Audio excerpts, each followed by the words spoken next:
Okay, I'm ready as soon as someone gives me the thumbs up. You have it now. Okay. Good morning, Squamish. Hallan Squallan Quist Tiliknamet Tala Squamish Okmeo. Welcome as we are gathered here on Squamish unceded and traditional territory. I'm Councillor Chris Pettingill, chairing the Committee of the Whole for Tuesday, January 11th, 2022. Intended to be there in person, but woke up with some very slight sniffles, and with everything going on, figured it was best to stay home for my colleagues' sake. So I will be trying this out and appreciate your patience. With that, can I have someone move the adoption of the amended agenda? Councillor French moves. Councillor Anderson seconds. Anyone opposed? Seeing opposed, motion carries. And trying to see if I can see everyone on my screen here. I think the first item of the agenda is the Garibaldi Estates Neighborhood Plan, Stage 2 Engagement Summary. I'm not sure who I'm handing it over to.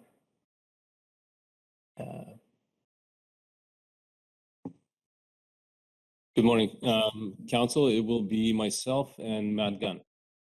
Okay, great. Mr. Valniskis, please take it away. Just give me a sec to share my screen.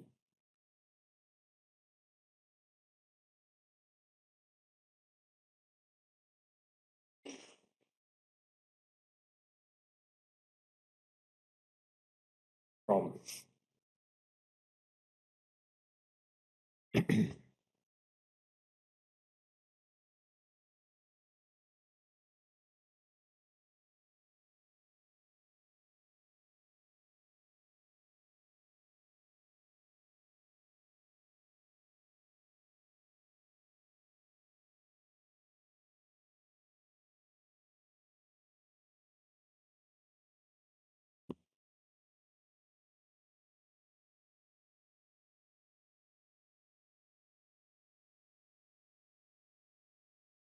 Okay. Good morning, committee. My name is Jonas Valniskis, and with me today presenting is also Matt Gunn. We are both with the Community Planning Department. Today we're presenting the Garibaldi Estates Neighborhood Plan Stage 2 Engagement Summary. The presentation will include background, what we did in Stage 2, what we heard, and what staff proposed to do next in the process.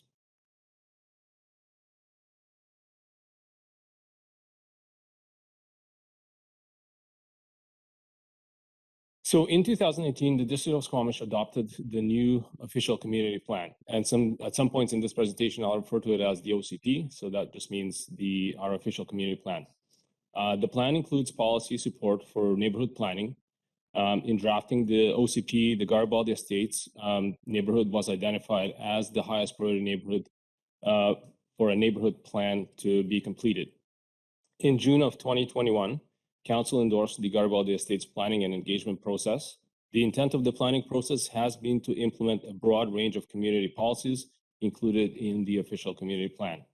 This includes policies regarding neighborhood planning in the estates, which specifically providing increasing housing diversity and density and supporting infill.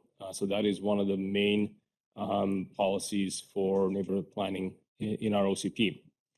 These policies establish a framework around which the planning process was crafted. A major goal of the process is to identify opportunities for infill within estates, as it is one of our existing neighborhoods close to services and central in the district.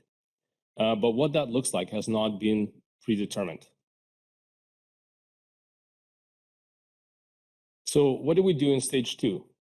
Public engagement for the process began in October of last year. Given the COVID context, we utilized our new online platform called Let's Talk Squamish as the primary hub for engagement activities. There was significant uptake on the platform. We had several surveys with over 600 respondents on the housing topic.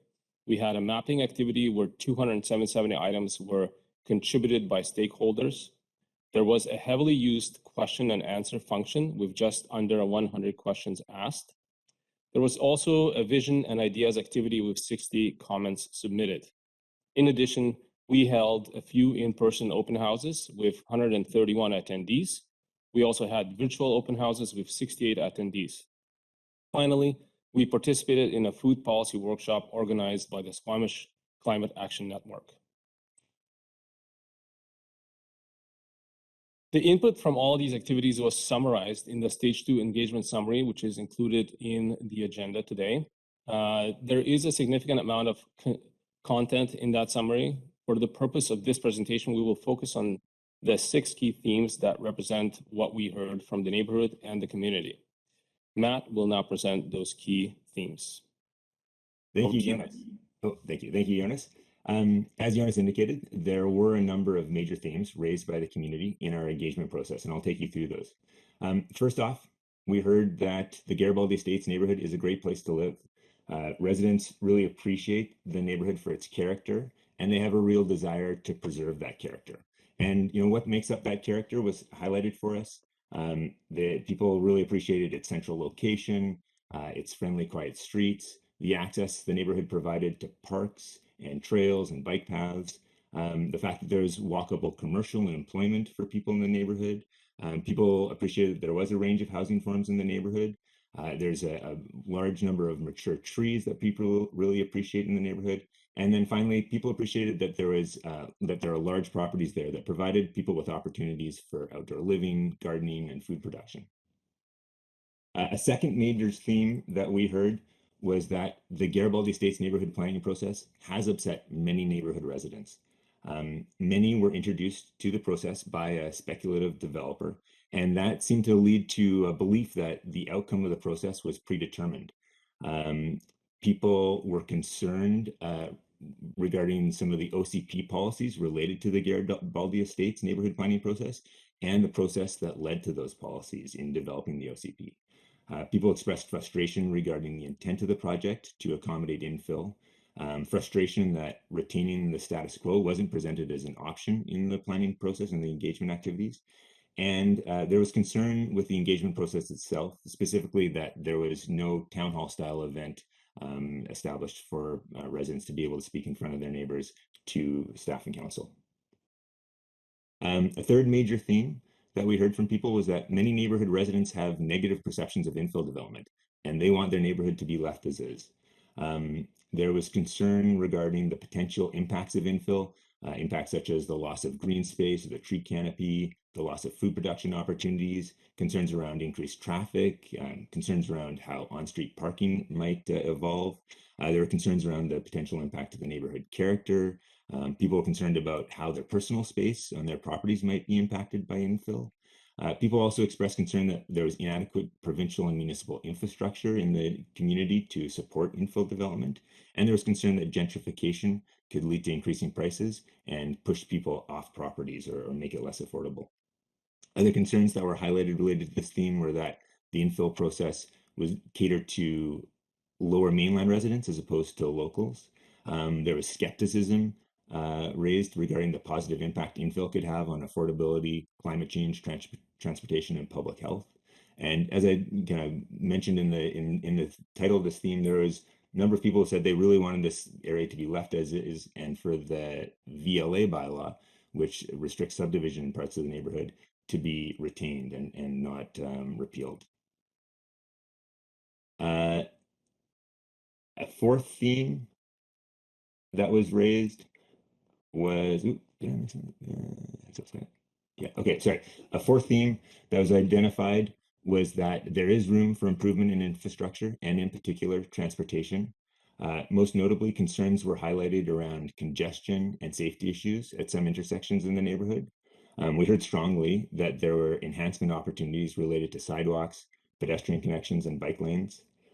Residents also expressed concern regarding parking issues and vehicle speeds along some of the areas, such as along Garibaldi Way. And finally, we heard about additional opportunities for improvement in the neighborhood. Those included opportunities for additional public parks and gathering spaces and facilities for youth. A fifth theme that was identified was that many key values need to be considered in developing a neighborhood plan. Residents want to preserve the existing character. There was a lot of concern that we need to address around retaining the gardening and food production opportunities and retaining the canopy of mature trees. as it just noted in the last theme, there are certainly transportation and infrastructure improvements that need to be addressed in any neighborhood plan. And so that really is about considering safety and convenience of the transportation system in the area. Parking is something that really needs to be addressed in any neighborhood planning process as it moves forward. Really, we heard a lot about desire to have adequate parking standards and also to address storage. There's concern that with the amount of storage that people have for their recreational activities or other reasons in the community, that parking gets consumed around or parking gets consumed by storage. And so that needs to be addressed. And then finally, housing affordability was a concern that was raised that needs to be addressed in the neighborhood planning process. And, a lot of people identified the desire to have something like the Whistler Housing Authority, an entity that manages non-market rental and ownership options. And then finally, the sixth theme was that there is some limited support for specific missing middle housing types. And this is, in recognition of the concerns that were highlighted by the neighborhood around infill, there is some acceptance of some specific infill.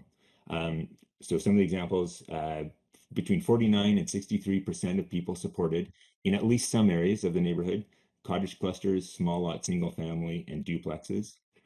Over half of renters supported in at least some areas of the neighborhood, triplexes, fee simple row housing, townhouses, and fourplexes.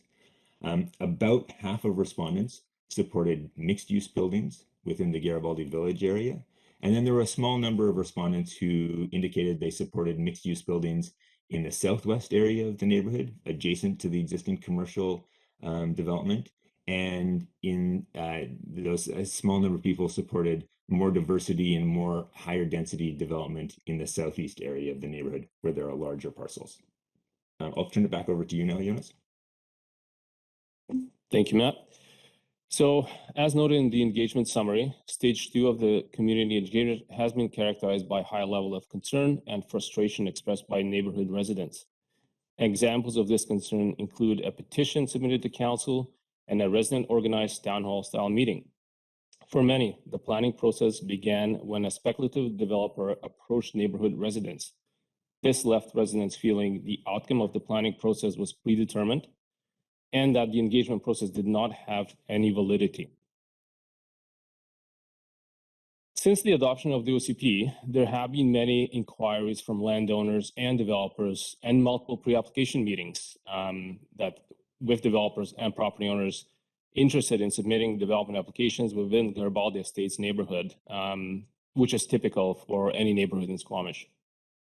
Staff have consistently told these parties that staff will not support rezoning until this process is complete and there is a plan providing direction on how to steer change in the neighborhood. Despite this, developer speculation has continued to create tension regarding the planning process. As an example, this listing from a developer, it's on the slide, from the developer website was recently shared on social media. In this example, a pre-application meeting was held. However, this particular listing agent was not the agent at the time and did not attend the meeting. At the pre-application meeting, the applicant was told rezoning will not be supported prior to the neighborhood plan being created, and staff do not know what the outcomes of the plan will be. Unfortunately, the current listing does not appear to reflect those details. The listing agent has been asked to update the listing to better reflect that context. Unfortunately, these events continue to impact resident perception of the planning process in Garibaldi Estates. Given the process concerns and community perceptions before starting the development of potential land use scenarios in stage 3, staff feel it would be beneficial to make time for a ramp-up phase in stage 3 for a deeper level of in-person engagement with neighborhood and community residents and stakeholders. The intention would be to provide stakeholders with additional time to discuss ideas, concerns, and opportunities for the neighborhood and hear from the broad segment of the community. Staff propose to organize approximately 10 small group discussions that are hosted by community members. Each conversation would include approximately 10 participants as well as staff and a council member. Specific groups would include neighborhood residents, local employers and business community, service providers and advocates in the housing sector, a broader representation of the Squamish demographics, and a summary of results would be presented to council at the beginning of stage 3. So in terms of our timeline, of course, the expansion of stage 3 and the proposed community conversations will impact the planning timeline. The original timeline presented was intended to conclude the planning process, so we would have the plan adopted in May of 2023. With the receipt of stage 2 summary report today, stage 2 is now concluded.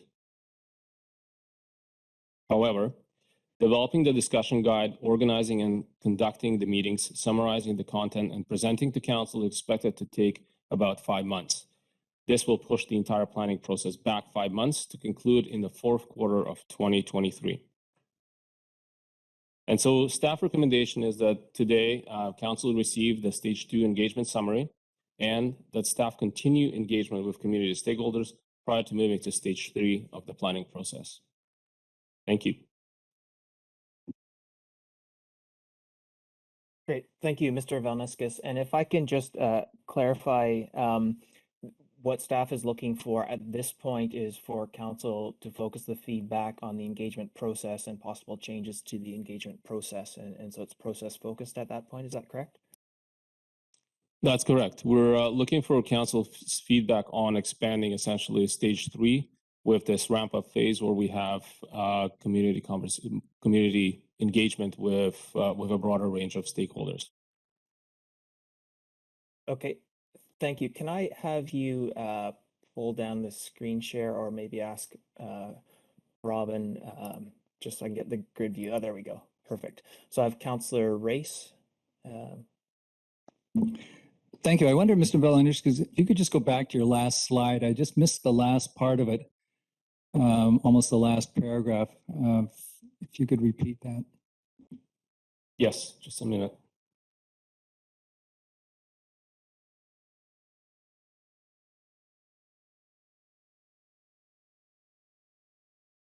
It's loading, so just will take a couple of seconds.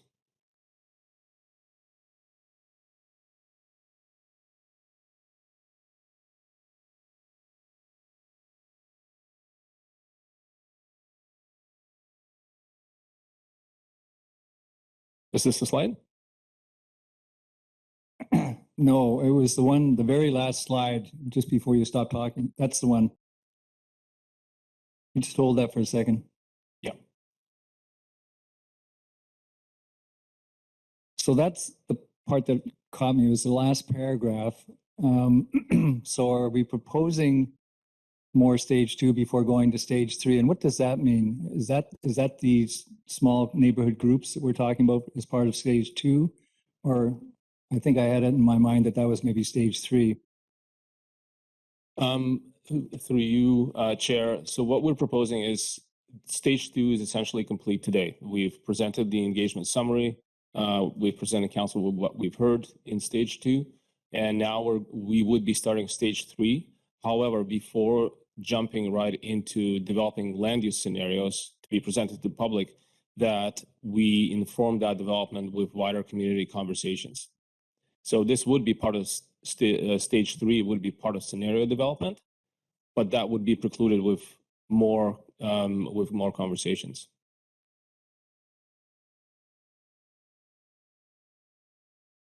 So that sounds like a bit of stage 2 and a bit of stage 3 sort of rolled into one for this coming program.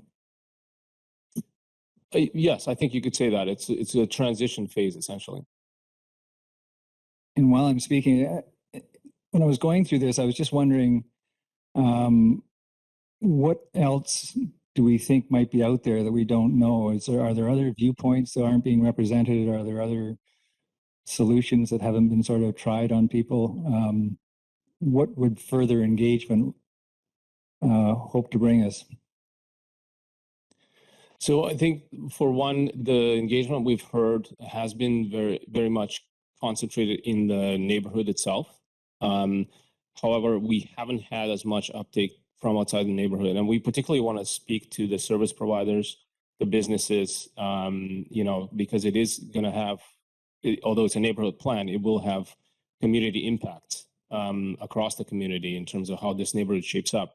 So we want to expand that conversation, including the neighborhoods, to other parts of the community overall before we move into scenario development. Thanks, Chair. Okay, thank you. Councillor Herford. Thank you. First of all, thank you for the report. It was very thorough and lengthy, made for some good reading, and there's lots in there. I'm curious about,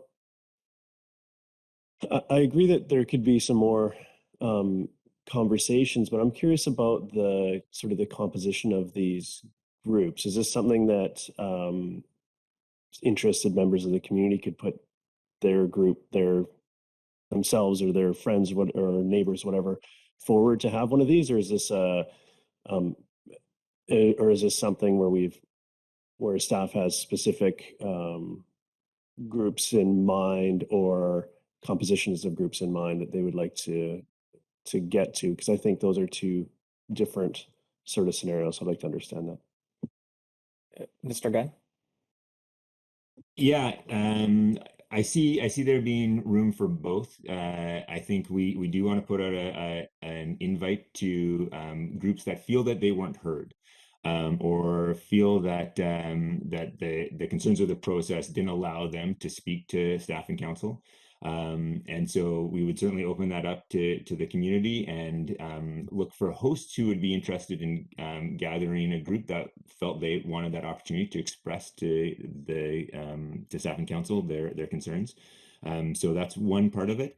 And then there's another part where there are specific groups, like if we look at the demographics or the lack of engagement or lack of uptake in our employment space survey, there are groups that from a staff perspective, we'd like to reach out to and coordinate. So I see a mix of both of them, offering opportunities to those who are interested in more discussion, and then soliciting some groups that and some small groups that represent groups that or components of the community that we haven't heard from.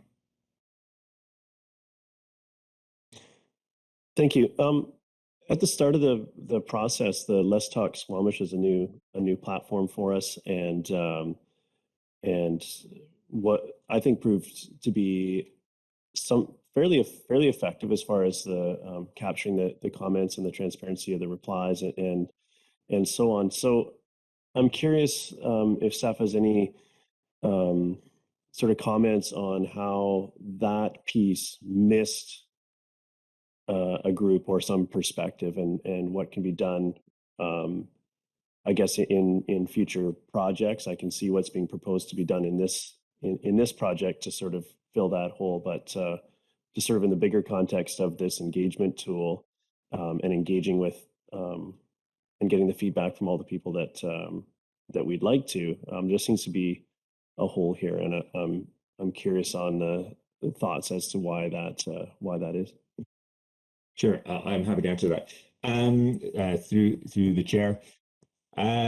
So one, I would say that my hope is that this is a new tool. We brought it out, and there was a group who was very interested in this particular project because it was their neighborhood. So I don't think we missed a lot of the people from the neighborhood. I think they heard about it, they had opportunities to engage, and they were highly motivated. I think more broadly across the community, we have a number of different groups across, or different demographic groups across the community who probably weren't as engaged in this particular planning process and haven't been engaged in the Let's Talk platform because it's brand new. So my hope is that over time, as we use Let's Talk Squamish more and more, we manage to pull in more and more people to Let's Talk Squamish as a platform, so that they will get updated or be familiar or be used to engaging on that platform and be able to pull more people in. We did do a bunch of outreach. We used the Facebook groups to try and find a big diverse set of community members. But I think the people that were most engaged were the people that were most closest to the project, those people living in the neighborhood itself. So maybe over time, increased familiarity with the platform will lead to a broader demographic. And when you talk to Bang the Table, who runs the engagement platform, they do say that, as you get more and more people signed up, you can pull more people into these projects. I think on the other hand, it may be that Our hope that we could pull everybody into the platform maybe was overly maybe we overestimated how much we will be able to pull in, and it may be that we'll always need to go out and do more in-person engagement if we want a broad range of demographics in the community, and we may need to set up things like these small groups at the outset. Perhaps the engagement platform won't be able to always pull in. I can't say over the long haul, but my hope is that people get more familiar and they'll be more engaged, and we may need to on a regular basis say, okay, hey, there are these demographics that we're not going to be able to get onto the platform. We need to go out to them. Thank you. That I'm good for now. Thank you. Okay, Mayor Elliott. Thank you, staff, and thank you for not sugarcoating the feedback that we got in stage 2. I thought the summary was to the point and accurate, certainly, and I think it takes courage to do that. So I appreciate how you've delivered the information from the second phase. A couple of questions. So as we look at these smaller group conversations, it talks about having a planner and a council member. Will those be the same people through all 10 or different people? And I'm just trying to get a sense of the consistency of who's hearing the responses between the groups. If I may, through you, Chair. So I think the plan is to have a couple of council and staff teams, essentially, doing the engagement. It'd be, I think, too much to try and put it all on a few people. So I think the plan is to have a few groups, but that work closely together. And then do we have a sense of the discussion guide yet, or how it's being created? I guess, will we run it by any of the folks in the neighborhood?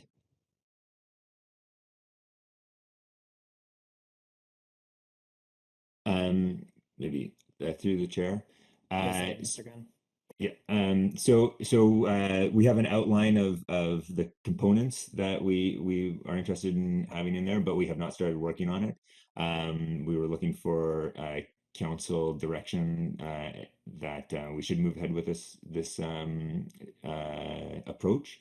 So some background information, then some contextual stuff around infill, and then a series of questions.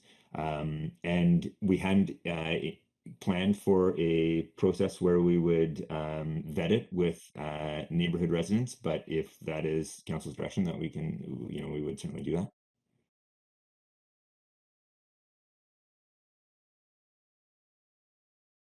Thank you. My other question is, we talk about, so in stage 3, we talk about scenario development. And then in stage 4, we talk about land use. And I wonder, just for council's clarity and the community's clarity, what's the difference between what happens towards the latter part of stage 3 and what comes out in stage 4? Through the chair, in stage 3, it is we would have less refined.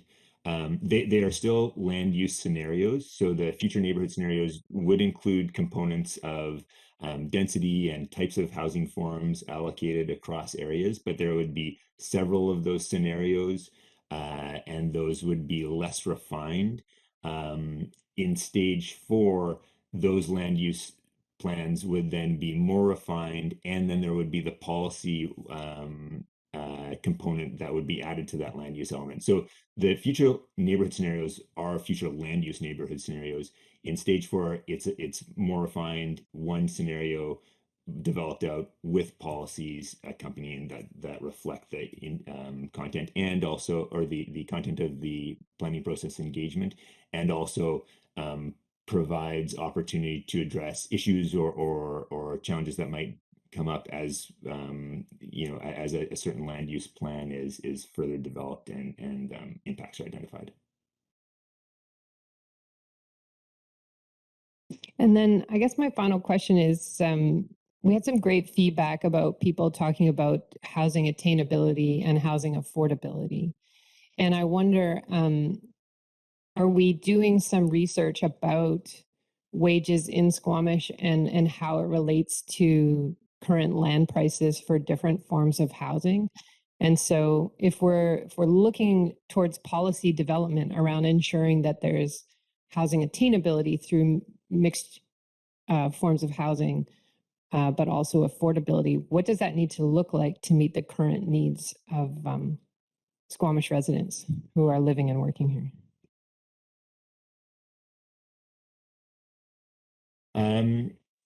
Yeah, I those are really important questions, and I think the affordability component is, as our housing prices go higher and higher, as we just saw with our last assessment, those become more and more important. Those are the types of items that we can dig into in the policy component of the planning process. Those are things that might be able to be addressed through, what type of opportunities for increased density might be available, and how would that be balanced with incorporating whether it be rental housing or affordable housing options.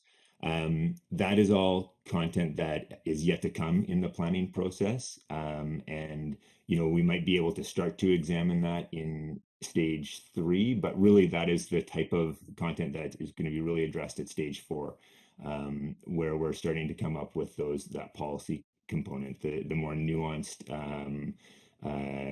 attributes of what type of land use might be accompanied by what type of affordability options or attainability options. That's a whole nother component that needs to be considered as we move forward later in the process.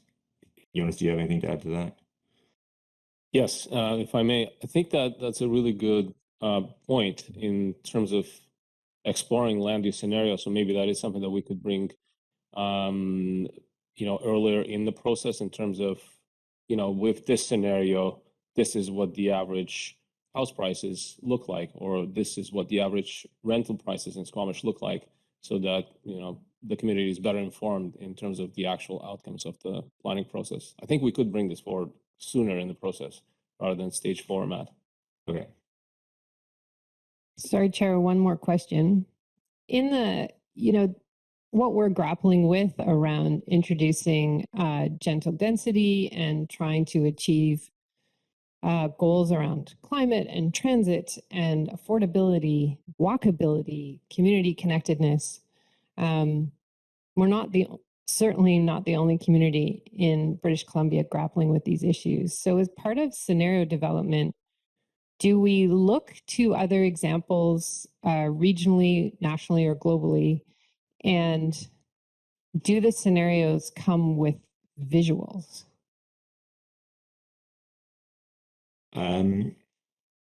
Sorry, so through the chair, I hear two things. Is one of your questions around affordability and the other around form and character? Well, I guess in phase 3, when we start with scenario planning, will we also bring forward examples from other jurisdictions? Like, how far are we looking? We're not the only ones grappling with all these different things we're trying to incorporate into neighborhood development, and not just in greenfield development, but trying to incorporate that in our existing neighborhoods. So does scenario 3 include looking at other jurisdictions on how they're solving the problem? And then when we present it to the community, does it come with visuals, or is it just lines on a page? And by lines and page, you mean like maps top down versus like visuals of like like a 3D mod, like a 3D image versus just a map. Right. Okay. Yeah. Okay. So at this point, okay. First off, yes. Like throughout this entire process, we've been continually looking to other communities. The type of project that we're engaged in right now, where we're looking at an existing single family neighborhood and we're trying to do some infill. This is a type of project that is happening across BC and North America. Many jurisdictions are grappling with these types of challenges because they face very similar issues. And so we are looking to other municipalities continually. Like our work has been informed by borrowing ideas and seeing what has happened and what has worked in other communities, and that will continue through the entire process. And certainly looking at options that have been created by other municipalities will continue. Yes, so absolutely, we borrow heavily from other communities. In terms of the scenario development, what my intention was to primarily focus on land use planning on maps, so top down, augmented by visuals that identify types of housing that would be associated with the mapping that's created.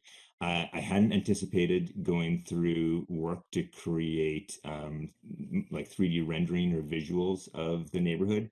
It's not a technology that we have easy access to at this point internally. It is something that has been discussed and there is kind of investigation into it, but it's not a tool or a skill set that we currently have to readily create. And so, to create like a 3D fly-through model of neighborhood with land use forms is beyond what currently we've anticipated doing and budgeted for, time and skill and funding. So, at this point, no, it's more mapping with, here's examples of what, these types of housing forms might look like.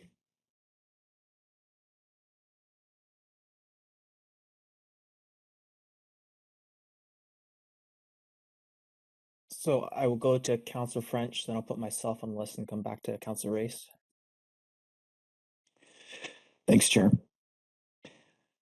So my first question, in all the materials that I've waded through in connection with this process, I see only a few references to accessory dwelling units like carriage houses, tiny homes, garden homes, grandparent flats, and other ADU forms. So those expressing fears for the future of the Garibaldi estates are worried about significant densification in the form of rapid development of apartments and townhouses. So I'm wondering, will staff share some thoughts on the potential role the construction of ADUs and gentle densification could play on the future of the Garibaldi estates within the context of this neighborhood plan that we're currently working to create? Through the chair. Yeah, so there wasn't a large focus placed on ADUs, which are an important component of infill. Because we've gone through a process where we've incorporated ADUs into our residential zoning. We're supportive of those. We have continued over time to tweak the regulations to make them both good living space for residents and also compatible with neighboring properties and neighborhoods. And so that concept, the ADU concept, is something that we support in the neighborhood. There's an intent to remove that as an option. Most of the when talking about this planning process, really a lot of what we're looking at is increasing the range of options for housing diversity, not constraining. And so, the existing housing forms that are permitted in the community, in the neighborhood, are expected to be continued as permitted uses. And so, we've done work to ensure that ADUs are supported and can be used in the community and the neighborhood, and we expect that to continue into the future. We're looking at, what are additional diverse housing forms that can be incorporated into the neighborhood. Does that answer your question? It sure does. Thank you very much. And Chair, I have one more question. And this might be more of a statement than a question. And I'm nervous to ask it because it's unorthodox. This process has me concerned about the human impact on our staff. And I'd like to check in with staff and ask how this has impacted. And I'm asking because I've had some conversations with staff who've been quite frank with me and said it's been a challenging process. And I totally understand how it has been challenging. There's been some confrontational language bounced around. And I feel the tension at the level that I'm participating in the process. And I'm quite concerned about mental health impacts. So that's my statement. I'm concerned with that. And Mr. Valeniskis, if you're willing to share with us how the tension with this project has impacted staff, I think it could make a difference in how we move forward. Thank you, Councillor French. Through you, Chair, it has been a challenging process in terms of engagement, absolutely, for staff. I think the role of social media and engagement has really been amplified in this case. And that's why, you're seeing more staff today presenting it, because we're trying to share the load. But yeah, absolutely agree with you. It's a challenging process. We haven't really experienced this in the past to this level in terms of, concern and frustration with the process and the social media. It seems like a really a different level that we're seeing. It's normal for these neighborhood planning processes with established neighborhoods to have some friction. That is expected.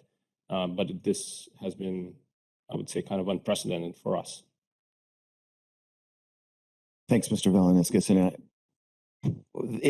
this takes me back to many years ago when the future of the airport was under discussion. I saw this level tension back then, and that was a challenging file.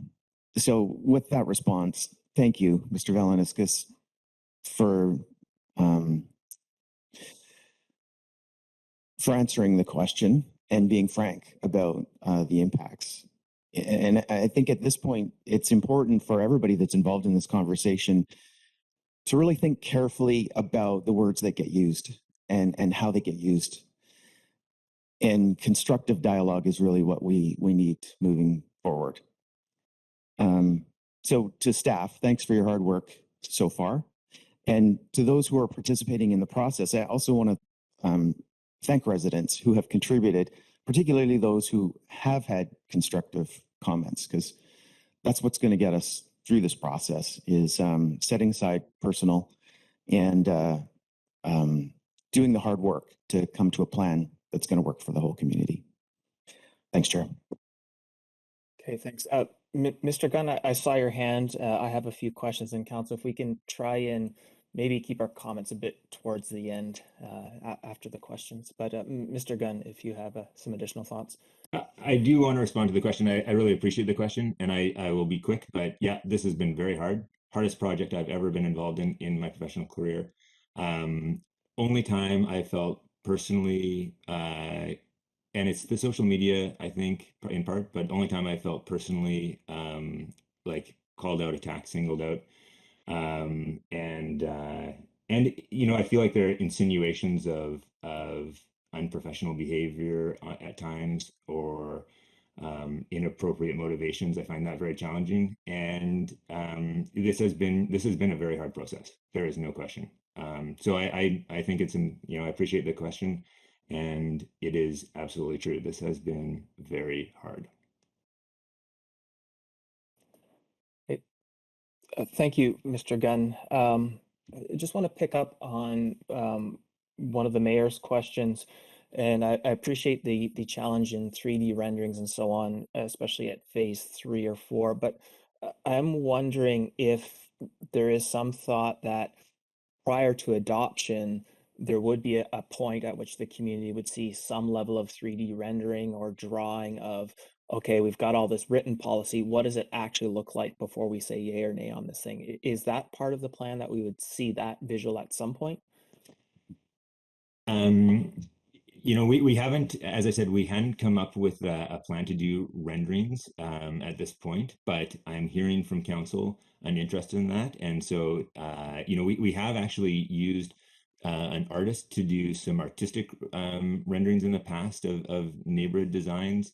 That is one option that we can explore. But if it's digital, that's preferred to have kind of a more comprehensive look. That's something else that we can explore. There is actually some investigation into a platform to have capability similar to this. That, you know, very preliminary, but you know, through GIS there has been some discussion.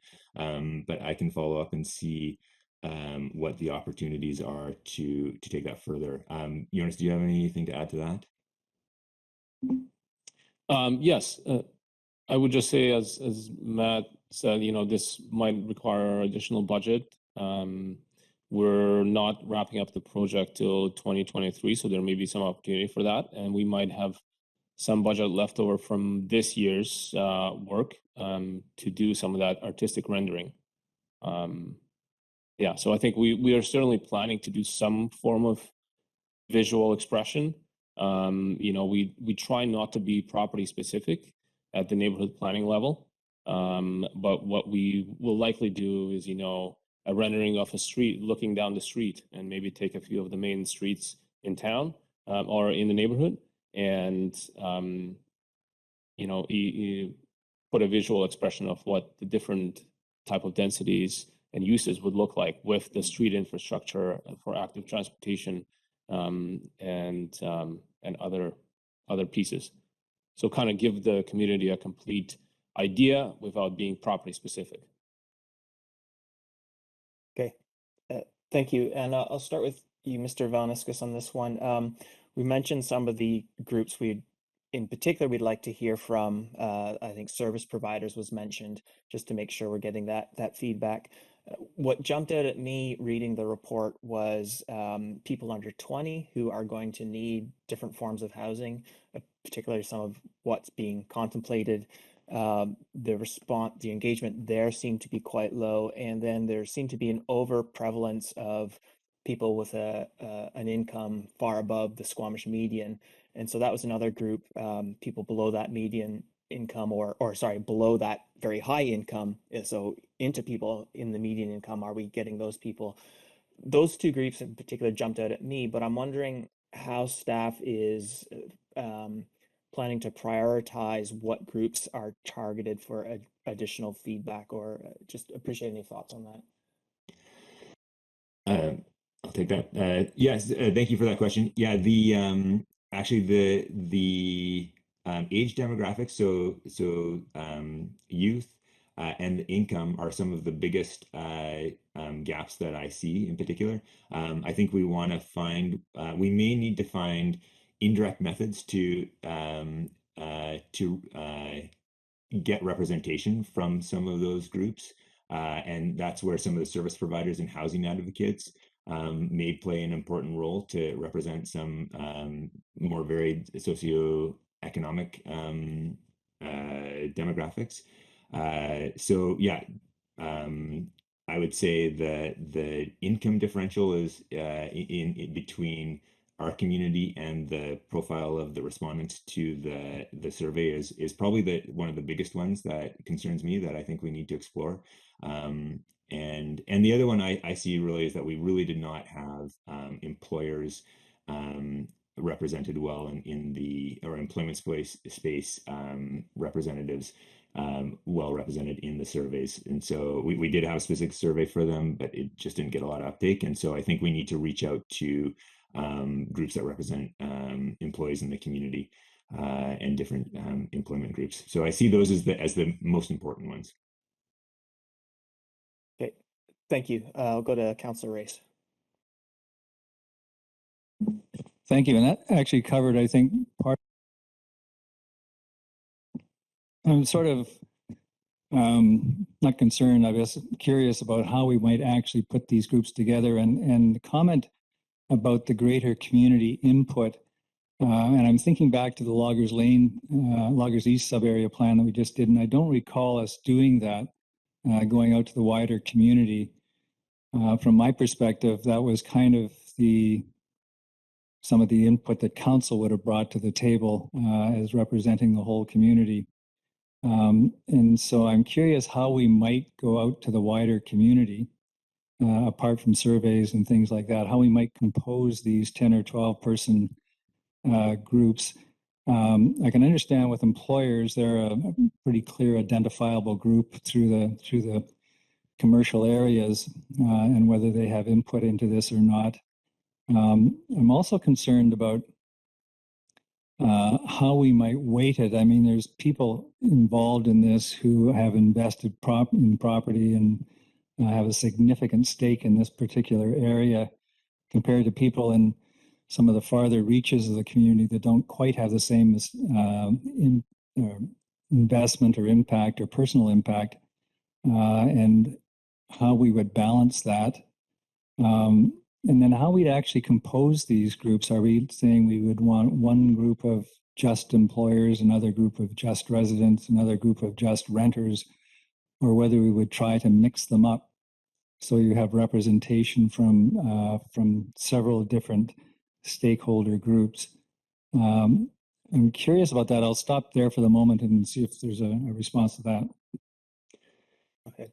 Through the chair, yeah, the intention is to have groups of similar demographics, and the idea is to put out a call or reach out specifically to hosts who feel like they could draw on a network. So we might communicate, for example, if there are individuals within the neighborhood who feel like they weren't heard, their concerns weren't represented, we could communicate with one or two of those individuals and ask them if they had a community that they could pull together, or a group of 8 or 9 people that they could pull together of people that represent that perspective, and then we would meet with that group.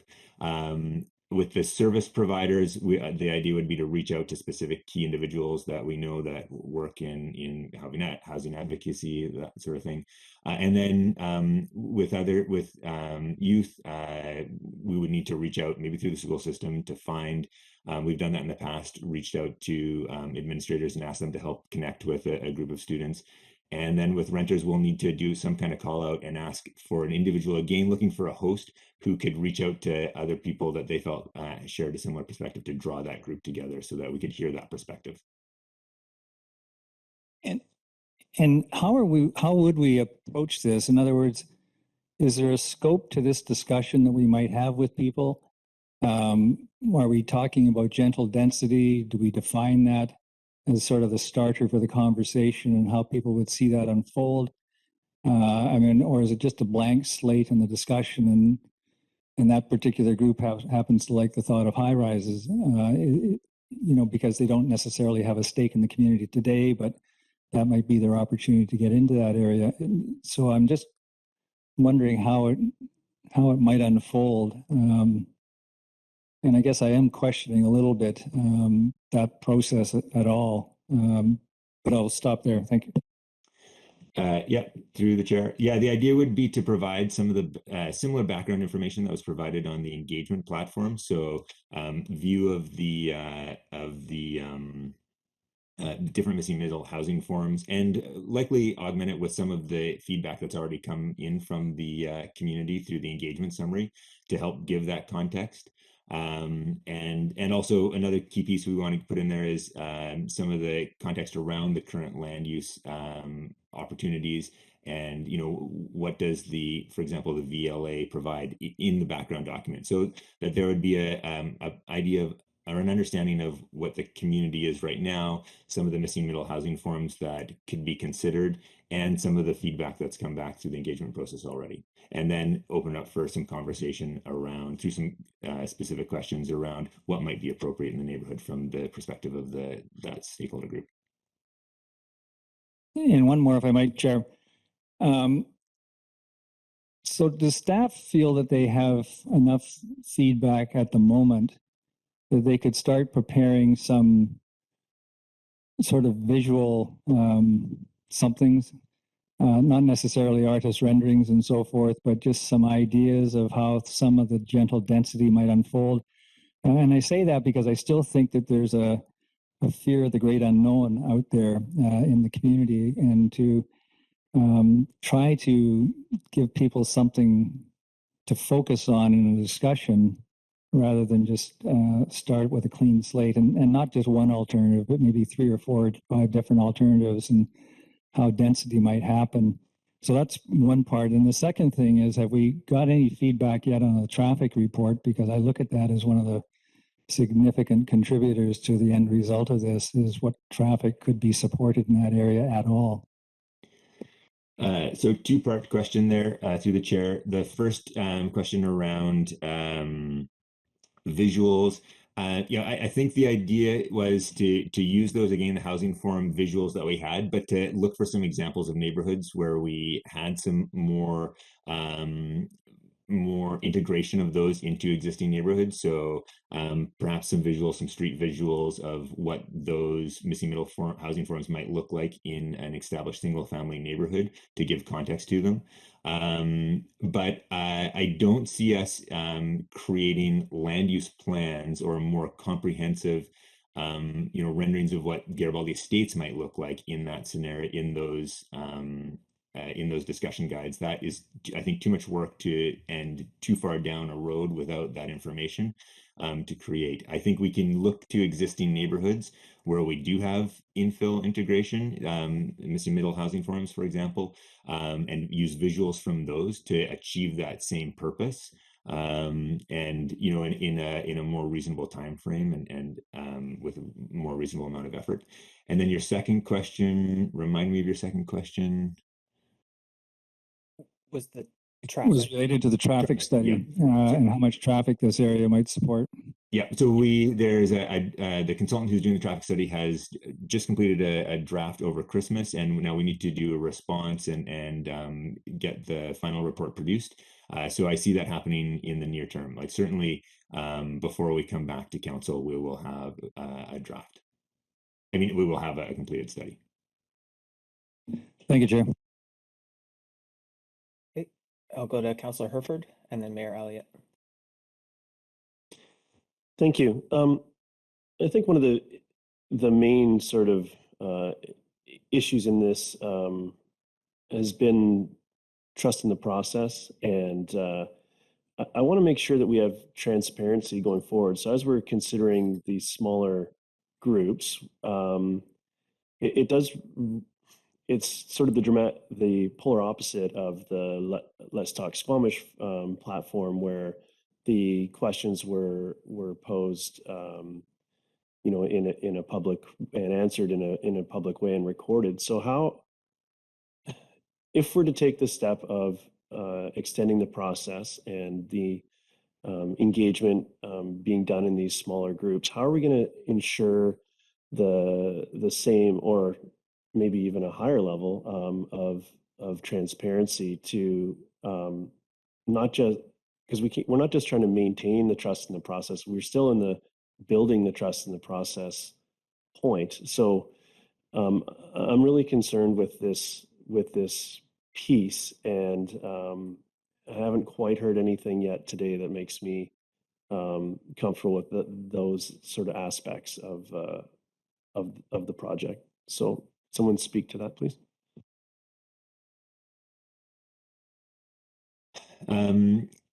Yeah, I guess the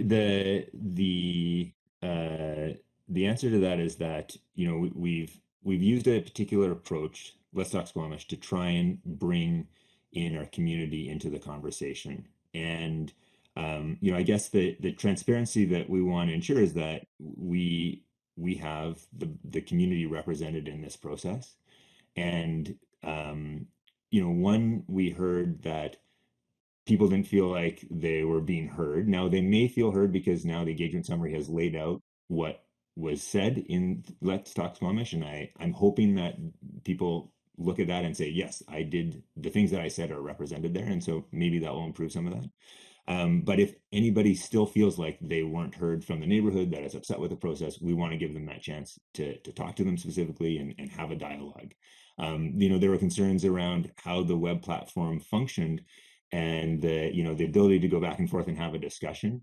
And if people don't feel like they've had a chance to have a discussion, we want to offer that opportunity. So we want to extend that option, but also part of having a process that as a professional planner, we can stand behind and say this is a good process. We have heard from the community. We do want to make sure that we have heard from everybody that lives in our community, and what we can see in the results of Let's Talk Squamish is that there are groups that we have missed. And so to say that we have a robust engagement process But knowing that, for example, the proportion of people with the highest income bracket, you know, are dominant on the in the engagement survey. You know, we know that we're missing people in the process. And so I guess, you know, from my perspective, we do need to reach out to find ways to bring those people into the conversation. And that's what we're trying to do. You know, in terms of the transparency, you know, we certainly can do things like create good record of the conversation, maybe record the conversation and create some kind of transcript, or, you know, there are tools we could try and use to make sure that the conversation that's represented comes forward, so that everybody can see that. But I think you know, we have constraints around how we're able to engage in person. You know, the big group discussion, certainly with Omicron right now, we've got some challenges there. And so we've tried to adapt by using Let's Talk Squamish. It becomes apparent that there are some holes in who we bring into the conversation.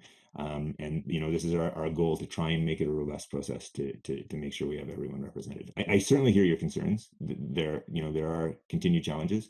This is our attempt to try and ensure that we have the whole community involved, as council directed early on. And when we had our last review of neighborhood planning process, one of the key elements that came from council is make sure we have the whole community involved. And so we've been trying to do that. We tried to reach out, we tried to bring them in. It seems like we might need to go to the community to get some more conversation from specific groups. Thank you. And with the people that have already provided feedback through Let's Talk Squamish, like, there would still be continued opportunity for those folks as well. So this is a hunt for more perspective, but perhaps trying to have a more nuanced discussion with the people that we have already captured, or are we looking to sort of, is this really about the or exclusively about the other the groups that we feel have been missed?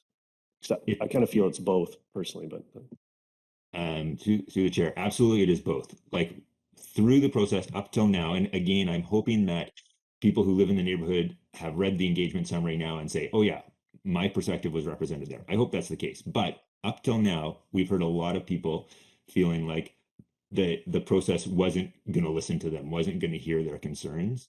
And so we really wanted this to do that as well, to offer the opportunity to sit down face to face with a staff member and a council member, so that they could clearly articulate their concerns to us and make sure that they felt heard, that we could respond to them in real time, have a discussion. So, and, you know, we set 10 as the kind of like, it'd be optimal if we could get 10 of these groups of 10 people. If we get an overwhelming number of people from the neighborhood living in the estates who are upset with the process, who want to talk to us and tell us what they think, then, you know, maybe we need to expand the number, and we can do that. We can see what the response is like. But we wanted to make sure that face-to-face opportunity was available to have that conversation if possible. Great. Thank you. I'll go to Mayor Elliott, and then I'm going to try and wrap it up. Chair, I was going to put a motion on the floor if you don't have any more questions pending. No, please do. I don't have pending hands. Okay. So I'm going to move the first statement in the staff recommendation that council received the Garibaldi Estates Neighborhood Plan Stage 2 Engagement Summary dated January 11th for information, and endorse the engagement summary with the following comments, which council may provide after this motion's on the floor. But I want to change the wording of the second paragraph so that it is more clear based on our conversation today. And that staff engage at the beginning of Stage 3 with Garibaldi Estates residents and community stakeholders to better understand concerns and opportunities in the neighborhood planning process prior to moving on to scenario development in Stage 3 of the planning process. And if there's a seconder, I'll make my comments. Councillor French seconds. Please go ahead, Mayor Elliott. Thank you. So appreciate listening to my colleagues' questions this morning and the answers from staff. I think this has been a difficult conversation, not just for our staff, but for the community as well. I think there were some missteps in our process at the beginning of Stage 2, because I think we underestimated the impact of speculative landowners on the psyche of our community. And I think we underestimated how much that was playing into their distrust and how we may have structured the engagements early on. Probably we needed a more personal touch early on versus relying on Let's Talk Squamish. And so we live and we learn. I want to reiterate Councillor French's comments that our staff will always treat the community with respect. And I would ask that the community focus on the policy and the process and not on the personalities or the people. Our staff have good intentions, and we have, I think, provided a very clear summary of what we heard in phase 2. But I really I do take offense to people accusing our staff of dishonesty or ulterior motives. That's not the intent at all. Our staff have approached this in the way they thought was best, and we are learning from the experience. And I think today is an opportunity to reset. I do want to reiterate for the public record that I do not at all feel responsible for someone's land speculation. And I won't make a decision based on what someone feels they need to make a return based on what they paid for the land. This is about our community. This is about the character of this neighborhood. And it's about meeting the goals for our community, not because someone paid a lot for a piece of land speculating on where we might go. I think it's really important. So I don't really have comments about your engagement summary. I feel was accurate based on the conversations I had in the community. I agree with Councillor Pettengill that you can see that we haven't heard from all the demographics. And I think that's why it's important to start phase 3 with a deeper reach out to try and fill some of those gaps. And address some of our gaps in understanding from the folks who live in the neighborhood. I do think it's important that we pilot this discussion guide. So I wouldn't want this to go out cold. So I would encourage staff to think about a mixed group of both residents, business owners, potential renters, sort of curating a group to just run through it once and get feedback before you launch it out there. We don't want to get sort of trapped into not having the right discussion guide or some parts of it not being clear, especially if we're going to roll it out with multiple councillors and multiple planning staff. So whoever leads that discussion, I see it as a bit of a fishbowl. Any of the councillors or staff who will also be participating should be there to listen in as we pilot that discussion guide. So we're all on the same page.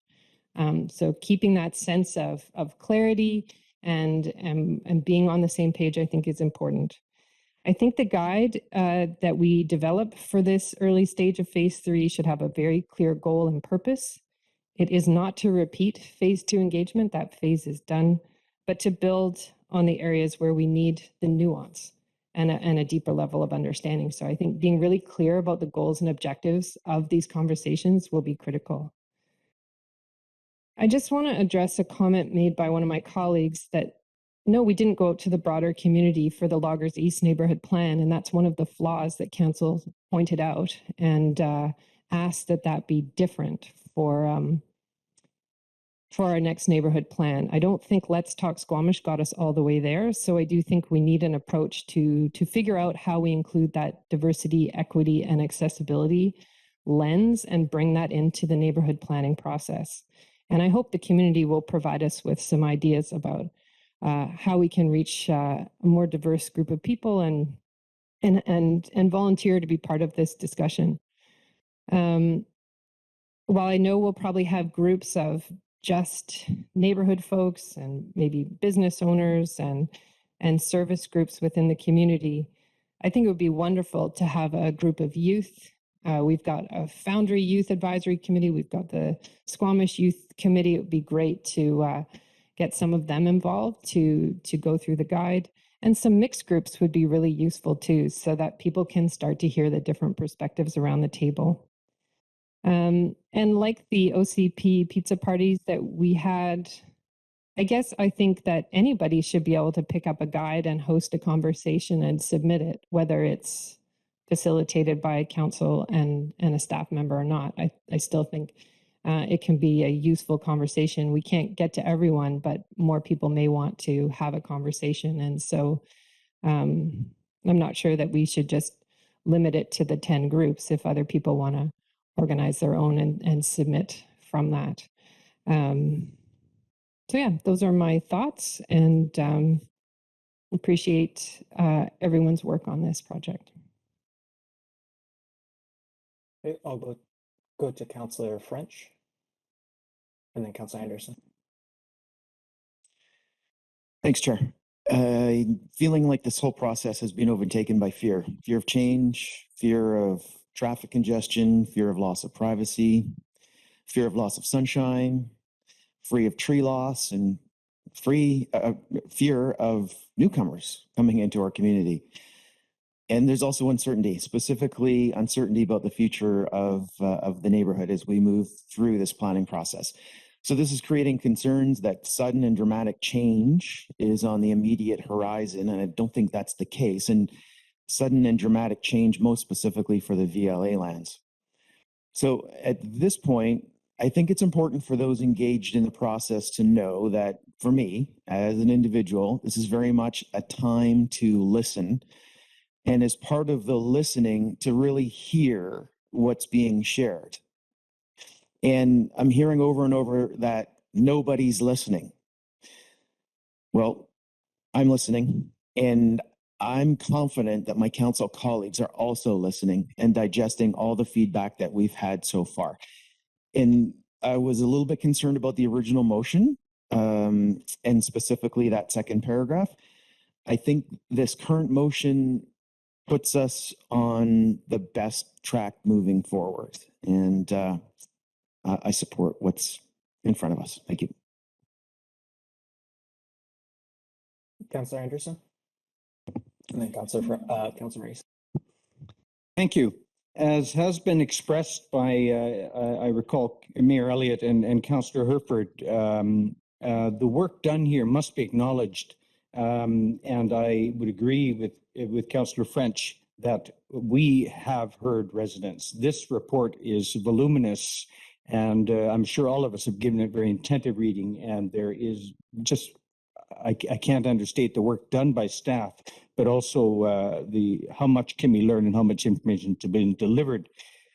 I must express, however, skepticism. I will be supporting this proposed motion or the amended motion, but I must express some skepticism about the proposed stage 3 process and the discussion groups. The proposed specific groups to be brought in, I can understand we have here a relatively large planning area, and it's a diverse planning area.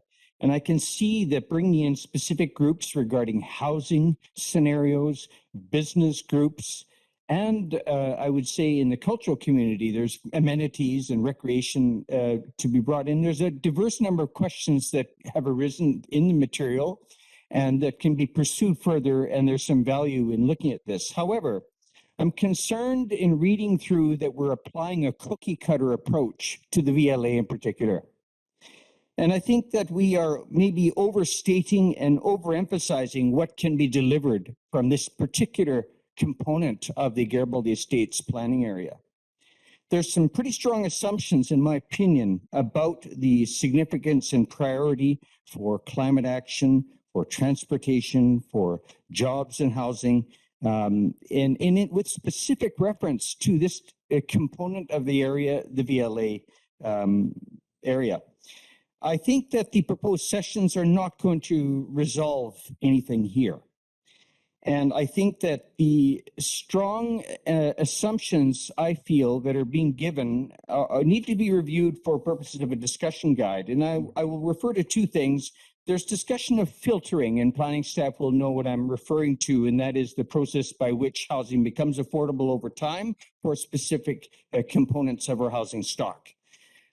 The answers, that answer of the explanation of being filtering is being given specifically with respect to the VLA. And I think that that's a misstep. I think that we need to separate out the context, the neighborhood street level, and that broad planning context. And I don't find the answer questioned as to why this neighborhood is targeted. I can see why neighbors are asking, why is my neighborhood being targeting for, you're giving me this explanation about filtering. I think that we have to temper our expectations and be careful of how we'll be interpreting as deploying tactics.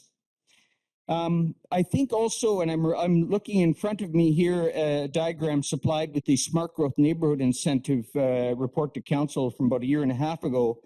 We have a community-wide jobs to housing ratio imbalance, and it's not going to be solved on the streets of Caledon and Diamond Head Road. It won't be. We need to separate out the context and be careful about this. Also, for appearance's sake, we are in trouble here. We have been in just being some misinterpretations regarding our goals and our tactics. I would refer also to the VLA bylaw repeal issue. I'm not sure that it belonged in the OCP to begin with. And during the OCP pizza or the pizza party discussion guides, there was no reference to anything like that in there. And this has been brought up by the neighborhood too. That OCP process and how it addressed issues of detail that maybe didn't belong in the OCP. But I think that the VLA as a bylaw, as a layer, is one of any number of layers of constraints and circumstances in any neighborhood. Another one might be heritage, and elsewhere it may be building scheme covenants. And these are just part of the cultural reality of any neighborhood landscape. And we need to not be stuck in having it being obstructing our dialogue and progress in bringing about improved planning to our neighborhoods. With respect to the different groups that are identified early on, there's one, maybe a small point, but there's reference to arts groups. And as I've stated before, we need to change that label to cultural groups because it's more encompassing and more relevant. Here, Squamish Arts Council and Visual Artists Society are referenced. Well, that's just the surface. And it's not the most relevant groups for this area, which are probably performing arts.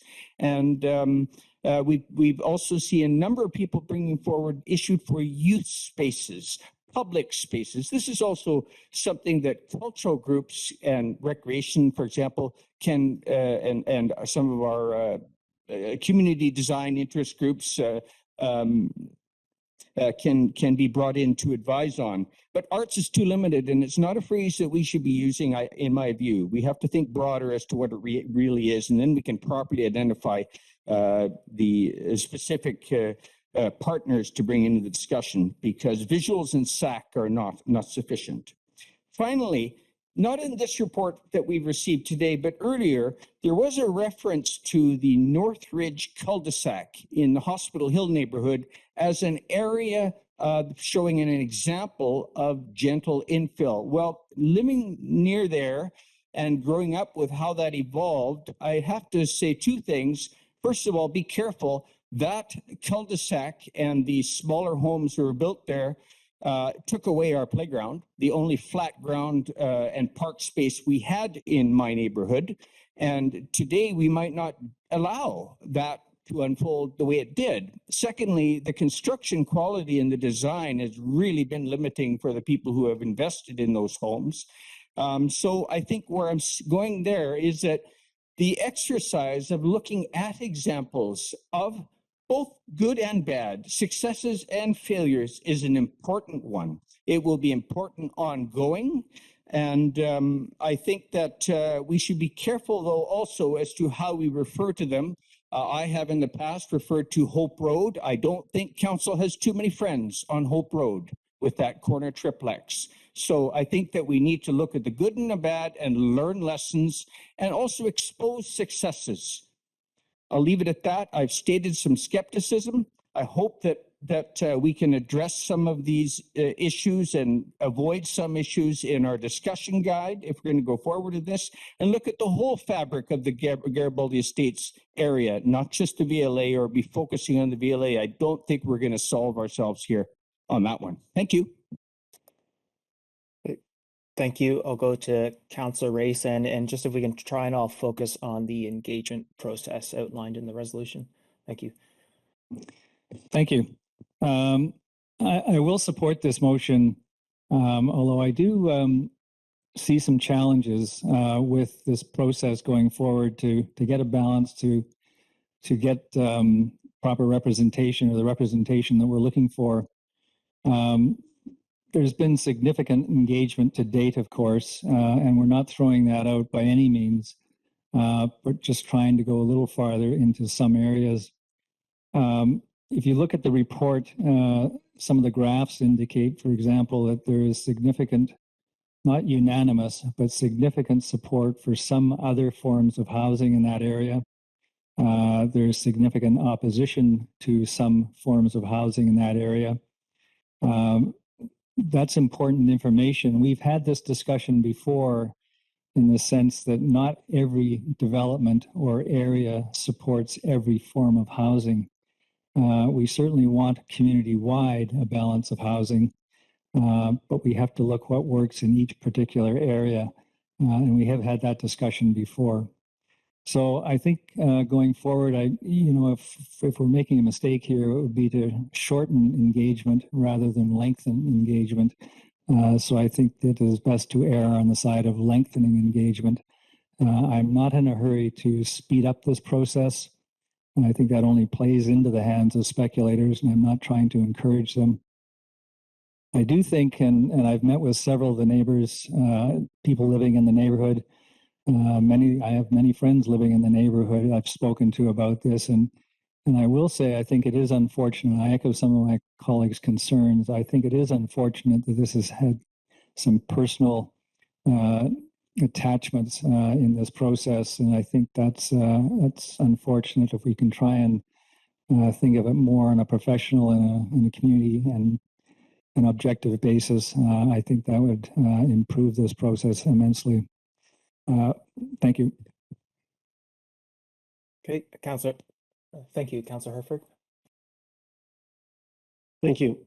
I'll be supporting the motion. I do think that I don't see a need or any benefit to rushing the process or maintaining a commitment to a timeline that once work is commenced has become unreasonable. So I'm consciously optimistic that this will allow for a deeper dialogue and also reflect what we've heard so far in the engagement process. And in the engagement process, as I read through some of the comments, there was more than one asking for more time. And I know that the Let's Talk Squamish platform allowed for an answer, but didn't really allow for a discussion to evolve, just in the way that each question was sort of ends up being posed in a silo rather than in a chain of conversation that you can sort of follow and dig deeper into these issues. So I hope that this new piece of work builds understanding of the process that we're undertaking and where we are in that process, as well as the needs and aspirations of the community for the space. So I'll be supporting this step at this point.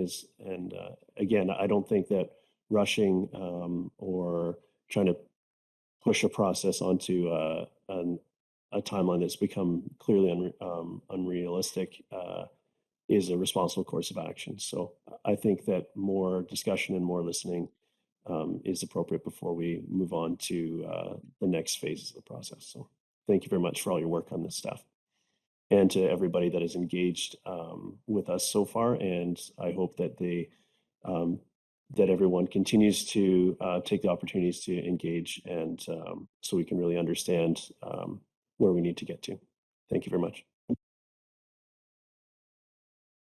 Okay, thank you. I will be supporting the motion on the floor. Read through the report and I appreciate the detail, how basically every thought was captured well, and I think that was one of the wins in the Let's Talk Squamish part of the platform. Was able to attend the district open house and have had lots of great conversations with people as well. I think some really valid and important concerns have been raised, and for me, that's why this process is so important and so valuable. It's how I see us addressing those concerns. We are trying to effectively refine the OCP to make sure what's in the OCP fits well with the needs and values of this neighborhood and the community as a whole. And I see that's what we're doing here. And I see this as the best tool to address some of the concerns with the sometimes limited legislative tools we have as a municipality. I do want to pick up on a comment of some of my colleagues and just remind people on this conversation, but a few others, especially this one, but all of council and the vast majority of our staff, everyone on this project, we live here in Squamish, and these policies that we're discussing, they impact us, our friends, our families directly too. And so, you know, we understand the tensions and the challenges. And as we're discussing these tough things, it's not because we don't care or we're detached or removed. We're just here every day seeing the multitude of things that we have to balance as a community and all those competing interests. And we are just, as staff especially, are working so hard to balance those things. And so it would just further encourage people when you're interacting with our staff, understand they are capturing your thoughts, they are communicating to us, we are listening, and we are trying to balance all of these things. And if we can proceed on that basis as a community and have that constructive, albeit difficult conversation, I think we'll all be better off, and thank our staff who have been doing that so well. I was one of the ones I think that raised concerns about the Loggers East and, you know, if the engagement was sufficient and who it was representing.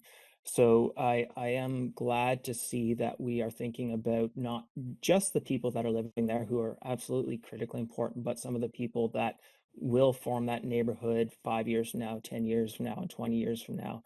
And that has to be part of the mix as well. And I think the statistics in terms of underrepresentation of young people, overrepresentation of quite high income people shows that there are some gaps.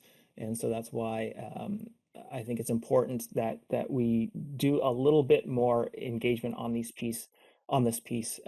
We'll say I haven't seen so far cookie cutter ideas. I think we have looked, from what I can see, to other communities to sort of understand some of the options that are out there, but I don't see anything specific being applied yet. I think I see lots of discussion about lots of possibilities, and I'm glad to see that.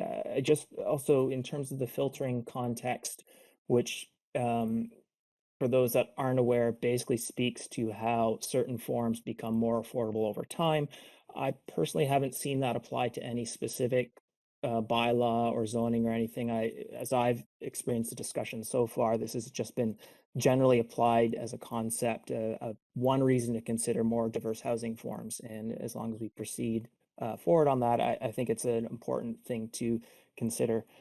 So what I've heard that I think might count as the comments, some desire for some sort of rendering or visualization of some sort during the process so that people have something a little bit more concrete to understand. And I don't think that necessarily has to be in part 3. I didn't hear a strong requirement for stage 3 to include that, but there does seem to be a desire for that to be in the process somewhere before approval.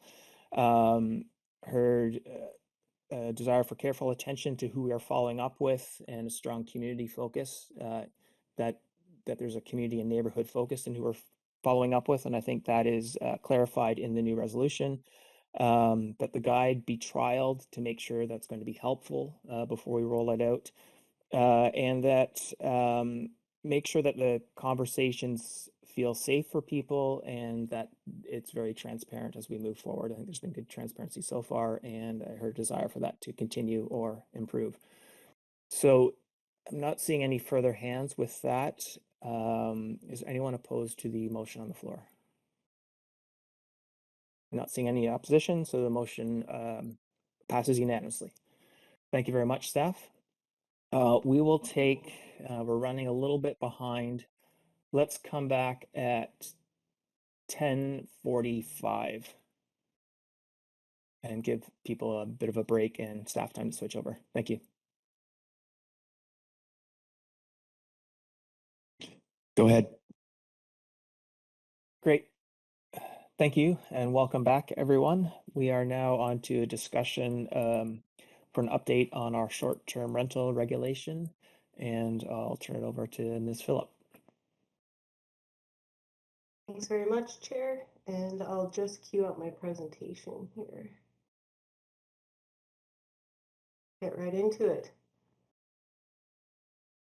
Chair, can you see my screen? Yeah, that's great. Thank you. Thanks. Good morning, Chair and committee members. My name's Asia Philp, planner in the Community Planning Department and project lead on the short-term rentals regulatory program. So today I'll be presenting a one-year review of the program.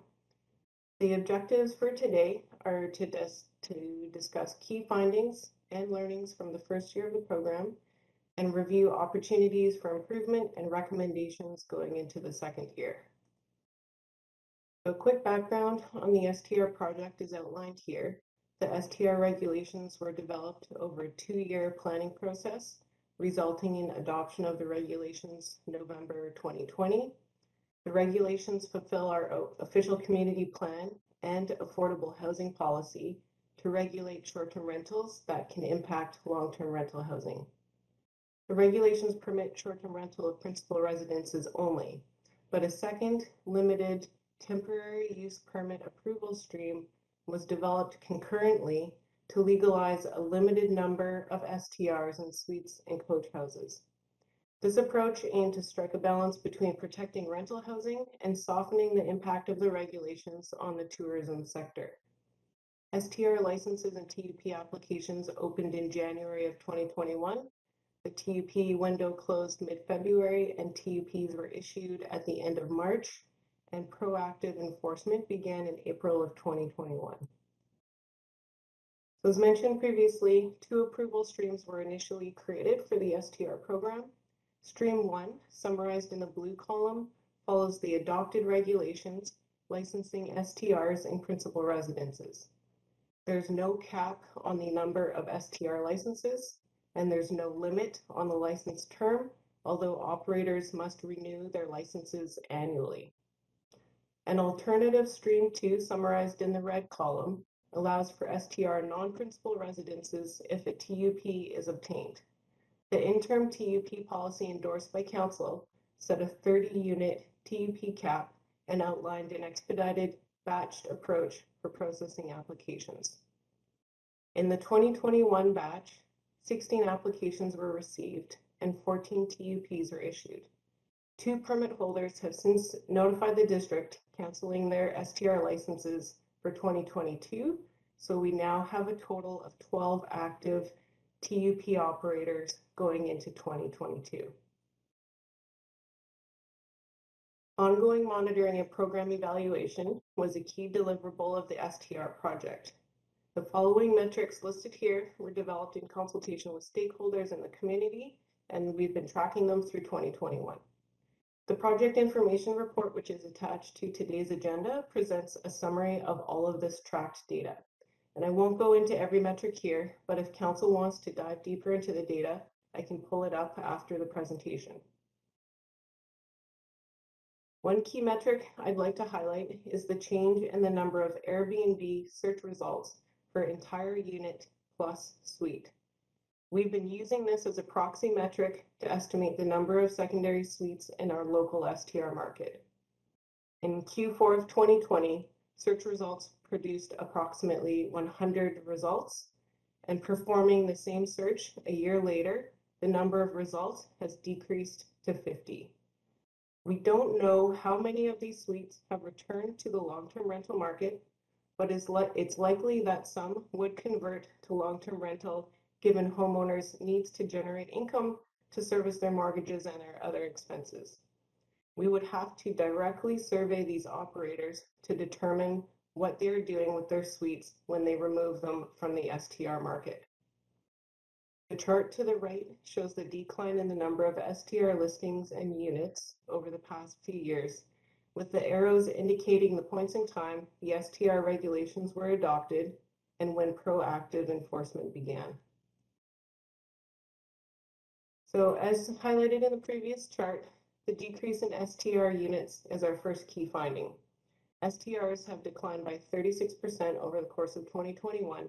This continues the downward trend that we've been seeing since the number of STRs peaked in the summer of 2019. As mentioned previously, another key finding is the number of STRs and suites have also decreased. On the licensing side, 64 out of 140 active STRs have a business license, which equates to a 45% licensing compliance rate. On the enforcement side, of the 84 properties that have received warning letters, 73 of these have come into compliance, which equates to an 87% compliance rate. On the key learnings, I'd first like to highlight the 45% licensing compliance rate. So this rate is lower than in other BC municipalities that staff have researched, but we expect this rate to improve over 2022, as staff have not yet worked their way through our full list of identified non-compliant operators. And if we don't see improvements in year 2, we'll certainly examine the potential barriers to compliance and how we can reduce these. The second key learning is that host compliance monitoring service has proven to be an invaluable tool to help us with enforcement, and we're planning to continue with this service going forwards. And lastly, the current online STR platforms, including Airbnb and VRBO, are unwilling to work with the district to assist with regulating our local STRs. This issue has been brought up by many other BC municipalities and also within UBCM, and it could be elevated through advocacy with the province to ultimately work towards a provincial platform regulation and accountability. There are several areas staff can work on to continue to improve the program. The first is on monitoring the secondary long-term rental market. So this is the market comprised of non-purpose-built rentals, so mainly made up of secondary suites and other non-principal dwellings, such as investment units. A key measure of success of the STR program is impact on the long-term rental market. However, it's very challenging to isolate the specific impacts of the STR regulations, as there's so many other factors that influence the long-term rental market.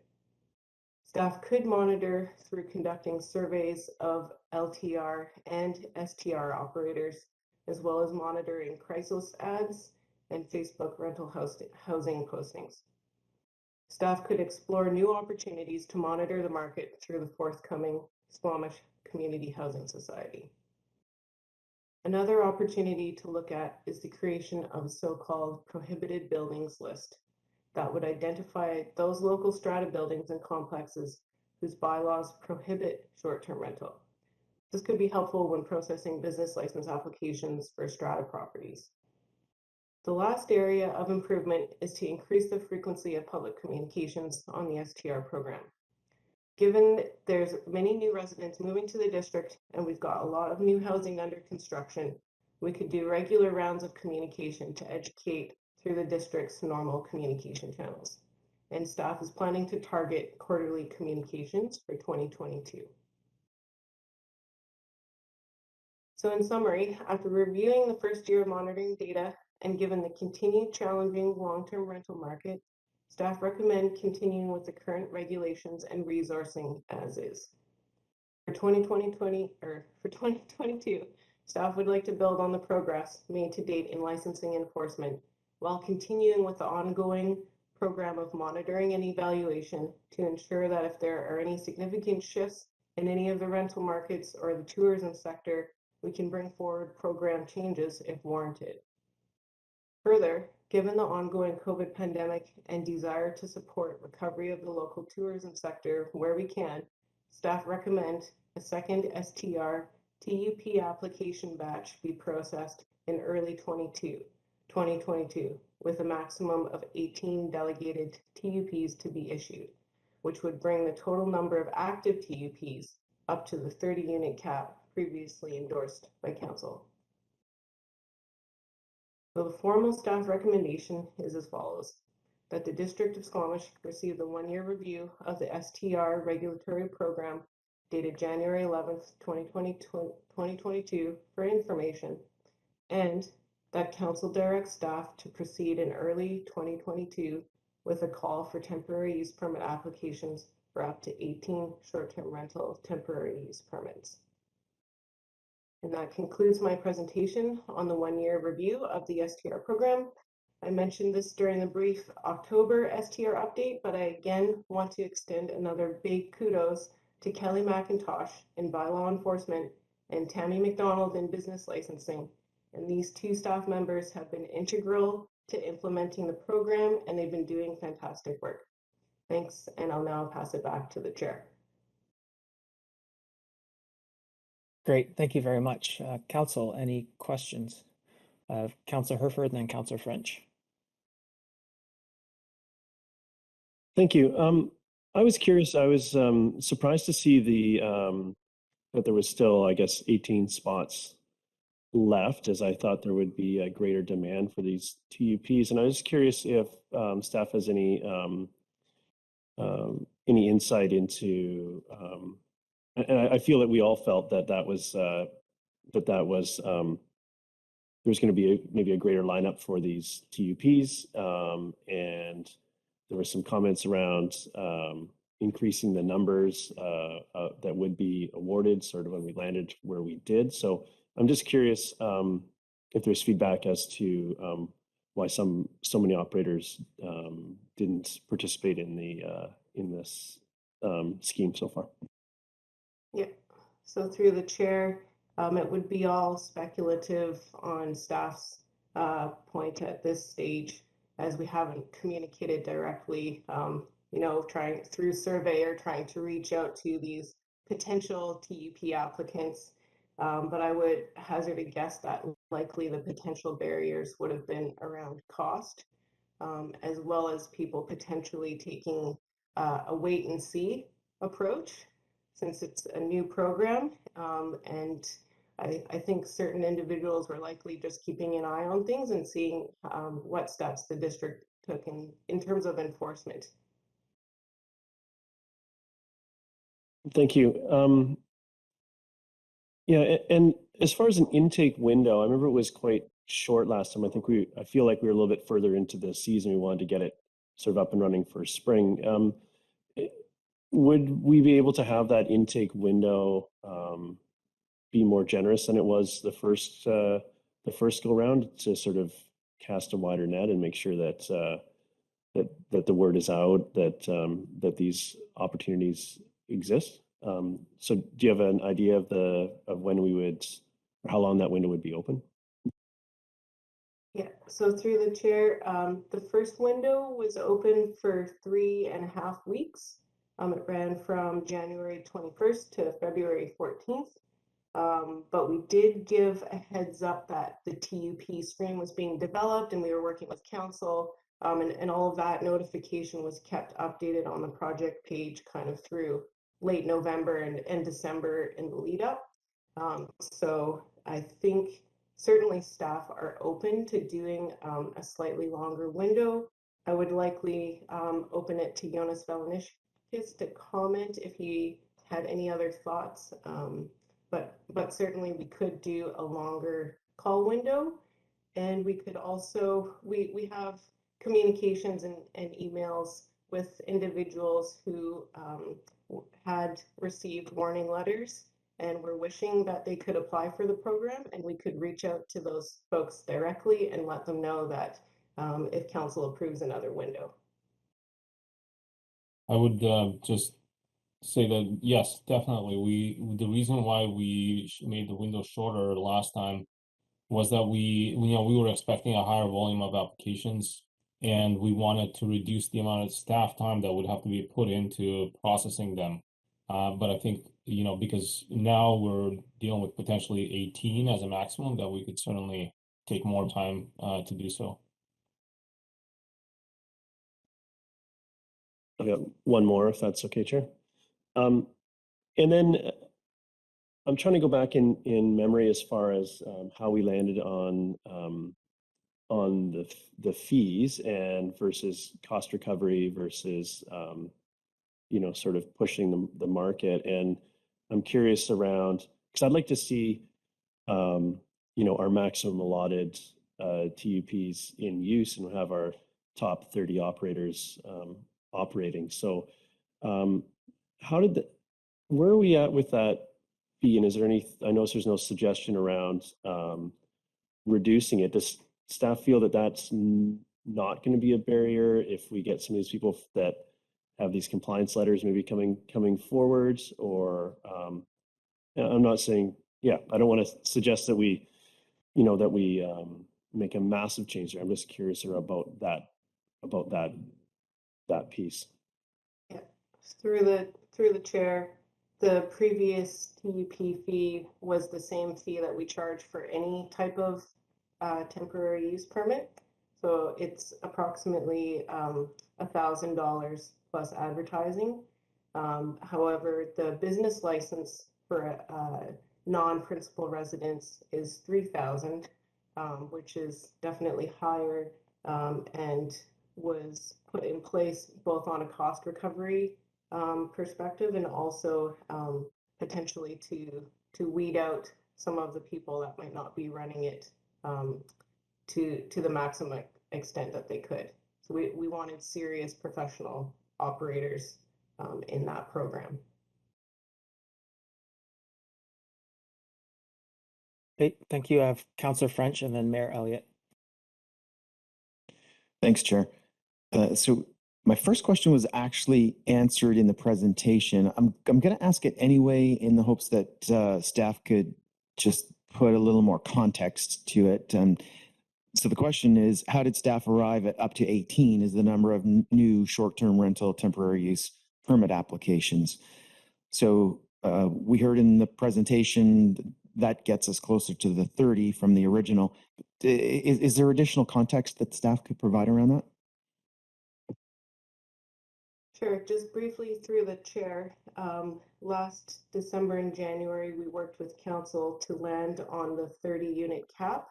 That was a moderate approach, which was based on knowing that we have about 800 legal suites and coach houses and a percentage of those known suites and coach houses. So the 30 unit cap was based on taking a moderate approach, which would open up allowances in approximately 3 to 4% of our known supply. And so that's how we landed on the 30 unit cap to begin with. And we currently have 12 active TUP holders who have both their TUP and their business license. So based on the 30 cap that was previously set and subtracting the 12 active holders, we have a space for 18 more individuals to obtain permits. Great, thank you. And my second and final question, have any fines been levied against anyone offering illegal short-term rentals? Yeah, through the chair, I'm just pulling up the data. So we've issued 27 fines through this year, and we started active enforcement in April, and so that's where we're at currently. As the program proceeds into 2022, we are expecting to ramp up enforcement for individuals who remain in non-compliance. And so I would suspect that those number of fines would also increase coming into this year. Thanks, Chair. Okay, thank you. Mayor Elliott. Thanks, Ms. Philp. I'm curious, if there is an openness with staff to open up the TUP to people who have both a carriage home and a secondary suite on their property, and that as long as one's in the long-term rental, that they could use the other one for a short-term rental. Through the chair, certainly anybody with the 3 dwelling units on their property is welcome to apply for a temporary use permit. And if they meet all of the evaluation criteria, then it would be highly likely that we would issue them the permit. But outside of the TUP policy, staff are not proposing to open up the actual zoning and business licensing regulations at this point, just given that we still are in a very serious long-term rental housing crunch. And so even with the 2 accessory dwelling units on the property, both of those units could be used for long-term rental. Do we know how many residents have that situation on their lot? And is that something we could track going forward as we evaluate this program? Through the chair, I don't have that number off the top of my head, but it's likely something that we could obtain and data that we can pass along to council, mostly through the taxation program. Thank you. And then just for clarity around cost recovery on the fee, if we do go to court to get an injunction, does that come out of the business license fees and the TUP fees we charge, or is that in our planning budget? Through the chair, that is in our general planning budget and the legal portion of our planning budget.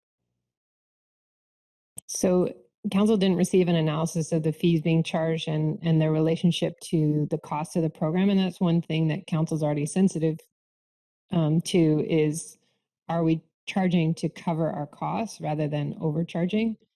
And so I'm just wondering if if there's a breakdown about how much it costs from staff to what we've collected in fees so far. Yeah, through the chair. So I don't have a detailed breakdown. We did meet with the business licensing coordinator and review the amount of time that is spent on processing these and made a determination that it was in line with the amount of fees that we were charging. And so we're operating at full cost recovery, but I'm not sure if there's any excess above and beyond that.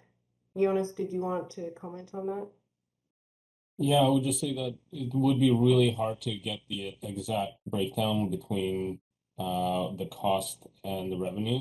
It's not just business licensing that's involved. At some point there's going to be auditing from fire, from building. There's bylaw enforcement involvement. So the upfront costs right now are probably running a little higher than our revenue is. But the intention is that over time they will even out more as as we're having to put maybe less resources in it. And there's been a lot of time that Asia has spent on this program in launching it and then in supporting bylaw and business licensing staff every step of the way.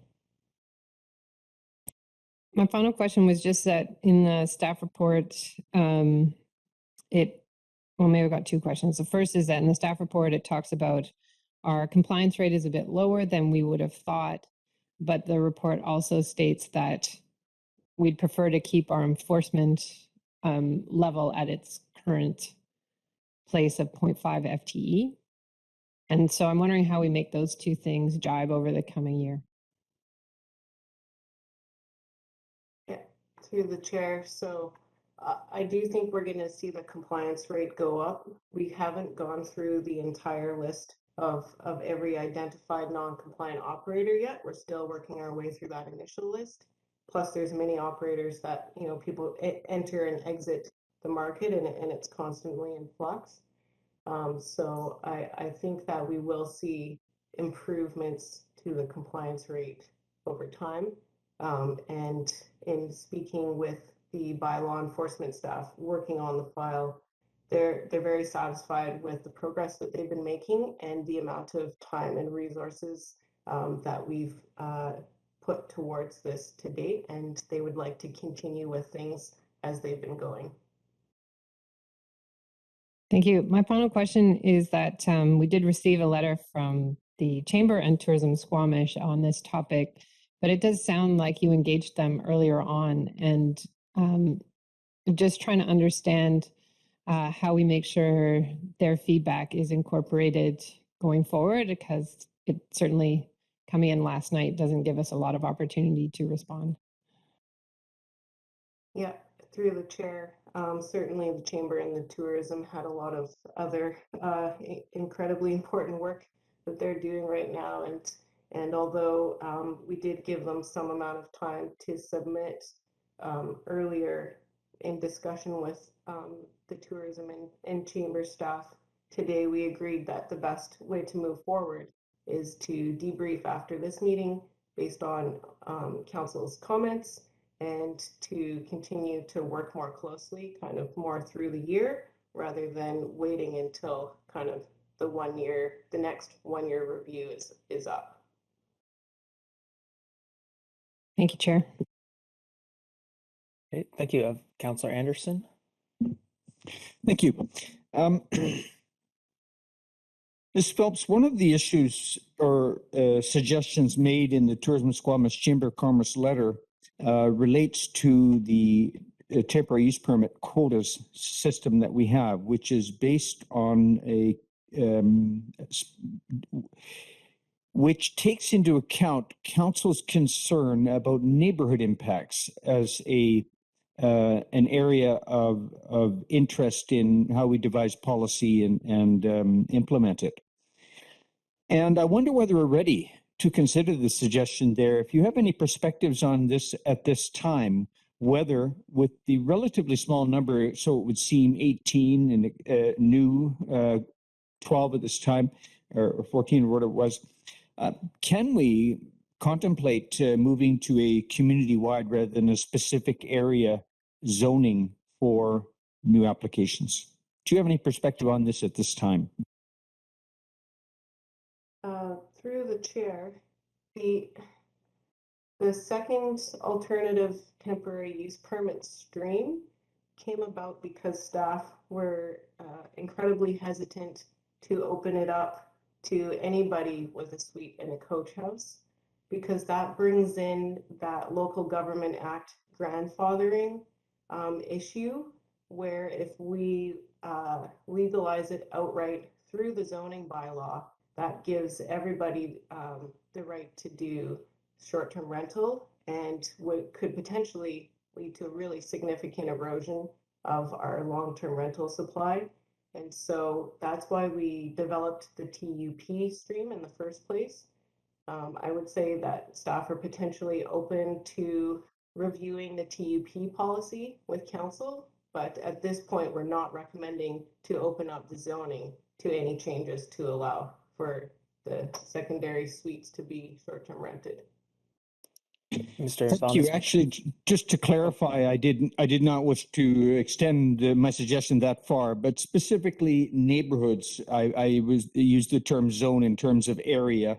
We are concerned about having too many operators in a particular street or neighborhood, which could have some parking or other impacts. But with the relatively small number, could we, my question was whether we might review that. And, but I'll just offer that clarification. I'd like to move on to another question, if I may. Actually, Councillor Anderson, before you do, Mr. Valniscus had his hand up. Oh, thank you. To respond. Oh, okay, thank you. The only thing I was going to say is that when we did drafted the program for the temporary use permits, I believe the intention was to go through at least one full period of a temporary use permit, which could be up to 3 years, and maybe there would be 2 rounds of full periods before we have kind of gathered the learning and decide what can have the information, decide where would be appropriate to kind of make the program outright in zoning. Thank you, Mr. Valniscus. That's helpful. My final question concerns another suggestion that comes up in the Tourism Squamish Chamber of Commerce briefing note, and that is, and I'll quote it, create a program that allows for the fabrication of tiny homes, micro homes, three-season cottages, or yurts on properties with adequate land in Squamish. These could be rented STRs. They are not suitable for long-term rental. I wonder whether this is an opportunity or something that might be assessed in our neighborhood plans, not necessarily with the one at hand, but maybe.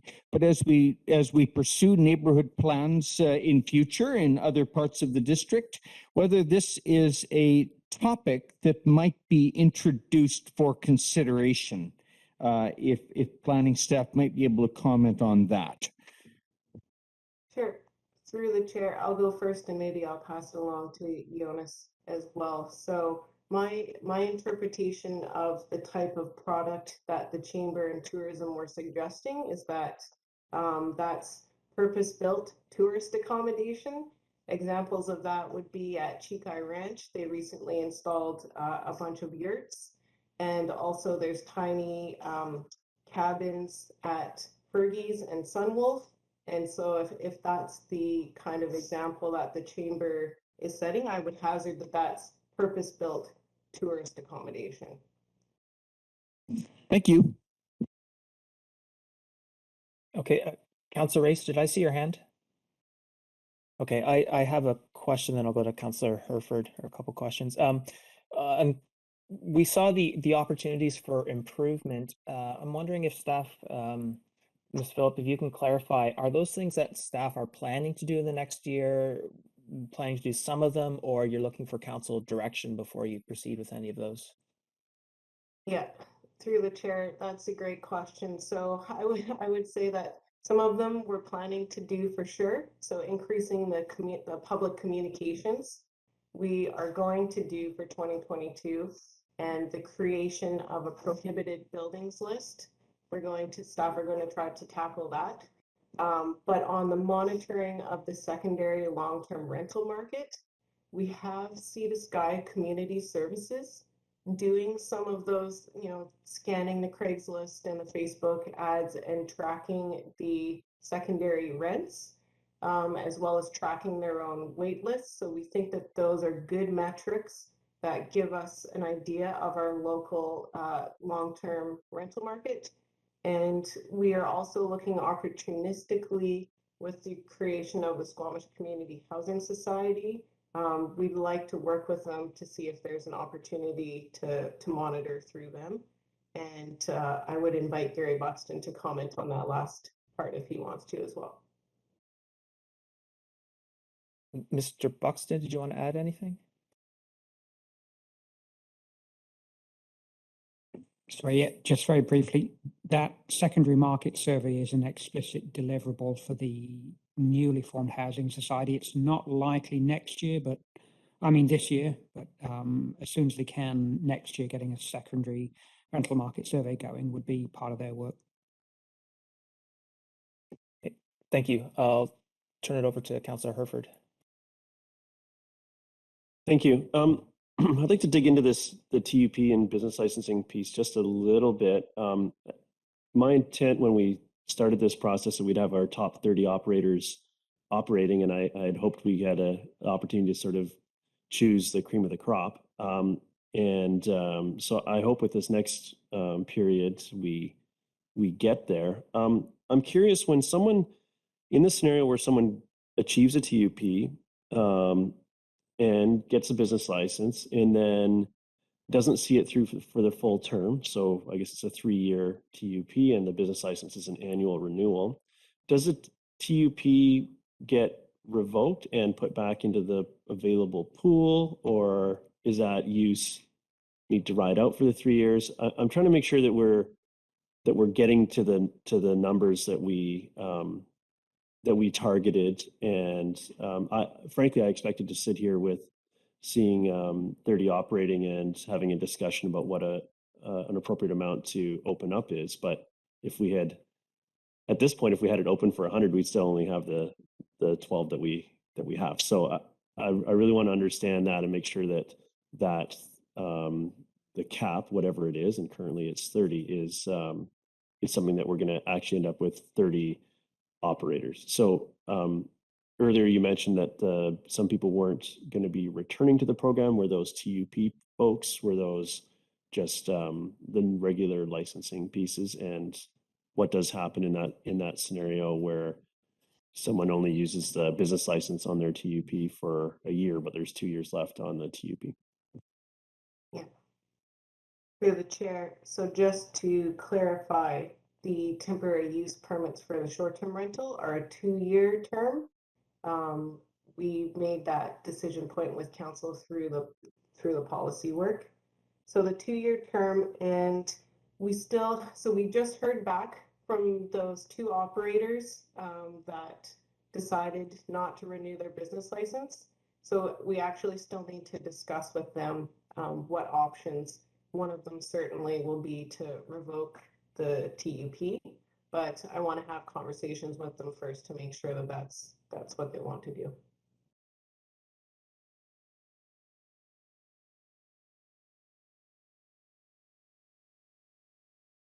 Okay, I'm not seeing any more hands. Staff has recommended a couple of resolutions. Wondering if someone would like to move those. Mayor Elliott, are you moving? Yep. Okay, Mayor Elliott moves the staff recommendations as seconder. Councillor Anderson? Okay, Mayor Elliott? Thank you for this report. I think some of the feedback next time this comes around to us is I would like to see a better assessment of the fees versus our costs to make sure that we're not undercharging or overcharging. I think that's really important for council to understand. We did want to do cost recovery, and I think we should stick to that. I do think we should have a longer application period for this go around so that we can do some of that additional education along with this application period. I think next time it comes around, I'd like to see the number of nights our licensed operators are renting per year and the average cost, and then the number of nights our TUP holders are renting per year and their average cost. I'd like to try and understand the difference between these two. I think it would be, I am curious about how many properties we have that hold both a secondary suite and a accessory dwelling unit in a carriage house, just to understand what the size of that market might look like going forward. Other than that, I'm happy to hold where we are. We are a housing first community, which prioritizes creating homes for people. And I'm hopeful that with the increase in tourism and areas allotted for fixed roof accommodation as well on the ocean front, that we'll see proposals for that. That will help balance out our tourism needs while we continue to monitor the situation. But I am pleased to see that our vacancy rate for long-term rentals is nudging up. It was below 0 for so long, or just at 0. And now to see it at 1.4 gets us almost halfway to the 3% that we're looking for. And we do have more purpose-built rental coming online that's under construction now. So hopefully we can see that increase as we continue to evaluate this program. Thank you. Councillor Anderson? Thank you. I would like to kind of muse, if you like, or just lob it out there that in reading through the observations and suggestions in the Tourism Squamish and Chamber of Commerce brief, it strikes me that it would be useful to address some of these observations and suggestions and others. Issues concerning vendors, the topic of lower income vendors of suites is addressed, as well as issues for women who are involved in renting suites, administering suites, and also hotel investment, that we might be well served by a more general review of needs and opportunities in tourism accommodation.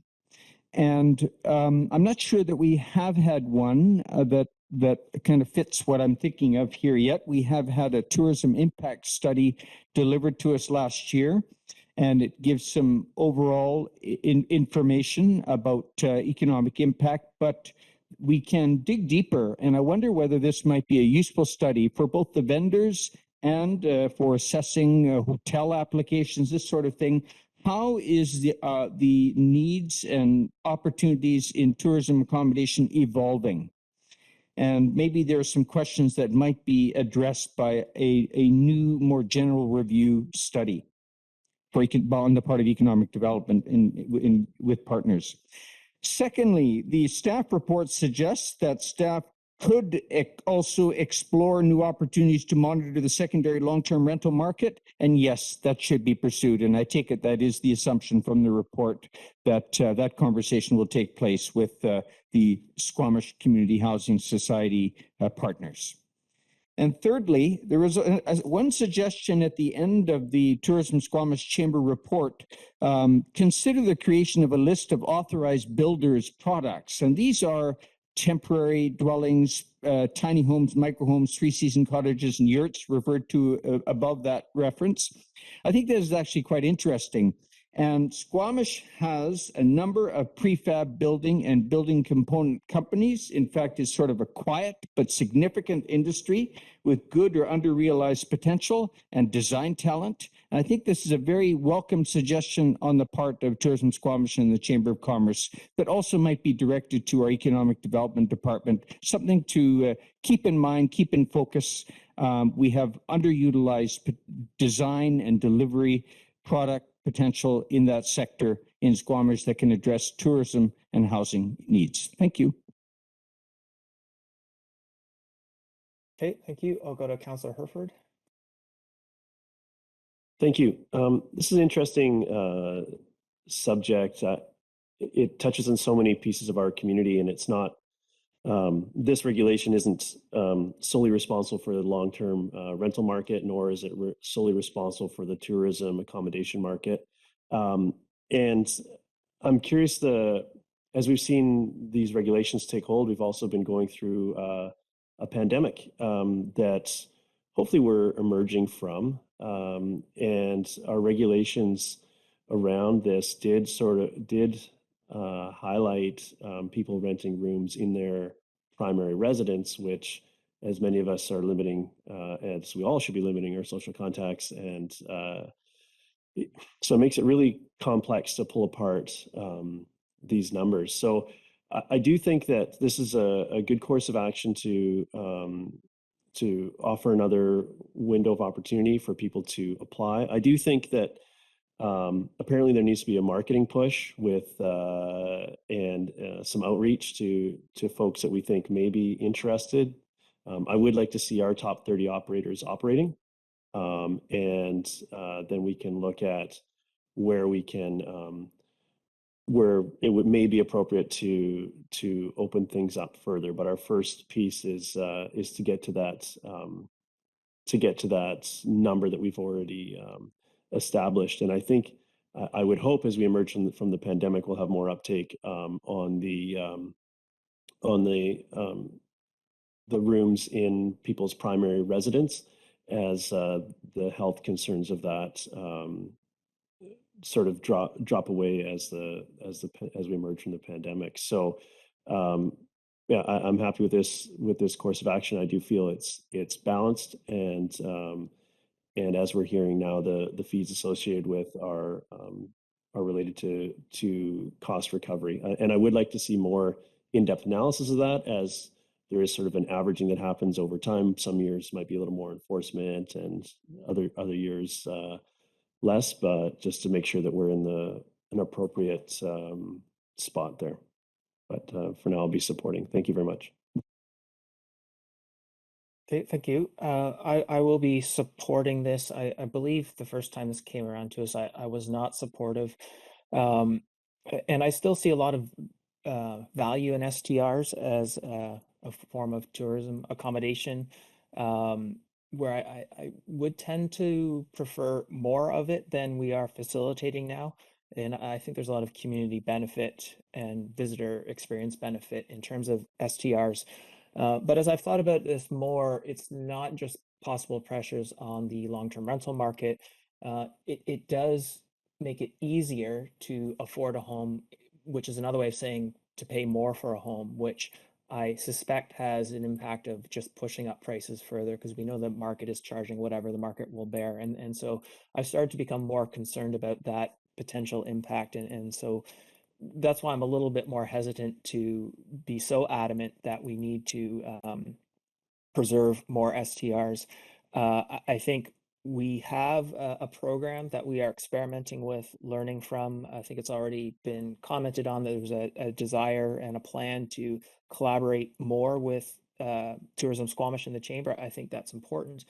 I also sort of note with COVID on top of everything else, it's really hard to draw direct cause and effect conclusions. And so given that, I'm hesitant to suggest any changes that would be based mostly on my own speculation at this point. So for those reasons, sort of encouraged to see staff working hopefully a bit more closely with Tourism Squamish and the Chamber to address some opportunities and ideas and so on. And otherwise, happy to support the resolution. So not seeing further hands, I will call the question. Anyone opposed to the recommendations? Not seeing any, so the recommendations pass. Thank you. And just before we move on, a bit of a process question. We made some references to the Chamber Tourism Squamish letter. I didn't notice that attached to my updated agenda. I just want, if staff can confirm that that will be attached at some point to the agenda that is made available. Ms. Philp? Yeah, through the chair, the most recent amendment is now attached. So if you refresh, it will show up on the agenda. Okay, perfect. Thank you. So we will take a short pause for switchover and come back at 11:37 for, I guess it's Finch Drive, I believe. So 11:30. Go ahead now. Harley's giving you the thumbs up. Okay, perfect. Welcome back. That was a refreshing 5 minutes. We are now on to a discussion about Finch Drive, and I believe I'm passing it over to Mr. Daly. Good morning, Chair and Council. My name is Brian Daly, Development and Subdivision Coordinator with Community Planning. Today, I'm here seeking Council feedback on a rezoning application at 1050, 1056, 1057, and 1070 Finch Drive, known as the Upper Finch rezoning.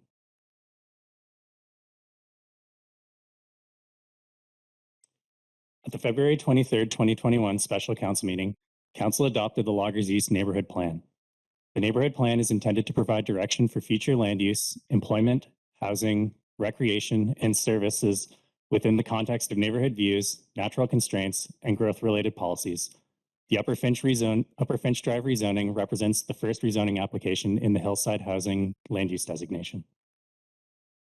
The subject properties are located on the east end of Finch and Raven Drive, totaling 8.5 hectares in area, and are zoned RS1. The western portion of 1050 Finch is relatively flat before rising steeply to an upper bench area in the center of the site and transitioning into a steep mountainside further to the east. The properties were developed with single unit dwellings accessed by a steep gravel driveway from Finch Drive. This rezoning application seeks to rezone the subject properties from RS1 to Comprehensive Development Zone 101 to facilitate the development of apartments, duplexes, and townhomes in alignment with the current Hillside Housing land use designation. The proposed housing mix includes 20 duplex units, 18 townhouses, and 172 apartment units between 4 apartment buildings. 2 of the apartment buildings are proposed on the lower portion of the site, accessed off Finch and Raven Drive. 2 other apartment buildings and the duplexes and townhouses are proposed on the upper bench area of the site. 38% of the apartment units will be 1-bedroom, 30% will be 2-bedroom, 12% will be 2-bedroom plus den, and 20% will be 3-bedroom units. This unit mix is consistent with the Hillside Housing policies and meets the inclusive housing policy in the OCP. The duplexes and townhouses will contain 3 bedrooms. The proponent has provided geotechnical and environmental reports to assess the net developable area of the site. Of the overall 8.5 hectares, 3.9 hectares of the site is considered the net developable area once environmentally sensitive and steep slopes over 40% grade are removed. This rezoning would qualify for all of the density bonus options outlined in the Loggers East neighborhood plan, but is still under the allowable base density. A density bonus for market rental housing has been included in the CD 101 zone. This would allow for up to 15 additional apartment dwelling units, provided they are secured as market rental and have an average unit size of 800 square feet. The proposed apartment building height is 18 meters or 5 stories, whichever is less. This exceeds the 4-story apartment building height identified in the Loggers East neighborhood plan. The rationale for allowing the apartment buildings to exceed the 4-story height is to reduce the apartment building footprints, to allow for more open space on the site, and to reduce the amount of retaining that may be required to accommodate the buildings on the upper portion of the site. Reducing the building footprints and maintaining open space is supported in the site design guidelines of the hillside housing policies. The steep topography of the site and the lack of neighbors to the east should minimize the impact on neighboring views. The CD 101 zone is proposing a reduced parking standard for the apartment dwelling units by reducing the requirement by 0.25 spaces per apartment unit type and reducing the visitor parking space requirement to 0.1 spaces per unit for 72 of the apartment units. This represents a reduction of 60 stalls from the standard zoning bylaw requirement.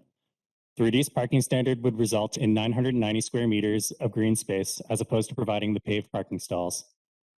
It should be noted that the proposal includes visitor parking for the duplex units, which is not a requirement in the zoning bylaw. Staff are supportive of the reduced parking standard for the apartment dwelling units for the following reasons. 32 of the units will be secured as affordable rental housing. 60 of the apartment units will be located on the lower portion of the site close to active transportation infrastructure. A 3-meter wide multi-use path is provided along the extension of Finch Drive to the upper portion of the site, providing an active transportation option for accessing the upper bench area of the site. The developer is proposing to continue the multi-use path from their site along Finch Drive to Loggers Lane, which would provide an active transportation connection from the site to the corridor trail on Loggers Lane. And the developer is also proposing an e-bike sharing program for the future strata residents. This application triggers the community amenity contribution policy. The applicant has proposed the following offer, which exceeds the policy for a multifamily residential or mixed-use rezoning application that proposed more than 50 new dwelling units. For the on-site affordable housing provision, the applicant is proposing 32 affordable units, which represents 15% of the total units and exceeds the 10% requirement. For the critical amenities portion, the proponent is offering a $1 million cash contribution and the construction of a multi-use path from Finch Drive to Loggers Lane. For the active transportation component, the proponent is proposing a multi-use path through the Squamish Legacy Sports Park, which is located adjacent to the subject property, as well as a Finch Drive to Raven Drive multi-use path through 1050 Finch Drive. And for the parks component, the applicant is proposing to construct ski jumps and a shelter at the Squamish Legacy Sports Park and children's play facilities in the public parks located on the subject property. The developer is also proposing the following additional amenities to supplement their CAC offer: a dedicated childcare space for 25 children, a commitment to build the duplexes and townhomes to Step 5 of the BC Energy Step Code, that all units will be powered by a low carbon energy source, to provide multiple trail connections from the subject property to adjacent trails, an e-bike sharing program for the future strata residents, and a $50,000 cash contribution to support First Nations youth programs. The proponent is committing to provide 32 affordable housing units, which represents 15% of the total units on site. The proponent has also committed to building the affordable rental apartment building in the first phase of the development to provide a minimum unit size of 800 square feet and an average unit size of 938 square feet. The units are proposed to be provided in the apartment building on the lower portion of the site off Finch Drive. The intention is to subdivide off the parcel with the affordable rental building to keep it separate from the remaining strata that will include the rest of the development. This will facilitate obtaining financing for the project, as well as future management of the building, and allow for its completion in the first phase of the development. The developer has indicated they are open to discussions with the Squamish Community Housing Society about managing the units once they are completed. The following items will be secured in a land development agreement. All of the CACs, including the timing of their delivery, the size of the childcare space and the timing of its construction, the commitment to build the affordable rental apartment building in the first phase of the development, that all residential units will be powered by electricity, including the hot water tanks, and a commitment to build the duplex and townhome units to step 5 of the BC Energy Step Code. So staff are proposing the following recommendation and seeking feedback on the following items listed on the screen. That concludes my presentation. Thanks. Thank you, Mr. Daly. Council, over to you. Councillor French. Thanks, Chair. Does the road design allow for future transit service, right potentially up to the top? Through the chair, the turning radius would allow for my understanding is that it would accommodate the turning radius of a bus. However, BC Transit does not currently have service in this area, and they don't have plans to add service to this area at this time. Okay, thank you. And does the road design up at the top of the project allow for that municipal roadway to continue at some point potentially in the future up and over into Valley Cliff as a connector route in the future? Through the chair, that's correct. The intention is that this road has been designed to allow for access to lands beyond in the future. Okay, Chair, and I have one more. I'm interested in getting some feedback from staff on the impacts if some of the apartment buildings were to potentially be built yet another story higher. So this area allows for more units than the developer is proposing to construct based on the density bonuses available. And it looks to me like buildings 2, 3, and 4 could potentially all have an additional floor with little to no negative impacts due to the fact that they're basically up against very high, steep slopes and cliffs. So in my mind, this is a place where I think it makes sense to go high, even higher. So I'd like to know from staff if there's anything preventing this development from further increasing the heights of potentially 3 of the apartment buildings to add additional units. So through the chair, parking requirements would certainly have an impact on that by adding, there's already a proposed reduced parking standard. So by adding additional units, that would increase the parking requirements. Staff are trying to be conscious of, not going too far beyond what was outlined in the neighborhood plan. It called for 3 to 4 stories, and 5 stories seemed like a reasonable compromise in this location for the reasons that you just mentioned. And given that it is quite a challenging site for steep slopes and environmentally sensitive areas, so 5 stories seemed like a reasonable compromise. I might let my director jump in if he has anything else to add to supplement this answer. Mr. Valaniskis? I don't really have anything useful to add to what Brian said. I think that, yes, in terms of neighborhood impact, there wouldn't be a lot of impact if the apartment buildings were higher in that location. However, we do have a plan, and it is a relatively recent neighborhood plan. So perhaps a future review to the policies when it comes to height on the hillsides would be warranted. But at this time, we're trying to stay close to the plan we have. Okay, thank you, Chair. Thanks. I have Councillor Anderson and Councillor Race. Thank you. Mr. Daly, do we have, and I'm referring to the parking, the rationale that staff offers for supporting the parking variance. I'll just read out the first one. 32 of the units will be secured as affordable housing units, unquote.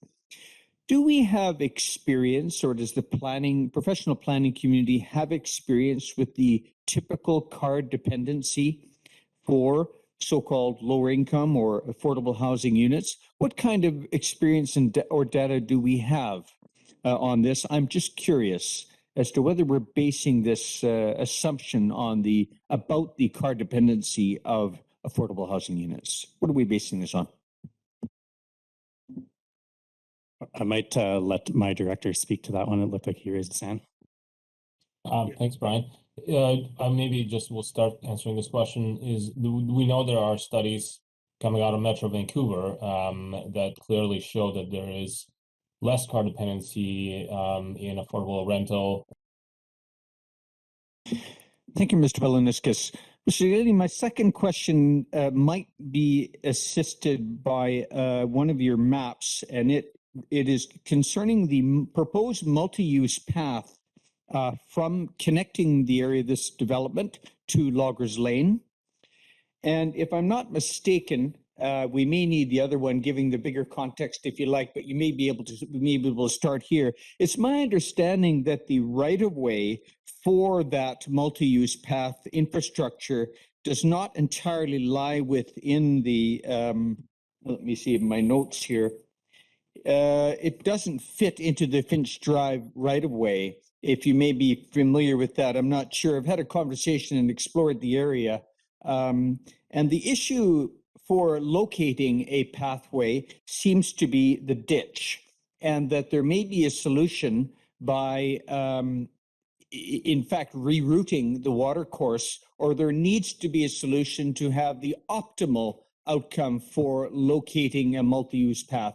Do I understand this situation correctly? And I guess my question is, can we explore that, accommodating that right-of-way by looking at some stream enhancement or relocation to fit that path optimally? So through the chair, my understanding is that the environmentally sensitive ditch is on the north side of Finch Drive, and the multi-use path would be proposed on the south side of Finch Drive, where there aren't environmentally sensitive ditches located. The detailed design of that path has not been finalized at this time, given the preliminary stage of the rezoning application, but it's certainly something that can be further explored should this application move forward. Thank you, Mr. Daly. In fact, that helps me to explain my question, and that is whether that multi-use path should instead be located on the north side of Finch. And if so, if we could look at this, is there good reasons, safety and otherwise?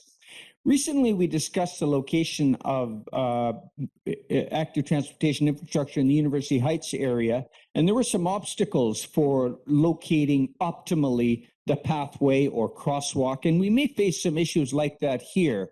If there can be a solution to put it on the north side, perhaps this might be advantageous from a safety, pedestrian point of view, and if so, if we could look at that stream, if that's an issue within the right-of-way. So I guess I'm passing this on as something that to be explored. And is it worthwhile? And if so, if we can pull that off. Thank you. Okay, I will go to Councillor Race. Thank you. I noticed in the report the maximum grade of that access road is, I believe it was 12%. And I'm wondering if you could compare it to Thunderbird Ridge. And also, my recollection is, and it goes back to my first or second term, that we changed the maximum grades in the subdivision control bylaw. And I wonder if you could tell us what those are and how it relates to that. So through the chair, my understanding is the maximum grade is 15%, and we'll double check with Mr. Buxton on that. So for the road design, there are portions of the road that are 12% in grade, which is quite steep. But in discussion with the engineering department, portions of the road were reduced to 9% and 6% to allow for breaks in these steep sections for both vehicles and for people using the active transportation infrastructure on this road. So that was contemplated in the design to try and make it more usable from an active transportation standpoint and just more usable functionally. As far as the grades of Thunderbird Ridge, I'm not sure what that is off the top of my head. So I'm trying to think of one that would be Dowwood would be a comparable roadway. I'm actually surprised to hear that this might be the connection to Valley Cliff. When I was looking at this, I thought, no, there's no way that would be the one. Are there other routes being considered? I know this is a touch off topic, but is it possible we'd have a more friendly route for the connection to Valley Cliff? I saw a hand from Mr. Valniscus there. Please go ahead. So I can take this one initially, Jonas. Yes, we've done some preliminary work in terms of whether or not this can get through to Valley Cliff. It's ugly in terms of the cut fill extents to get from the southerly extent of this road across. Every option is ugly through here. It's either steep slopes or riparian area or steep slopes and riparian area. So they're all feasible. None of them are easy. And none of them get us a particularly shallow grade because of the topography. There's just no way you can make that grade up without massive cuts or fills or both. But this is one feasible option. There are others. We're trying to keep our options open, but I'm not going to sugarcoat it that this is a nice option once you go south from this point. It's not, but there are very few options to make that connection through. Thank you. And just on a different subject, when I looked at this plan, and keeping in mind that we're in the process of incorporating a housing society, and one of the goals of that society is to eventually own property or own units or provide for ownership possibilities, it occurred to me that one of the amenities we might like to see out of this is a piece of fee simple land. And I don't know or expect that staff has actually done any work on it, but this is a feedback report. And so my feedback would be for staff to explore the possibility of taking one of those apartment sites, and probably the one at the northwest corner at Raven, and take a building, or take a site rather, and the housing society do the building and own the property, as opposed to just manage investors' rental property. So I know that changes other factors, and there'd be an impact to that. But to me, when we look at a development like this at this stage, and given the fact that we are incorporating a housing society, and that is one of the goals, that we want to consider that for these types of developments. So I'll leave that with staff. Okay, thank you. I will go to Mayor Elliott and then myself. Before we start, though, I did neglect to mention staff are asking for feedback on specific items. So I guess after Councillor Herford's question, then after Mayor Elliott, I will just go around the room. And if you can just share any comments you have about those particular items, we'll try and capture those and get this wrapped up. So I will turn it over to Mayor Elliott. Thank you. Mr. Daly, in the report, it says the reduced parking standard would result in 990 meters squared of green space as opposed to providing the paved parking stalls. But most of this parking is going underground. And so are you specifically talking about visitor parking, which visitor parking can probably fit underground too? So I see it's a way to sort of justify a reduced parking rate, but I don't see a big open parking lot anywhere in this development, really. Am I imagining that, or is most of this parking proposed to be underground? Through the chair, the parking currently is proposed to go underground. However, if the additional stalls have to be provided, there may not be enough space to accommodate them in underground parking, and it could potentially eat up some of the green space. If you look at AP1, there is some visitor parking stalls proposed kind of outside there, and given the reduced building footprints, they are kind of constrained for the amount of underground parking that they can provide. So there is the potential that these stalls wouldn't be located in a surface parking area. Can you explain how the density bonus for market rental would work and where it would go? It wasn't a question to council, but it's also in the report as a possibility. And so I'm just trying to understand where those 15 units might go, or whether you're looking for our direction on that density bonus. So through the chair, the developer has indicated their willingness to try and accommodate these units. They just aren't sure if they can fit them in, given the zoning constraints, the height and the parking. So the idea was to incorporate this density bonus so that they could provide up to 15 units if that's feasible for them once they get further down the detailed design. They just aren't sure which apartment buildings they can fit in and where they could go at this time. So we thought it would be appropriate to build in a density bonus to allow that flexibility for them in the future detailed design of this development. And then my colleague mentioned potentially fee simple land as part of the amenity package, but the current proposal for affordable housing is aligned on Finch Drive rather than Raven. And that location was chosen for active transportation reasons, was it not? That's correct. So staff are recommending that any affordable housing would be at that Finch intersection before it goes up the hill. That's correct. And for other reasons such as facilitating financing and delivering it in the first phase of the project. And just checking that the childcare space has been confirmed with our table of community experts and our planner, that it's an adequate size for 25 children and that the age category has been discussed with them as well. It has not been referred to, but it will be before it comes back for any formal readings. All right. Chair, do you want me to comment on the other categories staff have asked for, or do you want me to, you're going to go around the room differently? Actually, I was planning on waiting, but why don't we start it now? So if you'd like to make those comments, then we can go from there. Okay. I think that the unit mix is interesting and appropriate for this site. I don't mind the density at all. I think it's a good use of the steep slopes without creating some really unsightly walls.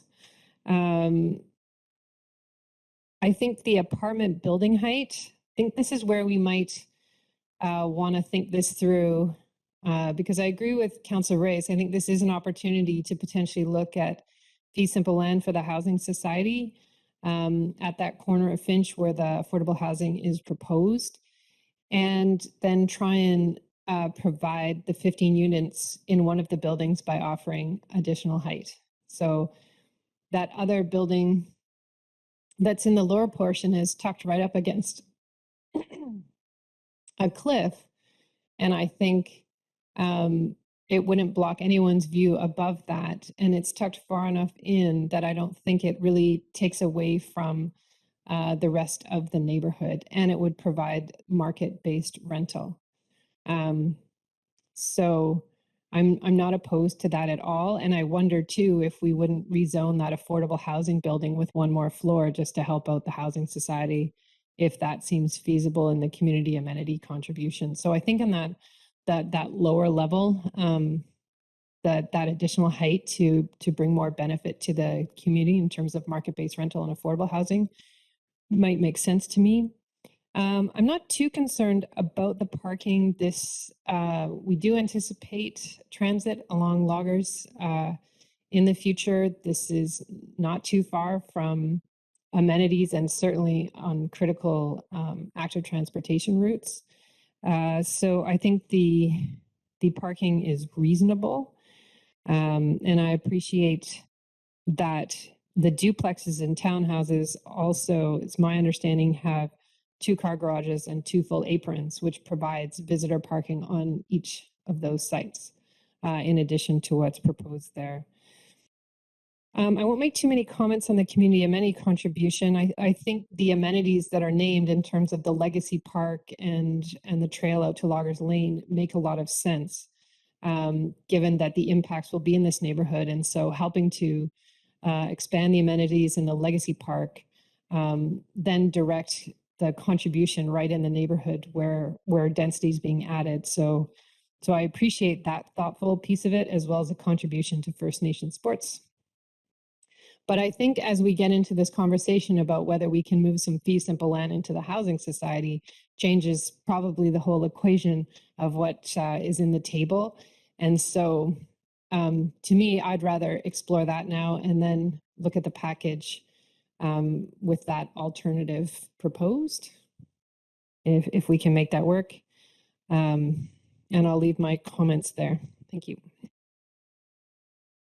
Great, thank you. I'm going to go to my couple questions now, and then I'll go to Councillor Herford, your question comments.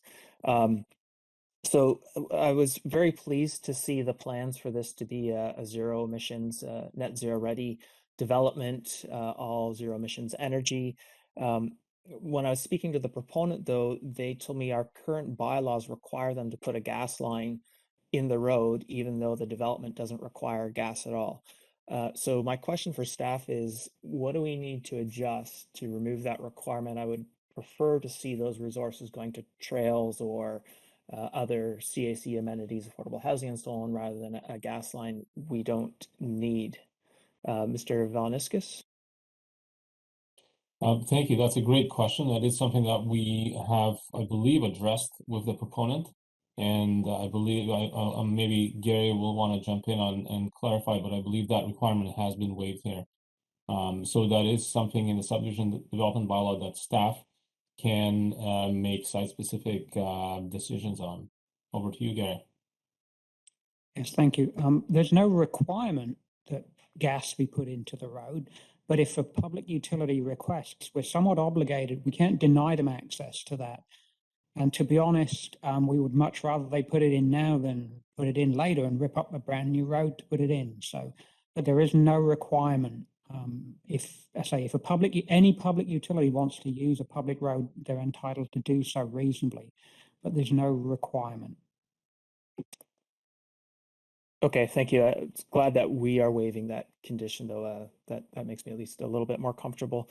The other thing I wanted to check on is if we know the location of the childcare facility in terms of where the affordable building is proposed, and what is going to be the experience of people in the affordable units who need childcare. Are they going to have to, with their kids, go up sort of steep hills, steep paths, and so on? And what's the time and so on? And is there sort of, I guess, equitable access to the childcare? And maybe that's a level of detail that's further down the road. But I'm just wondering if any consideration has been given to that. Mr. Valniskis. Thank you. Maybe I'll speak to this because just the other developments in the neighborhood, I think that this won't be the only childcare facility in the neighborhood. We already have one of the childcare facilities that has established a temporary facility on the corner of Finch and Loggers. And there's going to be a rezoning coming to council in the near future that proposes an expanded facility there. So I think the facilities, if there are any up on the hill, are meant to be targeted towards the population that lives up the hill. And I think the portions of this development lower down should be able to take advantage of the facilities that are going to be coming forward, on the lower sections of the Loggers East neighborhood. Okay, so a hand from Mr. Daly. Just to add to that, so the current proposal is to have the childcare facility in the AP2 building, which is, if you're looking at the screen right now, kind of the top left corner. So that building is where the childcare facility is proposed, adjacent to the public park. And then the apartment building in the bottom left corner is where the affordable units are currently proposed. Okay. Thank you. Appreciate that. As chair, I won't jump into my own comments yet, but I will go to Councillor Herford for his question and comments, and then I'll go around the circle for everyone's comments.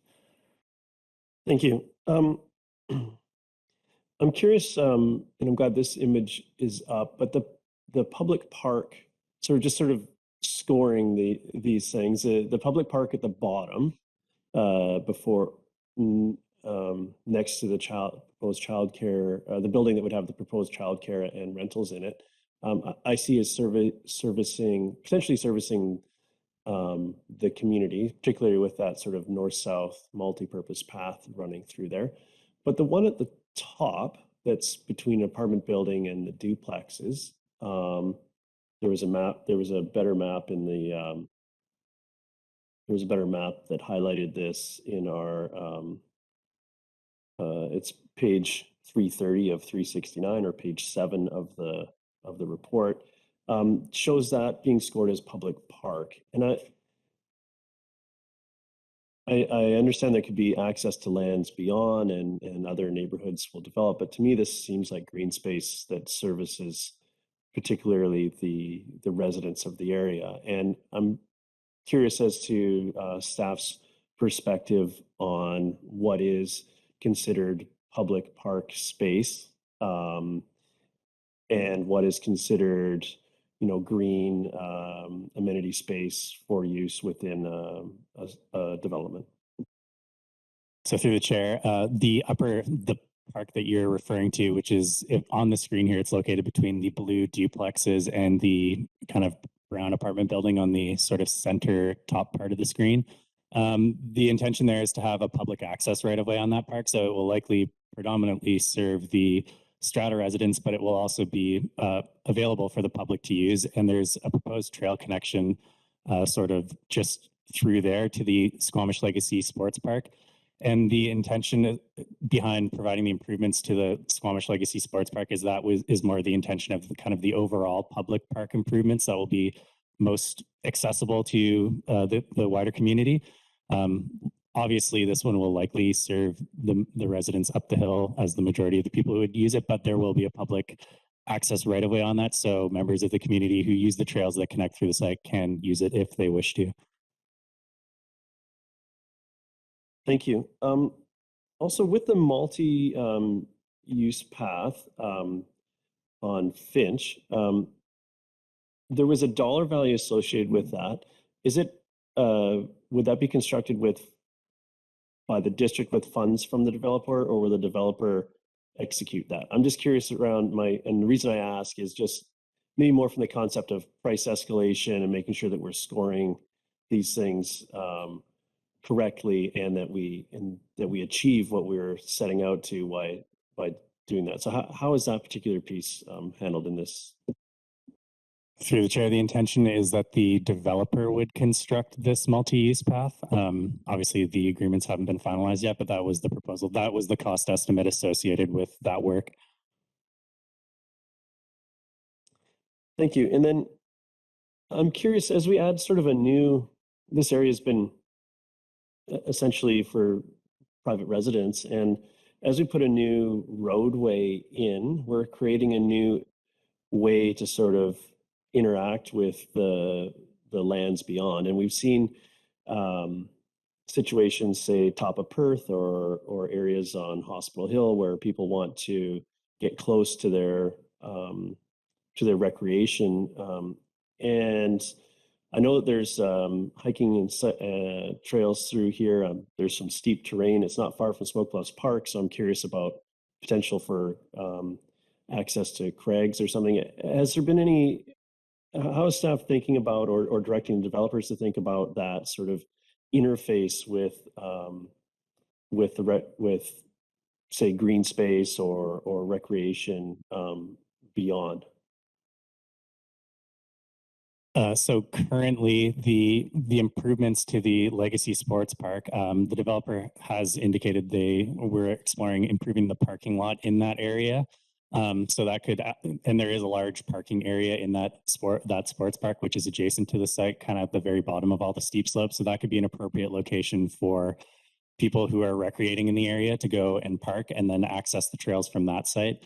The improvement of the trail connection through this site should allow for, people who are recreating to park down there and then access these trails and move through the site, however they are recreating, by foot or by bicycle.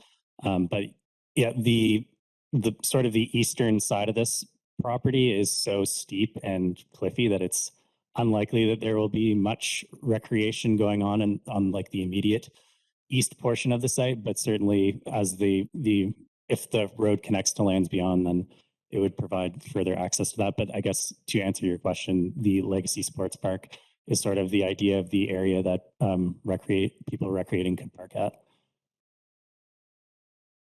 Thank you. And when people take this new path out Finch to Loggers to access the public transit, has there been thought into upgrading the facilities there, as far as a higher level of, besides, I don't know if a stop needs to be added, or if a shelter or a lay-by for transit, as we should see some more frequent transit use here. Has that been factored in? I don't necessarily think that it's the responsibility of potentially of this developer, but just sort of in the grander scheme of the area. Where does that lie? Through the chair, that has not been contemplated as part of this rezoning application, so I don't have an answer for it really. We were focusing on the active transportation connection, given that there aren't currently transit facilities in the neighborhood for this specific rezoning application. Thank you, Chair. Do you want me to have you grown tired of me, or do you want me to continue on with the feedback on the requested pieces after my questions there? Yeah, while you have the floor, why don't you let us hear Okay, your comments? I'll be quick. Thank you. I was happy to see I'm happy with the density here. I think this is often we see sort of a push for the maximum that's allowed versus what's actually achievable on the site. And I do think that this is a good mix. I was happy to see the duplexes and the apartment buildings. Yeah, I think that's good. The apartment building height is a challenging one. We did just come through a sub-area planning process or neighborhood planning process, and they gave us a different number.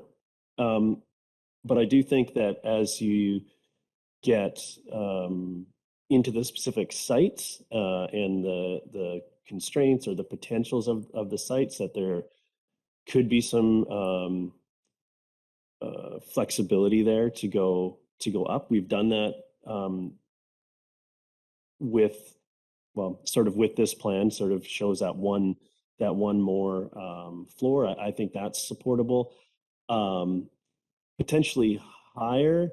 I'm a little hesitant on without seeing the impact to the parking, which leads nicely into the next topic you want feedback on, which is the parking. I'm content with the parking as presented. I think that the challenge a little bit is sort of that over time piece where we will have better transit there over time, but we don't yet. And but I think that kind of hits a sweet spot, and there's some data showing that that these types of the areas where the reduced parking is proposed, those uses sort of generally have a lower demand on parking. And it's also, the parking regulations are sort of exceeded, I'd say, in other areas, both in visitors and with parking on aprons and so on.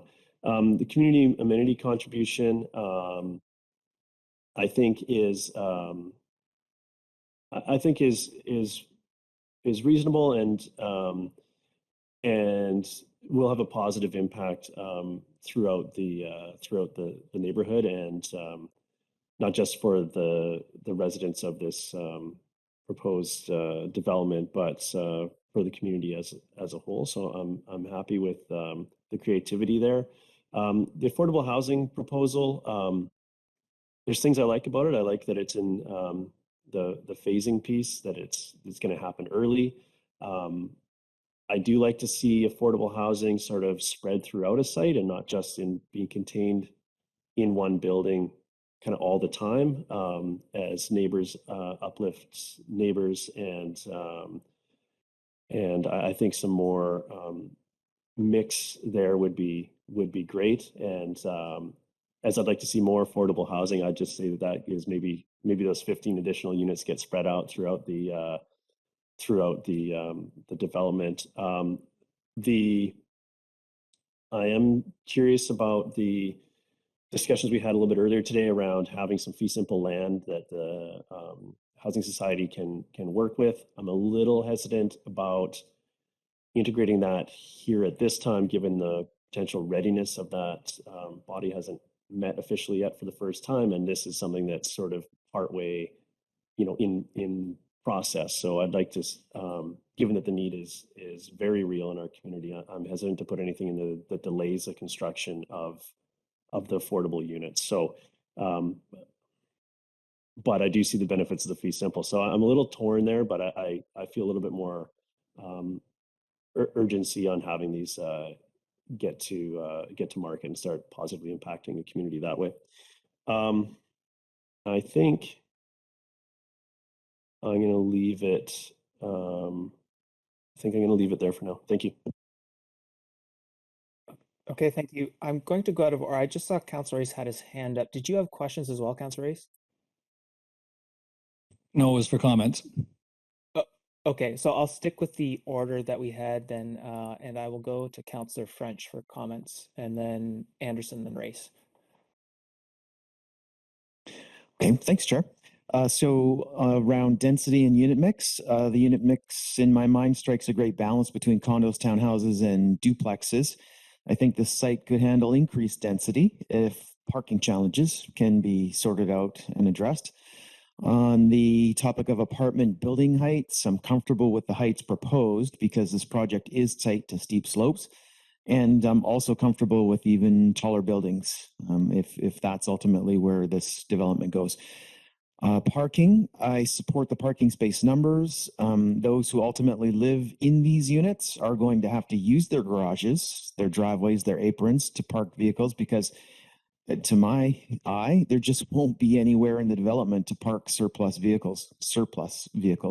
So the cycling infrastructure, the paths, the trails, plus the potential for future transit service to this site creates a scenario where there are very few barriers to active transportation, and I think that supports the parking numbers that are proposed.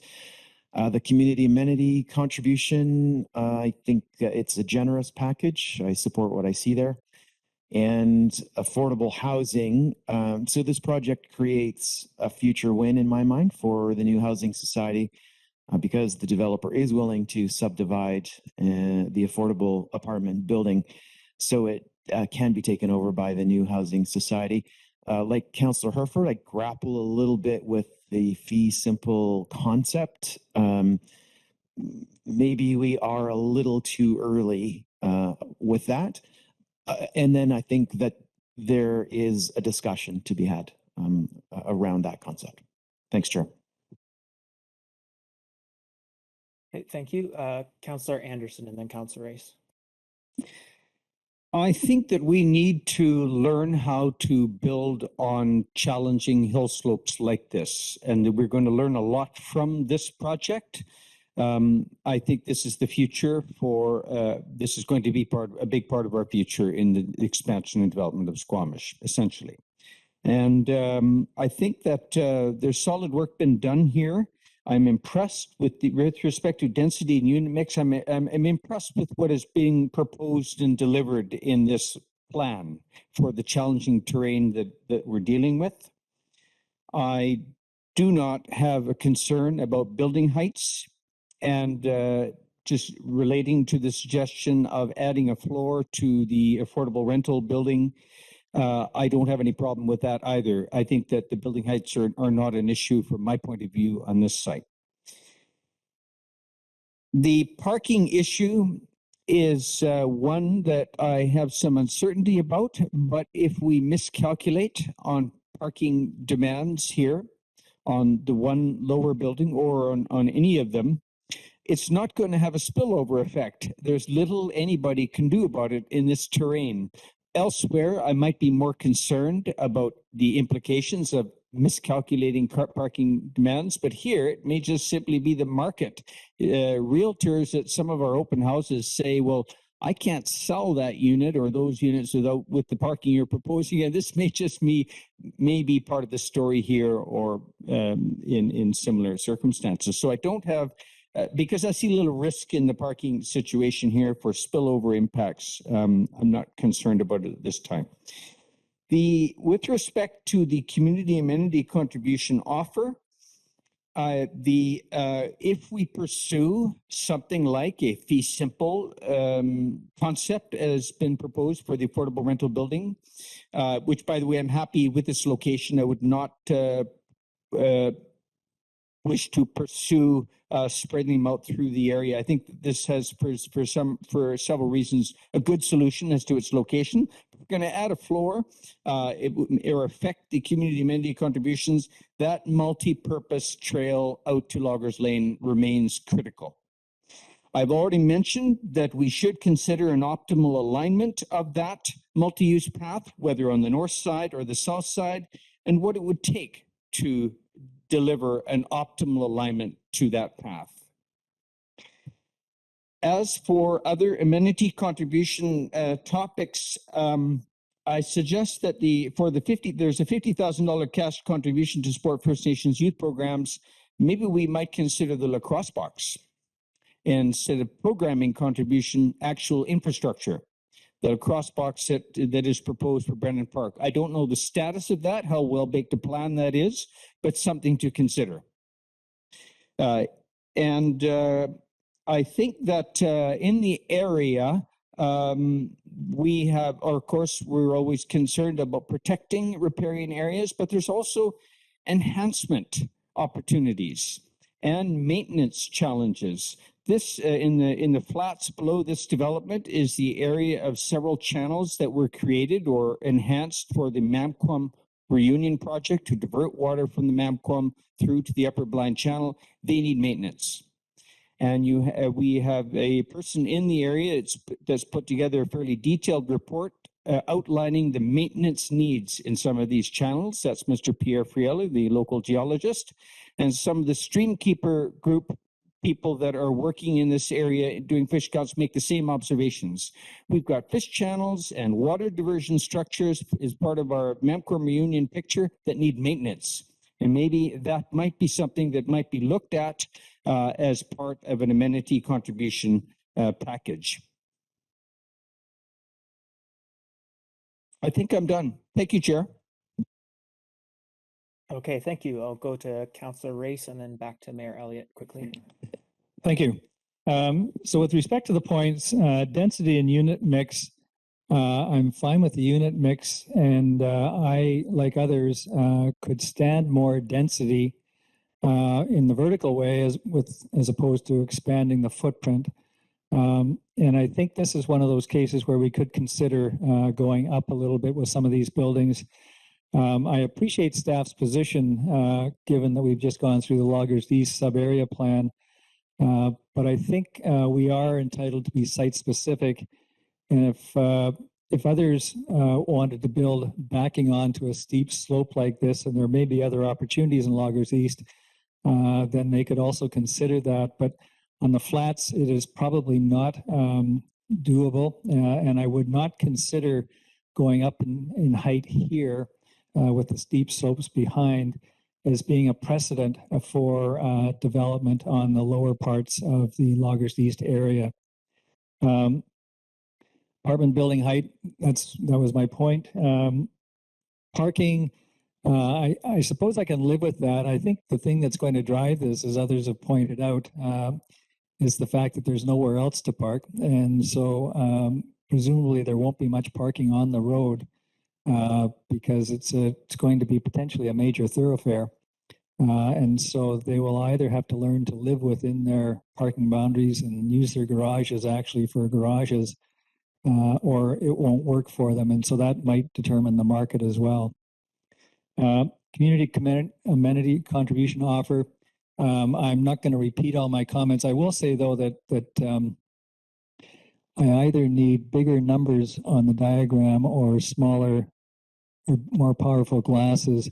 I'm happy with the lower left apartment site as opposed to the upper left apartment site. What I was intending was the one that is already proposed for affordable housing. And so I'm consistent with other councillors that have noted that.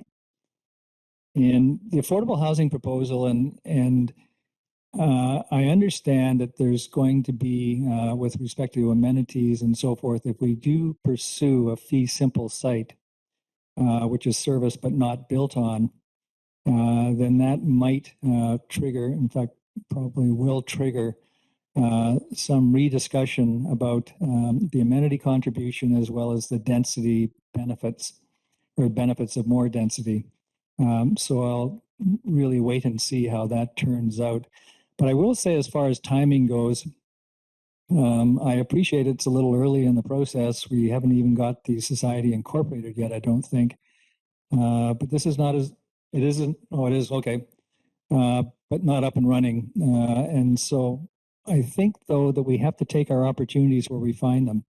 And we don't get this opportunity with every development. If we knew we were going to get a piece of land like that now, even before the rezoning process is finalized, we could start the planning for it, or the society could start the planning for it, and financing and so forth, to get it built almost, if not on the same timeline. So I think, as I say, I think the most important thing is for us as a council to take opportunities when they come. We don't always have control over that. So those are my comments. Thank you. Okay, thank you. Mayor Elliott? I forgot to mention that where we're in the apartment buildings, I would just like to see some thought to storage options for people in smaller units. We are going to have a bike share program, so I'm not sure what that means to how many bike parking stalls we need in each of those buildings according to the bylaw, but I think the smaller the unit, the more challenging it is for people who want a Squamish lifestyle to store their gear. And so if we're reducing parking, then I think we need to acknowledge that there still needs to be storage somewhere, somehow, whether that's in the unit or maybe in the spaces we save by having a bike share program, we can create some unique storage for people in smaller units. I just want to reiterate, and I don't know, this is up to you, Chair. There's definitely two of us that would like to see a CAC option, including fee simple. But so maybe two options come forward the next time we see this. But I mean, the district stands to subsidize the housing society up to $1 million over 5 years. The faster they get land in their hands, the faster they can start planning, the faster we can stop subsidizing them because they're turning an income. And so this is on flat ground.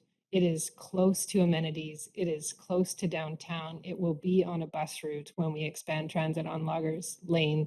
And as Councillor Ray said, as soon as that board is struck, conversations can start to be had with government partners and private partners to start the planning process. So these kinds of opportunities don't come around every day, and there certainly aren't a lot of them in the valley that are close to the kinds of amenities that this is.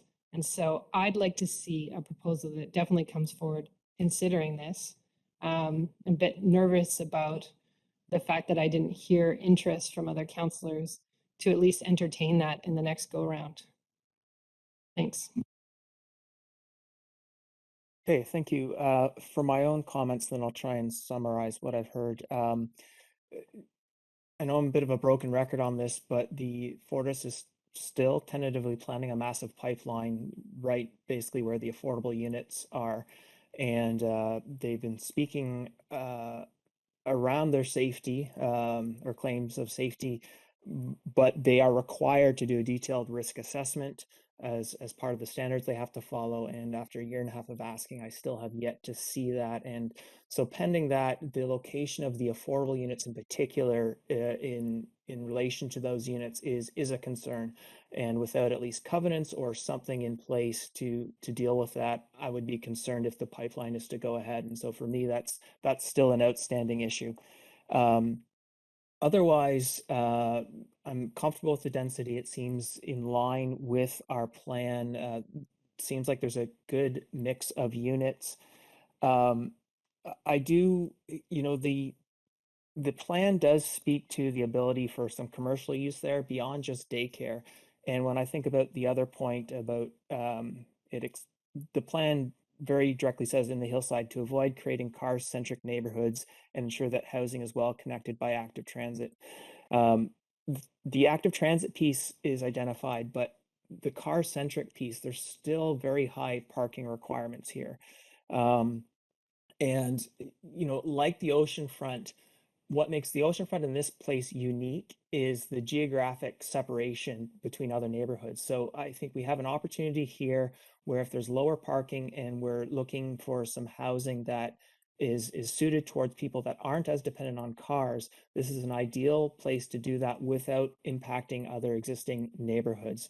And, the rest of our community has been built around people primarily dependent on cars. And so I think we have to watch for opportunities where we can take a different path. And this particular location is one of those opportunities. And so when it comes to height and so on, I'd be quite favorable to relaxing parking requirements first. I will say in terms of the daycare location, the answer given in terms of the relative locations is positive, I think, but I also think as this moves forward, it's really important that we don't assume that the affordable units will find their daycare in a different neighborhood. I think providing access, geographic and cost-wise and so on, for the people in the affordable units to the daycare that's on site is really critically important. So how we do that, I think there's maybe different ways. I don't want to prescribe that, but I think that is important. Just coming back to the not being a car-centric place, I understand from the proponent there is opportunity for more commercial on site, and with a goal of, you know, so at least you can get some milk and bread without jumping in a car or not having that incentive, that would be positive. And anything we can do to make it so that people don't want to get into a car, they can get to a job or whatever they need without a car, I think we should take advantage of those opportunities. Very pleased with the zero emissions plans for this this place. I think that's fantastic. In terms of the CACs, where we are now,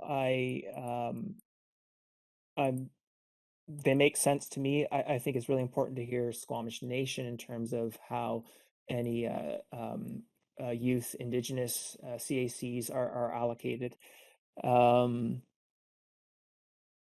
And I think other than that, most of the comments from my colleagues resonate with me. So I'll draw my own sort of thoughts to an end there, and then just trying to summarize what I think I heard.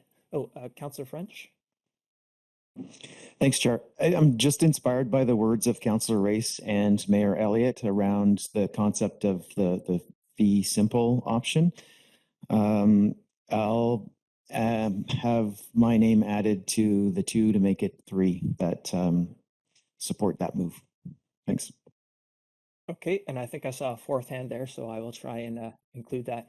As I go through these, please raise your hand vigorously if you see I've gotten something wrong, and then we'll try and catch any loose threads at the end. So I did hear some support for considering additional height,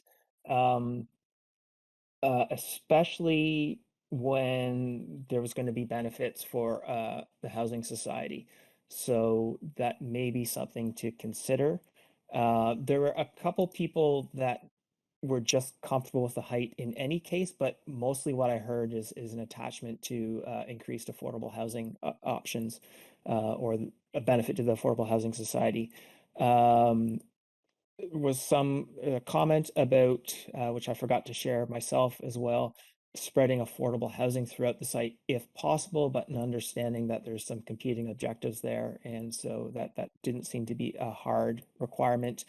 There does seem to be a fair bit of support for at least exploring fee simple options as part of CACs and or height in this. So that seems like an area that could use some exploration. Comment about looking at a north side alignment for the multi-use path, and thought that we should focus on storage for people in smaller units. There were some, I guess, contradictory ideas on the parking, but overall it sounded like people were comfortable with the parking as proposed. Council, did I miss anything there? Nope. Okay. So with that, I guess I will ask for a motion. And I think we've already covered the comments. So if someone wants to move the staff recommendation, would entertain that. Mayor Elliott moves, Councillor Ray seconds. Any further discussion, Council? Councillor Herford. Thank you. I think I won't go into any of the points we've already covered, but I did want to call out I found the renderings for this particular project very helpful and facilitated our discussion today. particularly around the heights and sort of the sight lines of the development, and that really made this really added some texture to it that I find has been missing in some of our other conversations, and I didn't get a chance to mention that earlier in the project in our discussion. So thank you for that, and I'll also add my voice to, like, I'm happy to explore the fee simple piece, and I'm just curious how it relates with our CAC policies and the percentages of affordable housing provided versus this fee simple piece, and I definitely need to wade through that a bit, but I would definitely interested in hearing about it, but we'll go from there. Thank you. I'll be supporting. Okay, thank you. I just remembered one final thing I wanted to add, just on the height piece. I do have some hesitation because this is so, the neighborhood plan is so recent.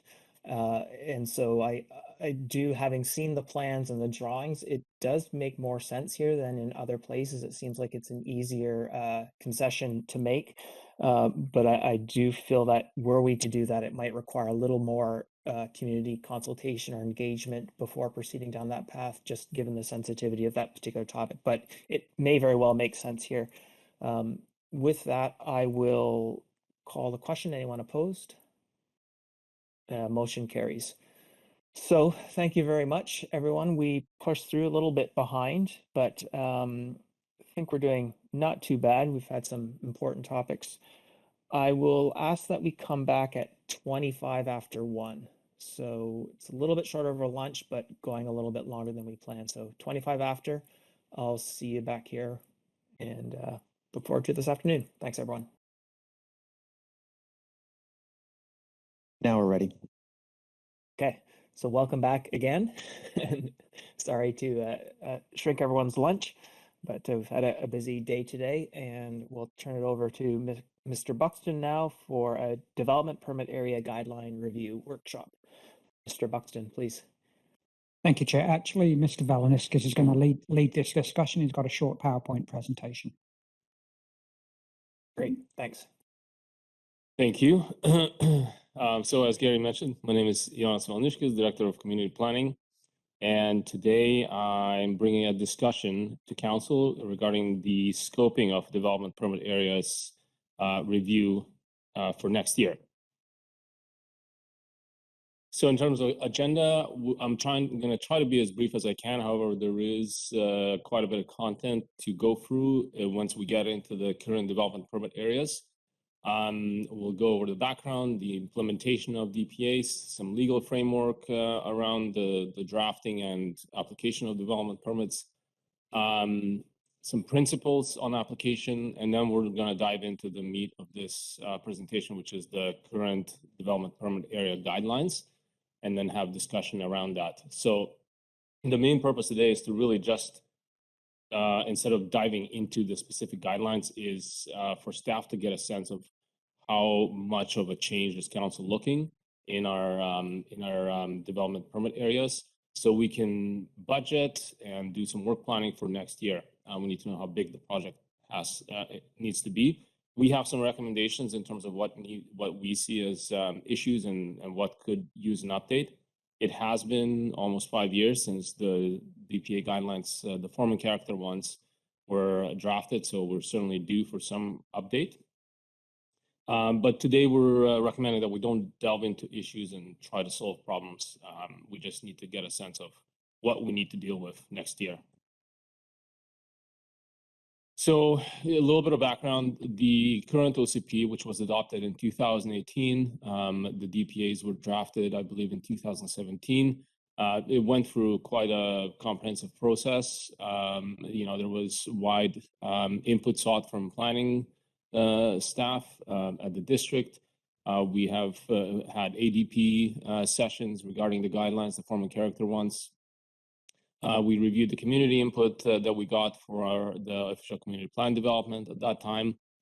And as a result, we revised the development permit areas. And I would say that the form and character ones are fairly new compared to what the old guidelines looked like. There were many problems with the previous guidelines, which tend to be more general. We ended up with a comprehensive list of fairly specific guidelines.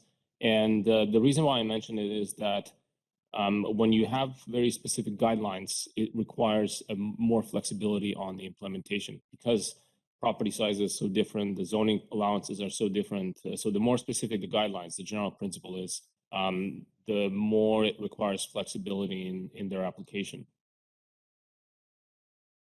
Guidelines are essentially a set of policies that guide very specific development applications. Staff work with the applicants extensively when reviewing the applications, using some judgment, and also relying on the applicant's professionals for certain aspects such as code and architectural articulation, and relying on the applicants to understand what the economic limitations of the project are. Sometimes not applying a guideline is as simple as the project is too small for practical application. There's no formula that can be simply applied, as is the case with some of our regulations like the zoning bylaw.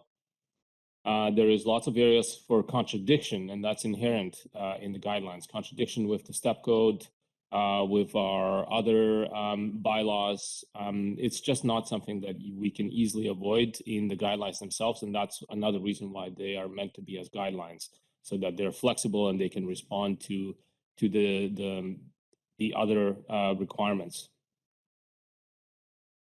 Some development issues and community objectives are better addressed via other local government tools. So when these guidelines were drafted and when the Local Government Act was amended to add some of the additional powers in the development permit areas, we didn't have things like the step code, where we're already taking a fairly progressive approach in terms of energy efficiency.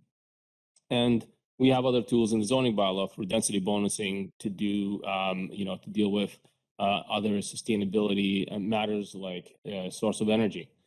So generally speaking, a good practice is we always want to look at the objectives of the development permit area. So every development permit area has a set of objectives, and then the guidelines follow after that.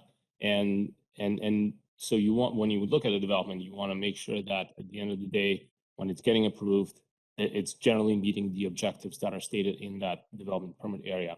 And from there, we need to apply flexibility and adaptability quite often. In terms of the legal framework, form and character development permit areas generally have a number of DPA designations. So form and character for us, our main one, which is the development permit area number 3, universal guidelines. It applies to a lot of the multifamily, commercial, light industrial development.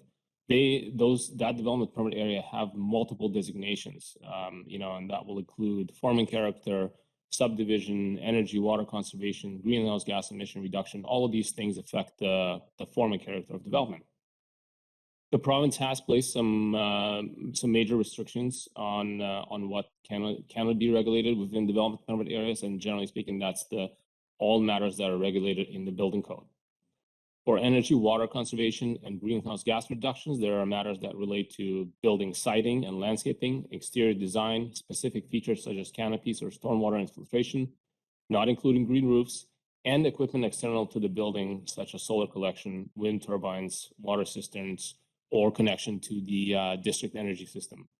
So there's some speculation that when the province introduced this provision, the external machinery, the intent was to make sure that local governments can connect developments to the green energy or to the district energy systems, but it extends to other forms of on-site generation as well.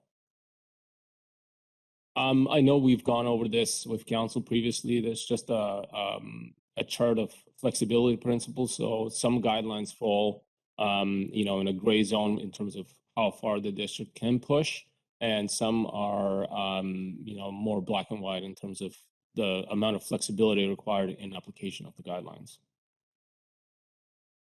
So now we're at the main portion of this presentation, and so what I would like to do is just quickly go over all of our development permit areas and recommend to council which ones should be subject to the review. So we have the first 2 DPAs. DPA 1, which is environmental DPA, it's a highly technical permit area.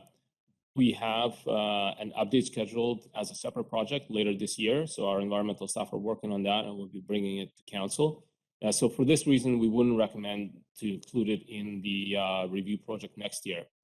And it's a similar scenario with DPA2, which is our flood management development permit area. We will do updates as needed. It's another highly technical area that our staff work with. And so as issues pop up, we will bring those to council. And we don't recommend touching it through this next year's project. This is the main development permit area for form and character. So it's DPA3 Universal Guidelines. The designation includes form and character for commercial, industrial, multifamily, residential, and intensive residential development. Intensive residential development is intensive single-family development. It also includes promotion of energy conservation, water conservation, and greenhouse gas emissions in its designation. It is widely applied, so any commercial, light industrial, mixed use, multifamily, and intensive residential development would be subject to this DPA. And staff recommendation is that we certainly focus on this one in next year's review. It has lots of objectives stated under DPA3. I will spend a number of slides in this development permit area. So we want to, the objectives stated are reflect and celebrate what is unique and special about Squamish, foster a distinctive creative character, realize a built environment that is accessible and promotes and supports better health outcomes, improve energy and water conservation, enhance connectivity, create high quality people-oriented public realm, and support safe, functional, livable neighborhoods.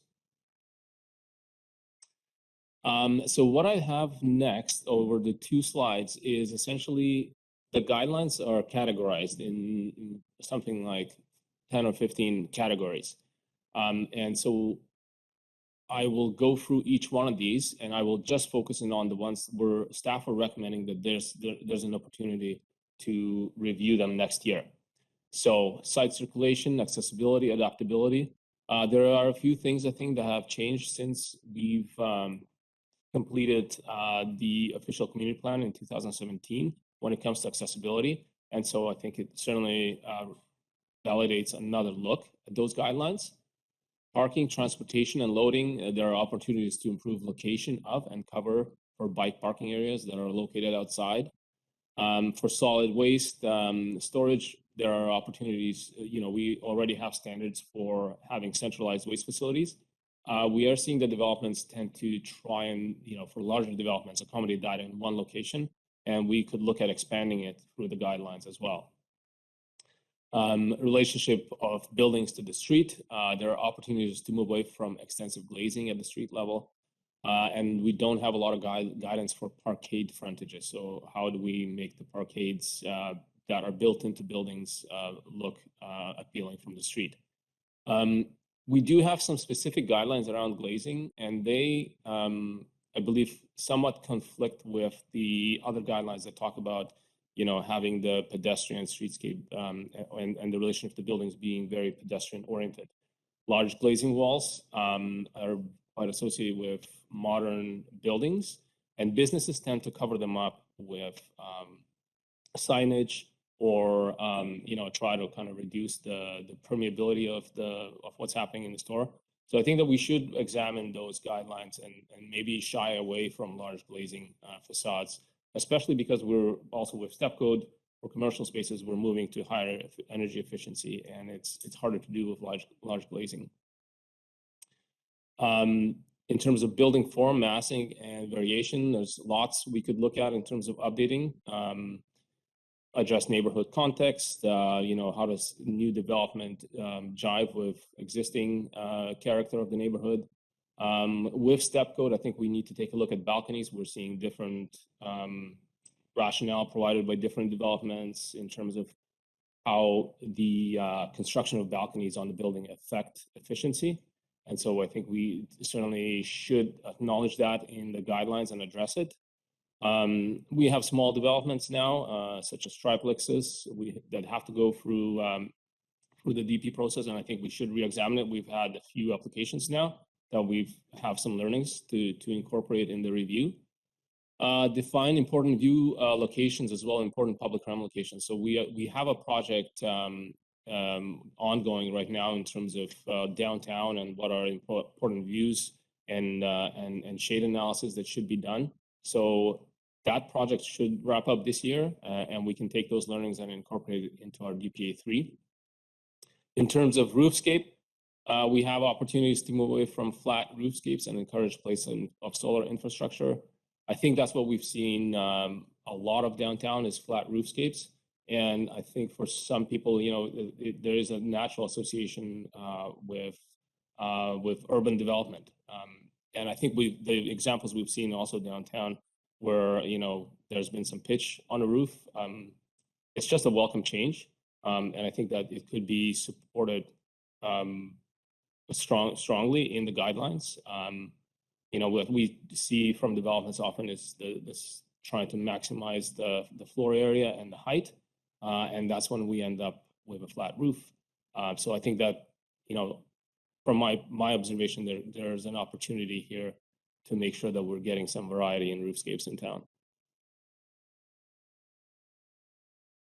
Building materials and color, we have an opportunity to strengthen language on low carbon exterior materials and address the current emphasis on muted color palette. It's something we've heard quite a bit. And it is something that is part of our guidelines, you know, is to kind of align with the colors in our natural environment. But I would agree with council's comments that, you know, perhaps we need to take another look at vibrancy of building colors. We could also include support for variances when low carbon materials are used. So this is certainly something that is regulated by the building code, but essentially it becomes kind of like a density bonus that's built into the guidelines where we can express where council can approve variances or should consider variances to the zoning bylaw provisions when low carbon materials are being used. In terms of landscaping, opportunity to strengthen pervious area and shade provision guidelines, and we would certainly look at anything we can do in terms of climate action.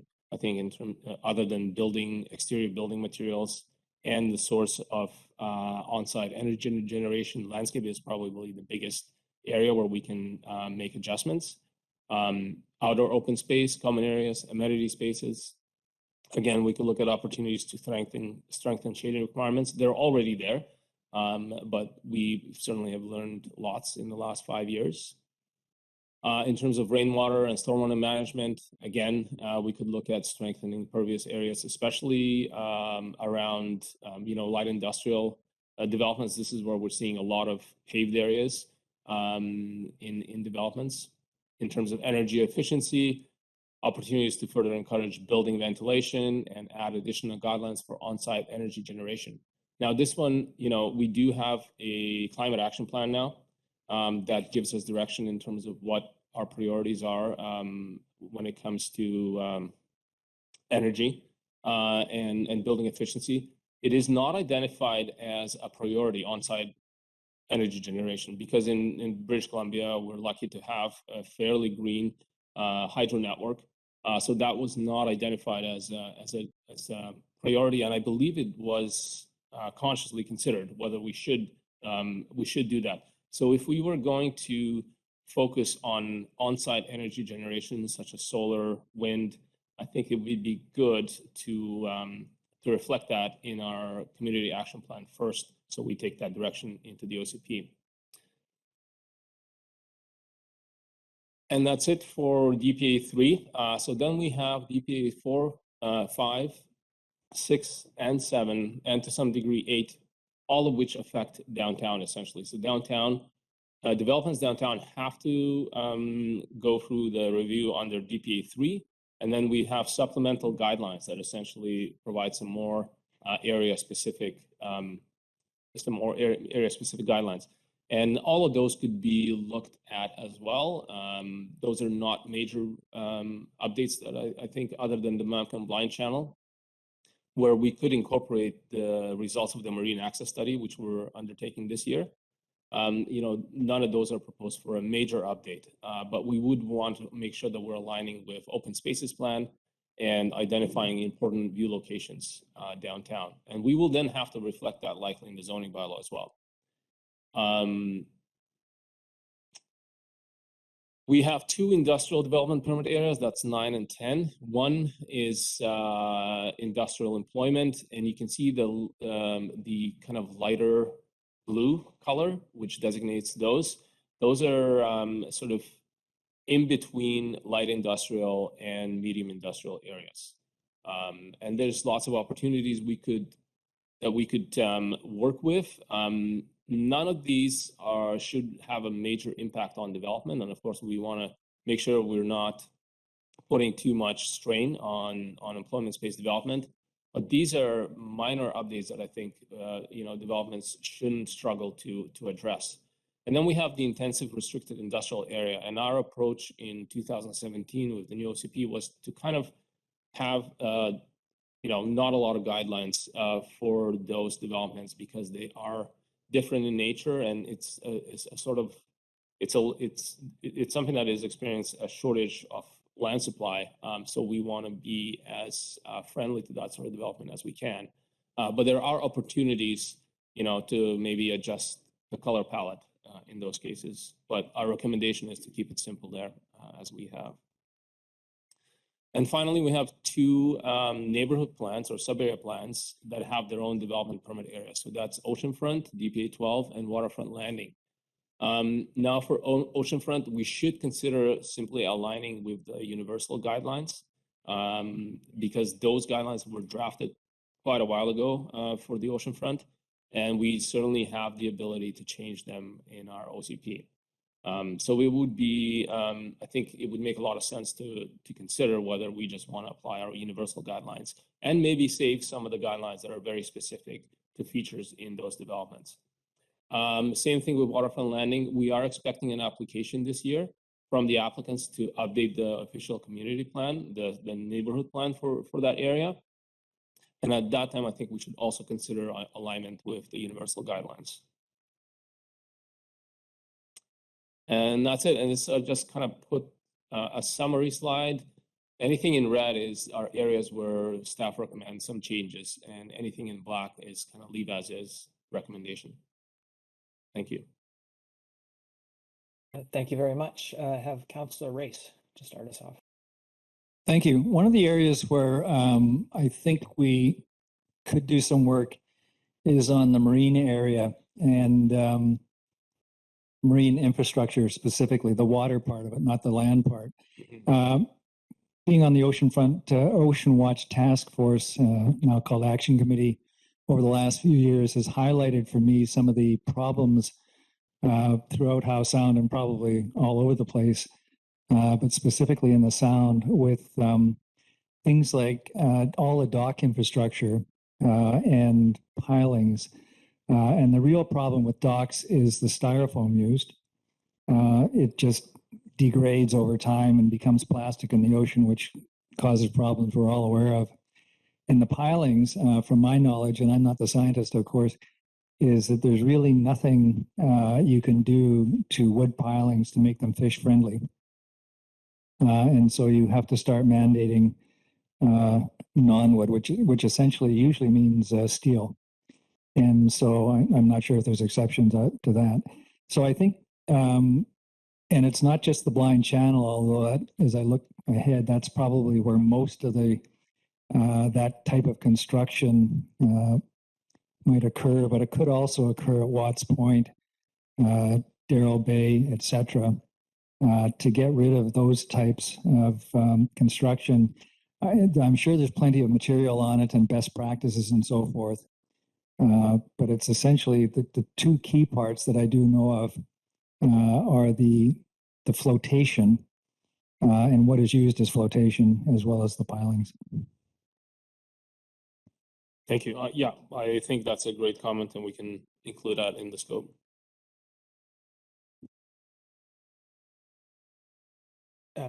Councillor Anderson. Thank you. I just wanted to follow up on Councillor Race's observations, which I think are very valid. But just to pass on that it's not necessary to hear what best practices are, and the jury is out really. There is experience that is being built up in Howe Sound on the pilings. Just to address that specifically. For example, Squamish Terminals thought they were doing a great thing in replacing creosote wood pilings with steel covered, coated steel. However, new issues have arisen with them, and so that they have not provided the habitat surfaces that we had expected. So the jury's out. There's also experience with steel pilings at Blue Heron Marina in the channel. But I think it is a very worthwhile topic to explore. And in collaboration with our neighbors and the rest of Howe Sound, I think it's very important. I'm just glad Councillor Bass has brought it up. Thank you. Okay, thank you. Mayor Elliott.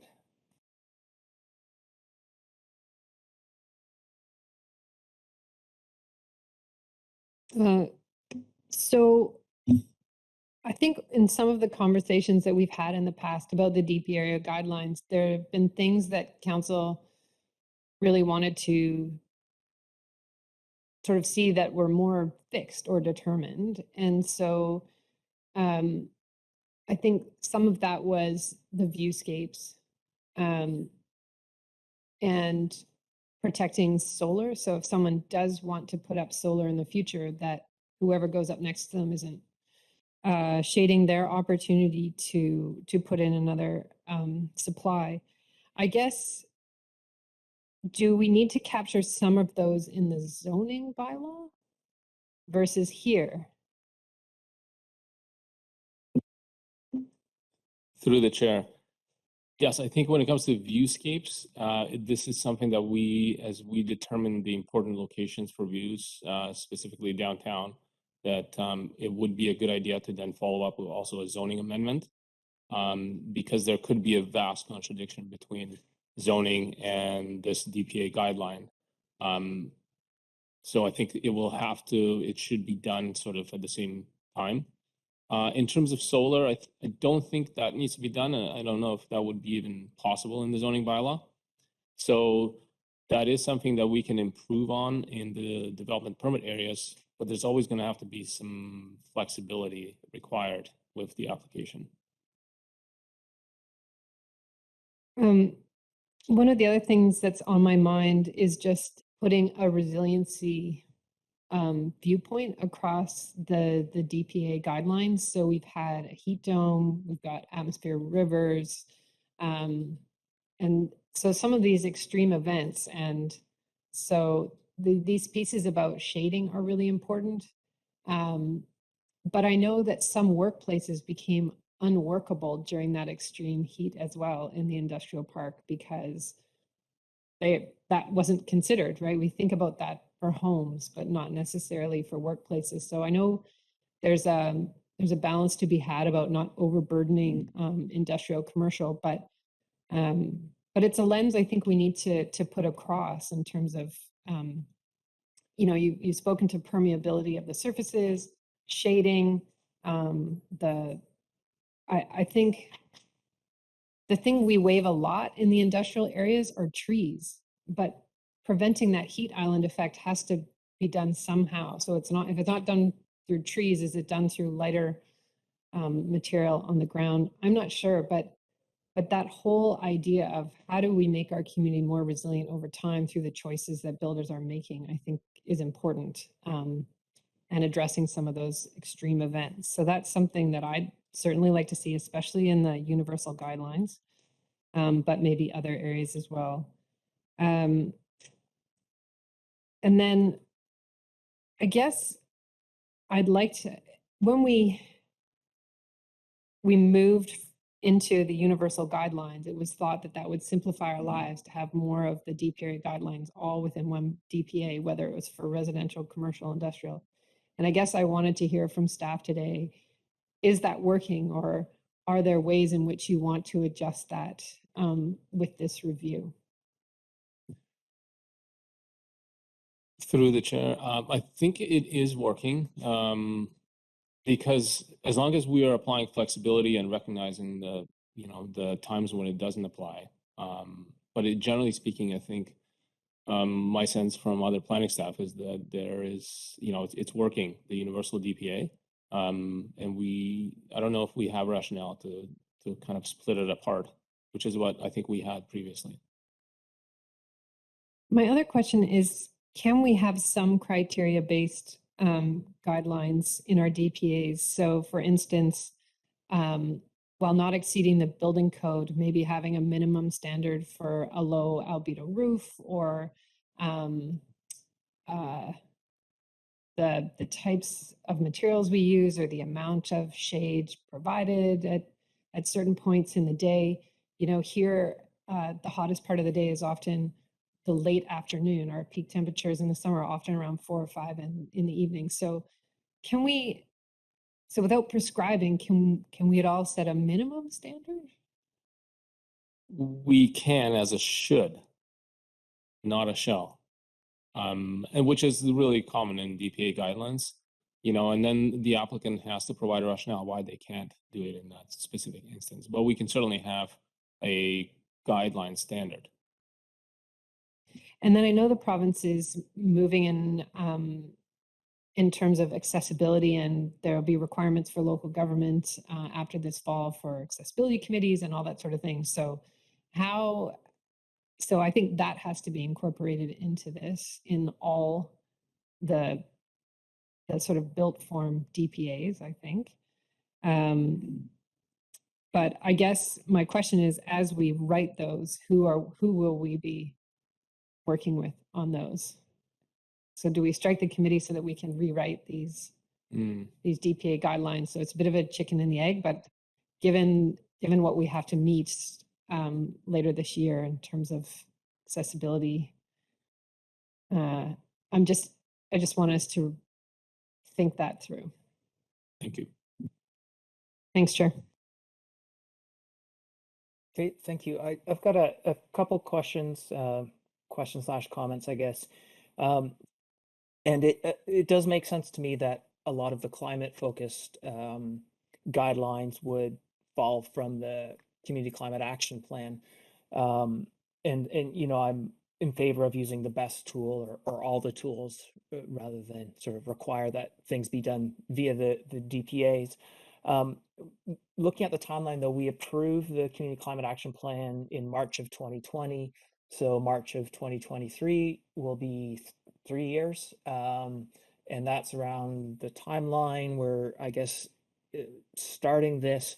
So I'm wondering, you know, seeing that we are even compared to when we did the Community Climate Action Plan, we're underwater, on fire a lot more, and sometimes both these days, it seems. So I'm presuming we'll see some changes in the Community Climate Action Plan.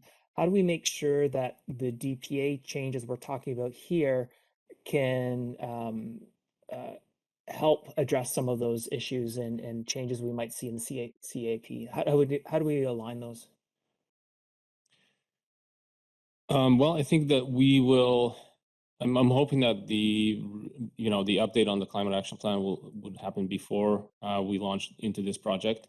And I think that at this point, when it comes to sustainability, energy efficiency, and energy sources, you know, we kind of go line by line through the climate action plan, looking for any areas where we can apply it in our other toolkits, which one would be the DPA. So at the time when we draft this, you know, we would be heavily involving the sustainability group at the district and going line by line through the climate action plan to see what we can do. Okay, thank you. And the mayor maybe in the response got at my other question. The one DPA just guideline that stuck out to me as an example, rather than the specifics of it, but the cool roofs, and we say cool roofs and pavements made of highly reflective and emissive materials are encouraged to mitigate urban heat, lower energy use and GHG emissions, and improve human health and comfort. And so at a high level, the objective makes sense, but if I think of myself as a developer, it's not clear to me what materials I can use, how much of emissiveness or whatever I'm trying to achieve. And so are these the sorts of things we expect we might have a bit more objective numbers in terms of a temperature, or, you know, this is the guideline, this is the number you're aiming for? Yes, I agree. This is definitely an area where we could have recommendations in terms of what what target should the developer should be aiming for. Again, it should, in applicability, we should apply that as a guideline. And if there's reasonable rationale to deviate from it, it should stand. Okay, thank you. Any other questions? Councillor Anderson. Thank you. Mr. Veliniskas, as I recall, about a year ago, we were discussing an oceanfront development application, and it was with Ms. Susan Stratus, so it may have been Waterfront Landing. But in any case, it was revealed that the language in the DPA guidelines for energy systems was out of date or didn't take into account more recent development, and it was concerning district energy. And it was the assumption of the planning department presentation of the time that district energy was not a direction we were going. Of course, in fact, we can't. We have to stay abreast. And while discussion has moved towards building envelopes and electric power, we aren't ignoring district energy opportunities. So I just wanted to highlight, we have had a couple of conversations where it was clear that the language was out of date or needed revision in that area. Whether that was specific to the sub-area plans for those sites, but you'll probably have it noted down anyway. Secondly, there is a precedent in the Loggers Lane East neighborhood plan. There's language, I believe it's in the environment section, with respect to low carbon materials. That's, I believe, the first time we've introduced it, but we have more recently discussed it again in the oceanfront development applications, low carbon materials, use of wood, and needing to perhaps catch up with some new language in that area. But we have a couple of precedents already. Low carbon materials, structural systems, that is, not just cladding, is a topic that comes up in the advisory design panel quite often. And my question then is, how do you suggest that the advisory design panel be engaged in this process? How have they in the past? Clearly, there's some expertise and experience there, things that resurface again and again in their conversations. How do you see their role in the process that you're proposing, even in the scoping? Thank you, through you, Chair. That's a great question. As we did with the last set of revisions to the guidelines, we held a number of ADP sessions in terms of going through the proposed guidelines and getting ADP feedback. I think we would go through the same process where we would be taking, once we were actually starting the project, taking the current guidelines for ADP's comments, and then once staff have drafted the changes, going through those changes with ADP as well. I haven't talked to ADP about the scoping at all. At this point, we haven't allocated staff resources really for it yet. So this is just meant to kind of define the amount of work we need to do and if we need any budget for next year. Chair, I had one additional question, or rather it's an observation or two, and this concerns DPA 9, the industrial employment category. My two observations are, as we go through some of the applications and packages for the business park and in the southern area of the business park, it strikes me that we're making these sites expensive looking. And perhaps in the process of reviewing what we do with DPA 9 in future, we should be consulting with the Economic Development Department. Clearly, there's lots of pressures on our industrial land base and on businesses. We have businesses that are going to be moving to the business park or will not be able to afford moving to the business park. It's been suggested to me by some of the stakeholders that the guidelines are too strict. What do we need all this landscaping for? And, I can't afford it. Therefore, I'm heading out to the sticks or out to the edge of town or relief from these extra costs. So perhaps there's a role for an economic development lens on the DPA 9 guidelines. However, my second observation regarding DPA 9 guidelines, it relates to the recently discussed project just south of the Shell station on Highway 99. I forget the address, but it's a SkyTech yarding site that's being repurposed to 2 industrial buildings, and extensive discussion within the ADP about the materials being used, the concrete tilt-up being proposed. What do we do there? It's a different situation because we're in a highly exposed area, and I assume that it is DPA 9 that will apply there, given that that's the industrial employment is the designation for that area. So there's a little bit of this and a little bit of that going on with DPA 9, and I just wanted to pass on those observations. Councillor Herford, and then Councillor Race and Mayor Elliott. Thank you. I like the idea of the resiliency piece being really highlighted. You know, as we talk about the heat dome, and we've just done our wildfire DPA. You know, and then in this last couple of weeks, we've heard about you know, some, and actually earlier in your presentation, we talked about adding some pitch to some roofs for some interest, and we've heard about various buildings ejecting snow off their pitched roofs, and whether we've taken appropriate action to put in the measures to prevent that. So not in this sort of uncertain time are these changes going to result in us needing to deal with that, those safety concerns in the long run? Is this a one-off? I don't know, but I think we need to be ready for sort of the full spectrum as we've experienced this year. I was curious, in one of the slides, it says to align a couple of the areas. I think it's waterfront and where was it? Your final, yeah, these ones.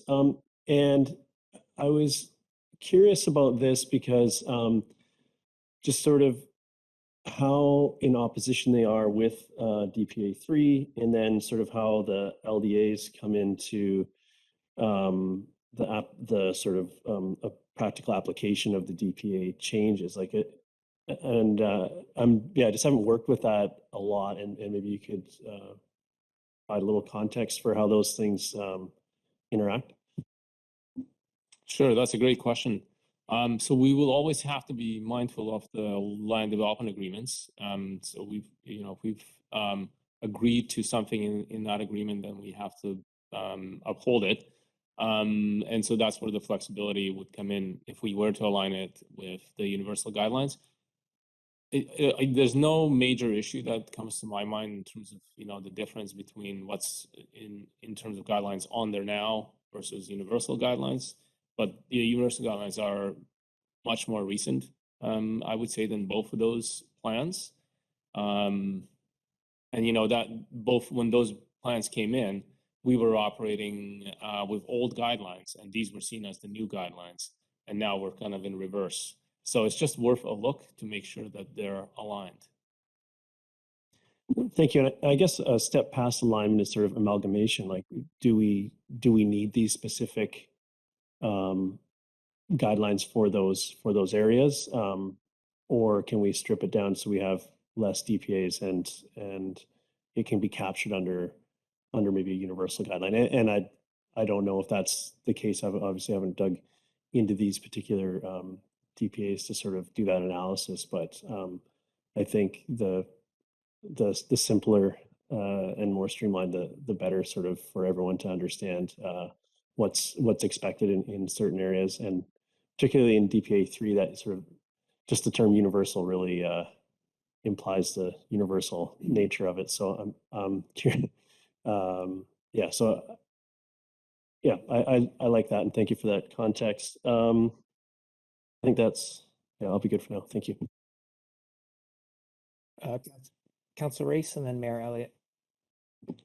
Thank you. And I also wanted to mention resiliency, because I think it's a lens that, as the mayor pointed out, I think it's a lens that we should be looking at practically everything on that we do at the district. And we all hear in the media that the province and other parties that were affected by some of the events of the last year want to build back better.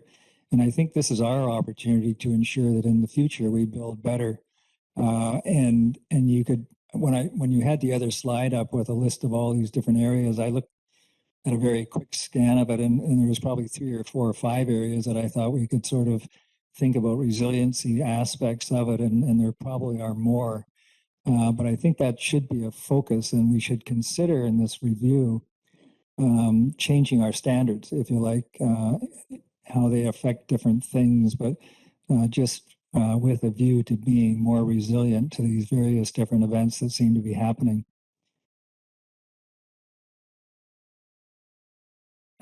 Mayor Elliott.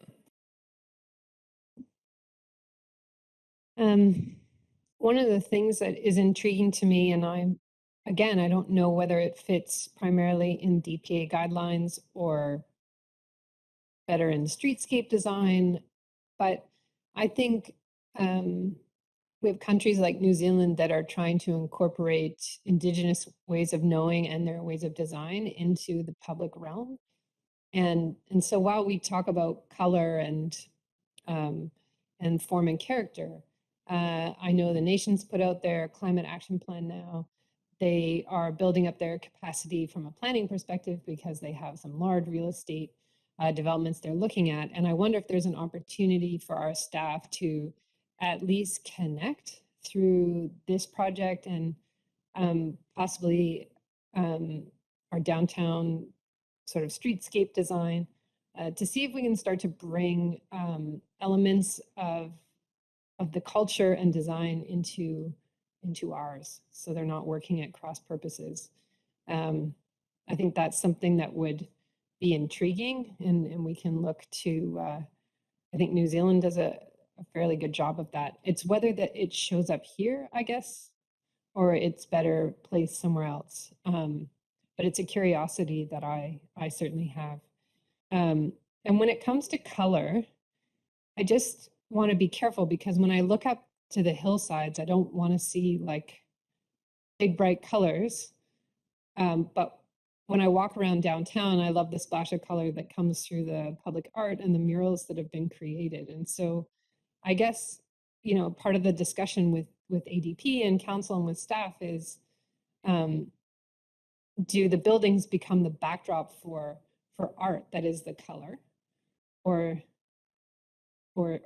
should the buildings have it in and of themselves? I just don't want to see arbitrary splashes of color that have no context.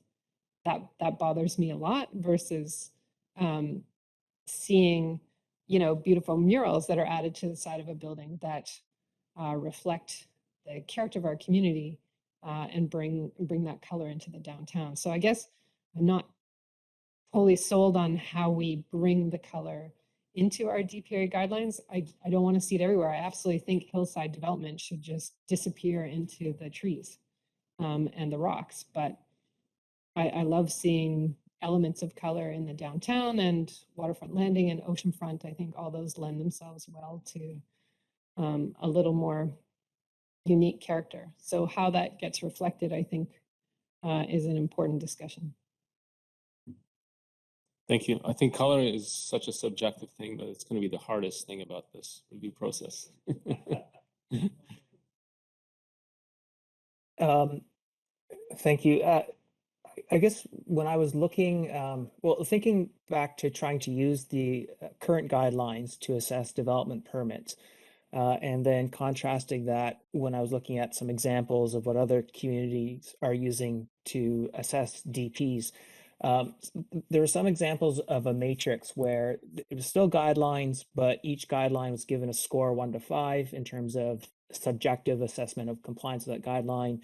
Some of the guidelines had a weighting to them, so it was clear they were more important, and that gave a final score, which essentially told you in a more objective way, I guess, is this development permit generally consistent with the guidelines or not? And I guess my question is, are there reasons why we would or wouldn't move towards an evaluation framework like that? I guess in my mind, it would somewhat make me feel like this was a little more objective and a little more comfortable. And so I just appreciate some feedback on that sort of approach. It's an excellent point, and I think it is a useful way of evaluating guidelines. as long as we're, looking at the end of the day, what is the total score? So yeah, it is certainly something we can look at in the next review. Okay, thank you. I'm not seeing any more hands. Councillor Anderson? Thank you, Chair. I just wanted to note that, as we may discuss in another presentation later today, that one of the things that the district staff are doing is putting together a grant proposal for a heritage protection framework. And this might, as per plans, it might be done at the same time. That is, the year after next, after following the scoping. These might be simultaneously projects undertaken simultaneously. It strikes me that that project could inform how we might interpret or amend DPA 36.4. I'll just read it. Development should strive to authentically integrate elements distinct to the Squamish area, references to physical locality, natural and human histories, or culture and spirit of place. As the local vernacular continues to develop and evolve, that has been and should be a topic for discussion of a heritage framework and strategy. And so that project could inform the DPA guidelines conversation as well. Yes, that's thank you for that question. I was gonna bring this up later in the agenda when we talk about the planning projects, but we are applying for a heritage grant to the province, and if we're successful, we might have to start that project sooner than later. But I will provide a bit more detail in our subsequent discussions. Thank you. Councillor Race, I saw your hand. Thank you. Yeah, and just looking through the list again, the other thing that popped out at me was parking. And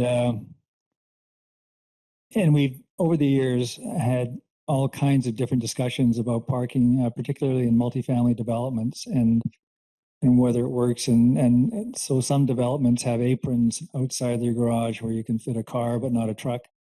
Others have no apron or practically no apron, so the parking has to be somewhere else.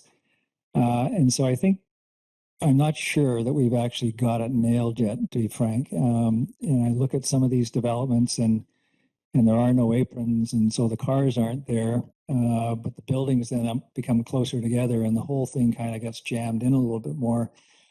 So then it becomes more, from my perspective at least, a quality of living kind of a function. And this is one of those issues that might go to the zoning and not just DP. I appreciate that. But we might want to just kind of revisit that and see if we do have a handle on that. Should we have aprons that can take significant size vehicles?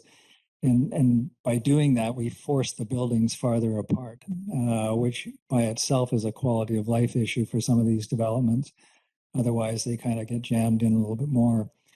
And so it's just, as I say, it's an issue that I'm not sure that we've really got a handle on yet.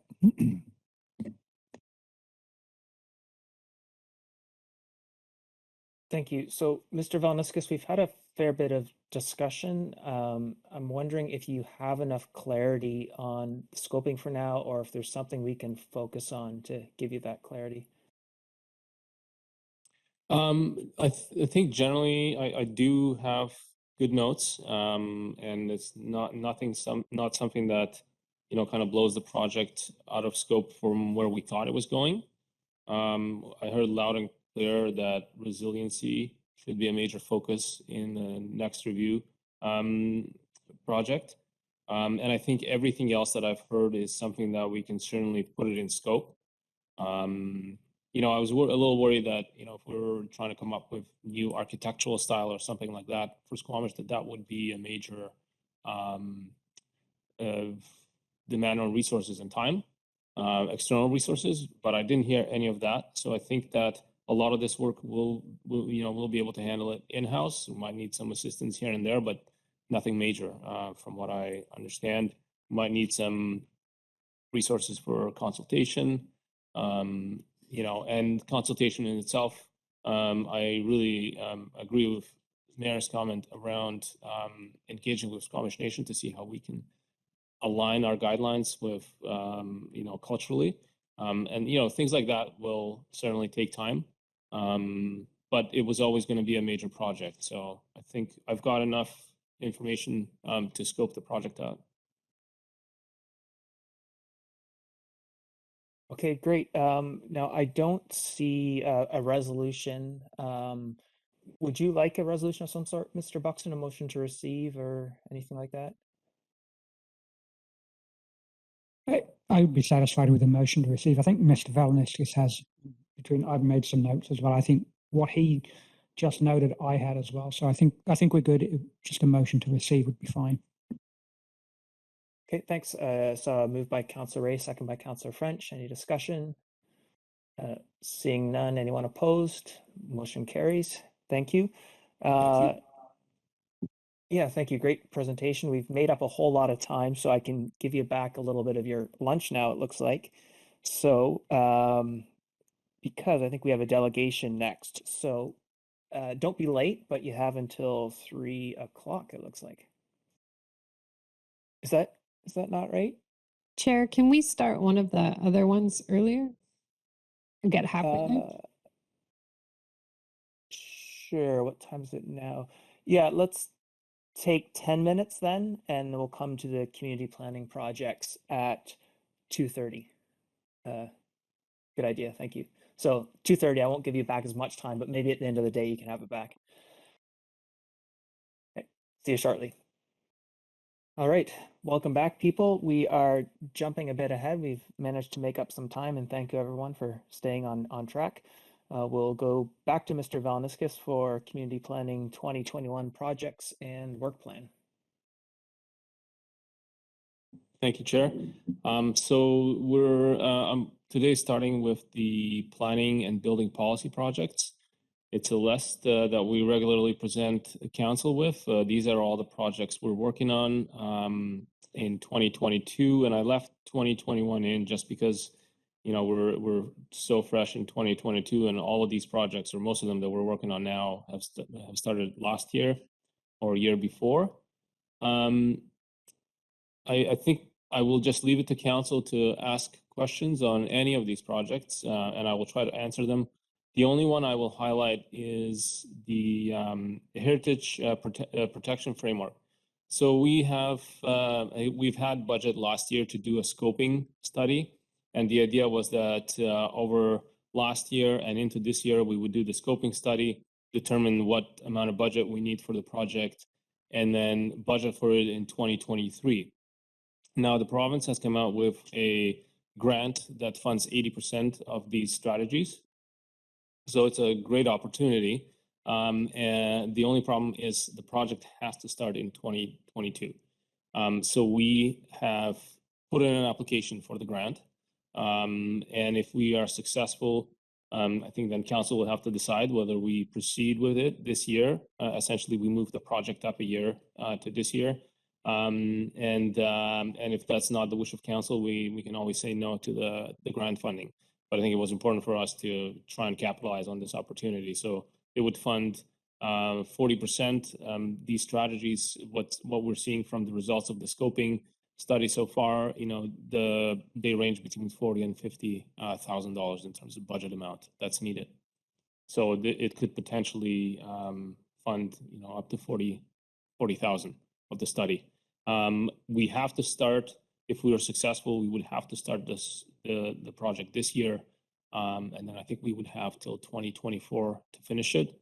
So that 20% that we have to budget for, we might be able to budget that in next year's budget rather than having to come up with it for this year. So that's just an update to council. I'm looking for any early comments on that one. Yes, everything else is subject to council's questions now. Okay, thank you. Councillor Race. Thank you. Just on the first one, zoning bylaw update phase 3. I was wondering if we had done anything or have a timeline for a review of the C4 zoning. And that discussion came up at a recent rezoning application on Cleveland Avenue, you might recall. And I've just trying to, excuse me, trying to get a sense. I had an inquiry about that. And I'm just trying to get a sense of where that might be. Great question. So it is the very last project on our list, which is Downtown Commercial C4 review, and it's not scheduled till next year.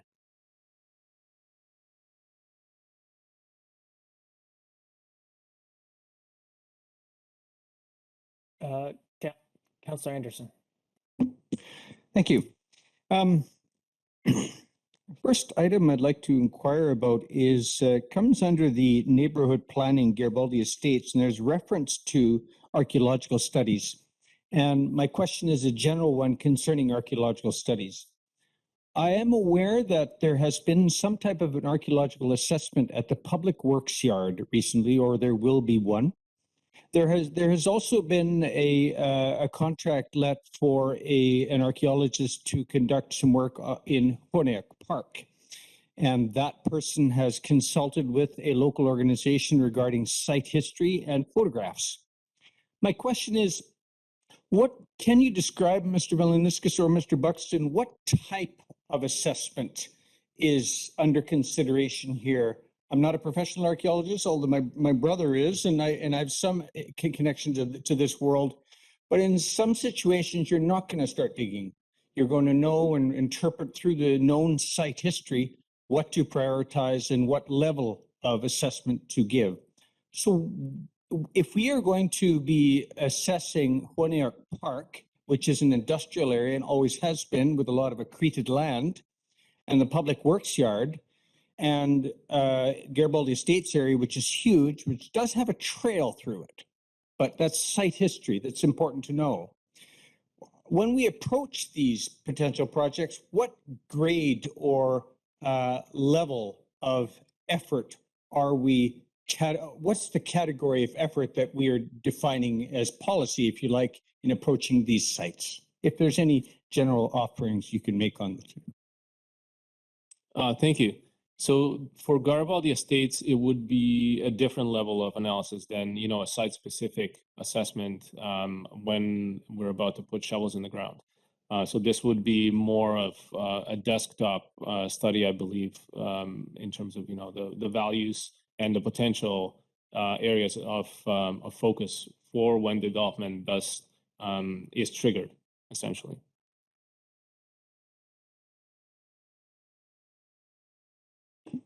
The public, to the best of my knowledge, and I don't have a great amount of detail on them, but essentially Public Works ones and the Honeak Park are evaluating whether or not it's necessary to dig a hole in the ground based on formal histories, oral histories.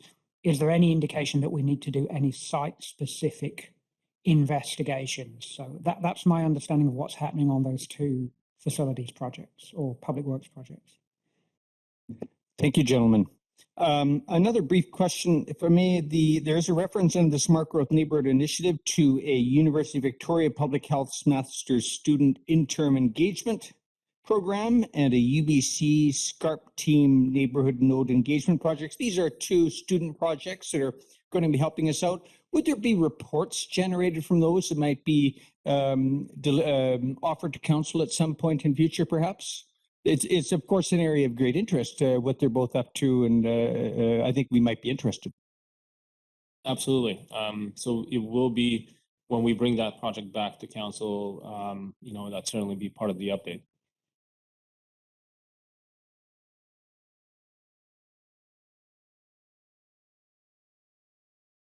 There we go. I just had a brief couple of comments, Chair. Regarding the Marine Action Strategy Administration, I'm still finding it difficult to, or the description of the project, I would appreciate a direct reference to the 4 focus areas. And what tends to be emphasized is focus area 2, conservation. Whereas the one that really we are needing to address is governance and shared leadership. And it's just a little bit vague as to what staff's intention and priority is in addressing the large number of recommendations in those 4 focus areas.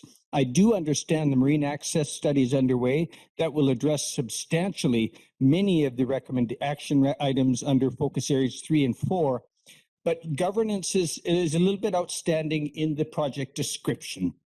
I would also note a marine action strategy, the dredging RFP that went out. I think it might be considered that council would appreciate a review of the proposed scope for the dredging before the RFP went out. There are some issues there that have people who are aware of these terms of reference. There are some issues that have come up, Squamish River, mouth, and upper Blind Channel, that might have been relevant for council consideration or giving advice or deliberation. And this also came up in the marine zoning, where 2 critical port areas were left out. And council might have had or appreciated the opportunity to offer advice or deliberate that fact. And that was namely Site B and Squamish terminals, which do not have marine zoning. They only have I3. And there's some issues there that have come up.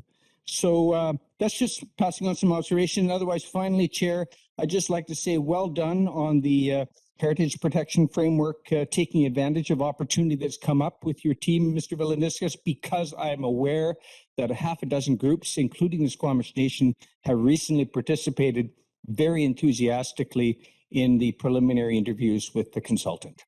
Thank you. Mayor Elliott. Thanks, Chair.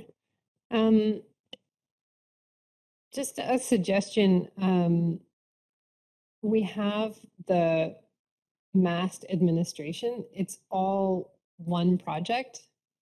And it doesn't really help council, I don't think, understand the progress. So it mentions the zoning, which we've completed, the access piece, and then the dredging piece. And it would be great if those were separate line items so we can see their time flow. And I think the other question, Mr. Valaniskas, is when we talk about that smart growth neighborhood incentive, when I read the description, it didn't sound like we were doing any work in 2022. But yet it's colored orange, like there's something going on there. So I wonder, what are the actions for 2022 under that? Just a second as I find it.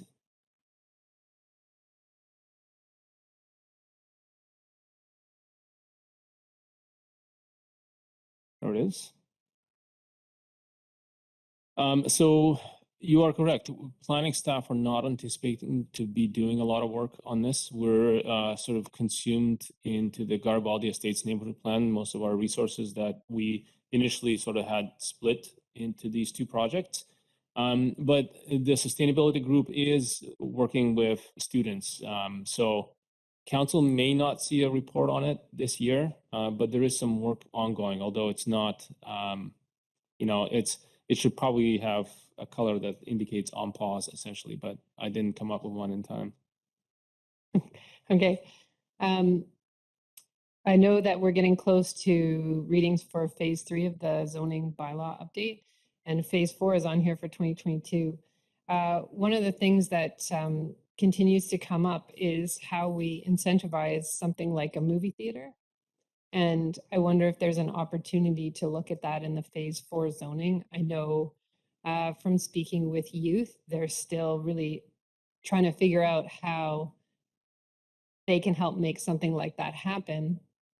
But we know that through incentives in the zoning bylaw, we can try and achieve that. So that would be one suggestion, to either find that in developments coming forward, or else specifically plan for it, because no one really wants to do it, because it'll involve some conundrum around parking, I think, depending on where it goes. So I think we have to be proactive, and it's still incredible to me that our community doesn't have a movie theater now that we're the size that we are.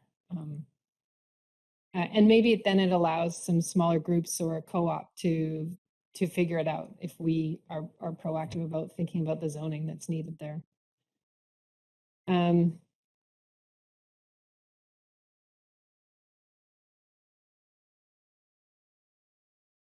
The other one I was wondering about was the parking review that we put into the 2022 budget. I might have just missed it, but I wrote myself a note. No, sorry, that's not landed on Jonas's plate. That's on mine and Mr. Mara's plate. So the RFP is being written right now, should go out early February. So that's the utilization and the paid parking program. Okay, dodge that bullet then, Mr. Valanis, because that's good.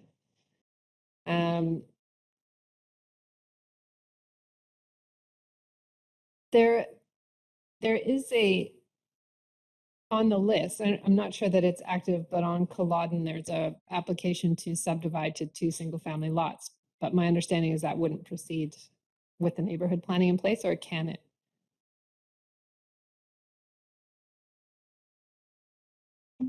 A subdivision, if it meets zoning requirements, it can proceed. We were not able to withhold that sort of application.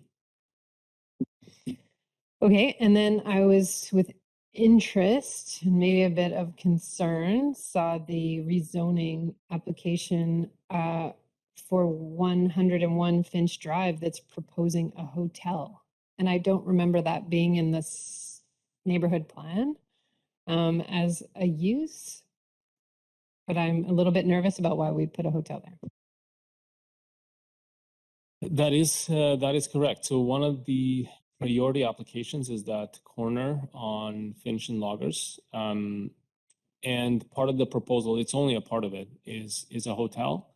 The neighborhood plan intended to be flexible on employment uses and employment space. And the MUD 1 zones have quite a high threshold for employment areas. So it does not restrict it from having a hotel there. But that development would have a large childcare facility, some retail and commercial space. I think they're proposing fully purpose-built market rental. So any residential units would be market rental and a hotel on the side. It's by no means a large hotel, but it's part of the proposal. The location is not terrible for a hotel. We're in high demand for bed units in Squamish for tourist accommodation. So I think from a planning perspective, it's not the worst location for it. And of course, it's not a huge hotel either. It's not really a ringing endorsement. It's not the worst location. I think hotels are to help tourists are within walking distance to restaurants and those sorts of things. So it just seems oddly out of place. And the first impression from the description there, looks like a bit of a dog's breakfast of uses. But I'll wait for the proposal to come forward. But it's not what I imagined in a neighborhood plan. And picture a hotel in a neighborhood. And lastly, I would just like to suggest that the bridge for Waterfront Landing come back to council sooner rather than later. So the last time we saw it, there was kind of a lukewarm reaction from council. We have no indication yet about operating budget, what that looks like, the final design. And so I'm just nervous that that's sitting out there and quite far along, and we haven't seen it in probably 2 years. Yes, I can follow up with Mr. Mara. I know that the designs are nearing completion, so we've got much better understanding of what the operational impacts are. So I suspect sometime late Q1 is probably when it will be back with council, but I'll confirm that with Mr. Mara. Thank you, Chair. Okay, thank you. Conscious of time, we should probably finish by 5:02 if we can, so that we give time to switch for our delegation who's coming. But I did have one question. It is on the Smart Growth Neighborhood Incentive, and I did read that we are planning to pause for 2022, in part because we were focused on the Garibaldi Estates engagement. But in my understanding of what this project is, it just seems that it would be very informative for council and the public in terms of risks and opportunities and costs and benefits of a lot of the same things we're discussing. So I'm, I guess, curious about why we wouldn't try to integrate those things or do them in parallel, or maybe the thought is that in 2023, because the estates planning reaches into 2023 as well, at that point, these things might start to come together. Yes, there's, I think the issue's got two parts. One is our capacity for at the staff level to, move these two fairly intensive engagement processes alongside. And also I think that we want to be careful about not overwhelming the public with too many engagements, on kind of related topics. So for those two reasons, we're just simply not able to move it at this time as quickly as we initially thought we could. Okay, thank you. I'll just sort of leave it. In my mind, there's some real opportunity there in terms of some of the students working on this and so on, in terms of hearing what concerns are and what thoughts are and understanding that. But I'll just sort of leave that with staff. I saw a hand from Councillor Anderson. Thank you, Chair. I do have a couple of project questions. I'll try to be brief with them. Mr. Valinskas, I'd like to start with 1324 Zenith Road as a zoning amendment. Ms. McNeil, the owner of the house, has been in touch with at least a couple of council members concerning what is really has been a hardship case. Clearly, and I think that there was some staff sympathy for their circumstances, but the margin of 0.01, it was really on the borderline, and they were wishing to suggest to staff that it be brought to forward as a variance application. But my question is there something that might be able to, is this a case that deserves attention as in terms of housekeeping of the zoning bylaw? It was such a marginal case that pushed them into an expensive for them under their circumstances rezoning application. Unfortunately, I'm not too familiar with this particular application. I know there's one application in this general area that we have resolved, and it's no longer active, and I'm not really sure if it's this one. But the problem with the floor area ratios is that they're a density measure. And so there's no way we can vary even a minor variance to it. And we could look at some wiggle room in the zoning bylaw, but that becomes murky because we have a maximum. And as soon as you go over that maximum, you should go through a rezoning process, some would say, because everybody else has had to meet that. Very good, thank you. Next, Mayor Elliott has brought up the topic of a movie theater, and this does keep coming up. It has come up in the Garibaldi Estates discussions as well. I would like to suggest that this also should be directed to the attention of the Squamish Arts Council Cultural Spaces Needs Review that they hope to undertake with a grant that we provided a letter of support for, because there's so much overlap in terms of facility specifications for performing arts facilities. And that in many communities, you'll see performing arts auditoriums double as movie theaters. And so this is also another option for satisfying that community need for the youth of the community in particular. Just to point out that under 2040 Centennial Way, the subdivision, I believe that should read 1940 Centennial Way, 2040 being the Rod and Gun Club, I believe. And there is an industrial storage building proposed at 1118 Enterprise Way. How, Mr. Valinskas, does that jive with the previous council's concern and initiative regarding constraining storage use in the business park? Is it in alignment? Is there an issue that comes forward in that context of our effort to retain space in the business park for genuine and light industrial and commercial uses? Thank you.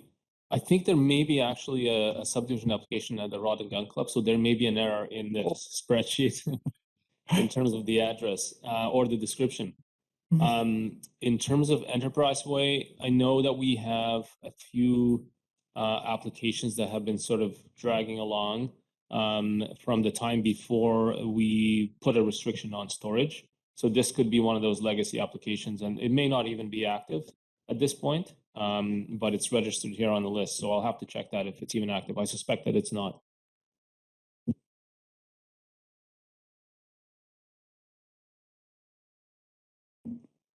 I think I'm on. Yeah, there I am. Thank you.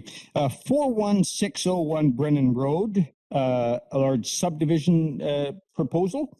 I'm curious as to whether a noise covenant might be considered here, given its proximity to the airport. Of course, it's adjacent to other areas that aren't covered by such a covenant, but whether during considering recent discussions we've had in public meetings regarding our airport strategy, whether this might be something that might be considered there. Just an item of curiosity on my part.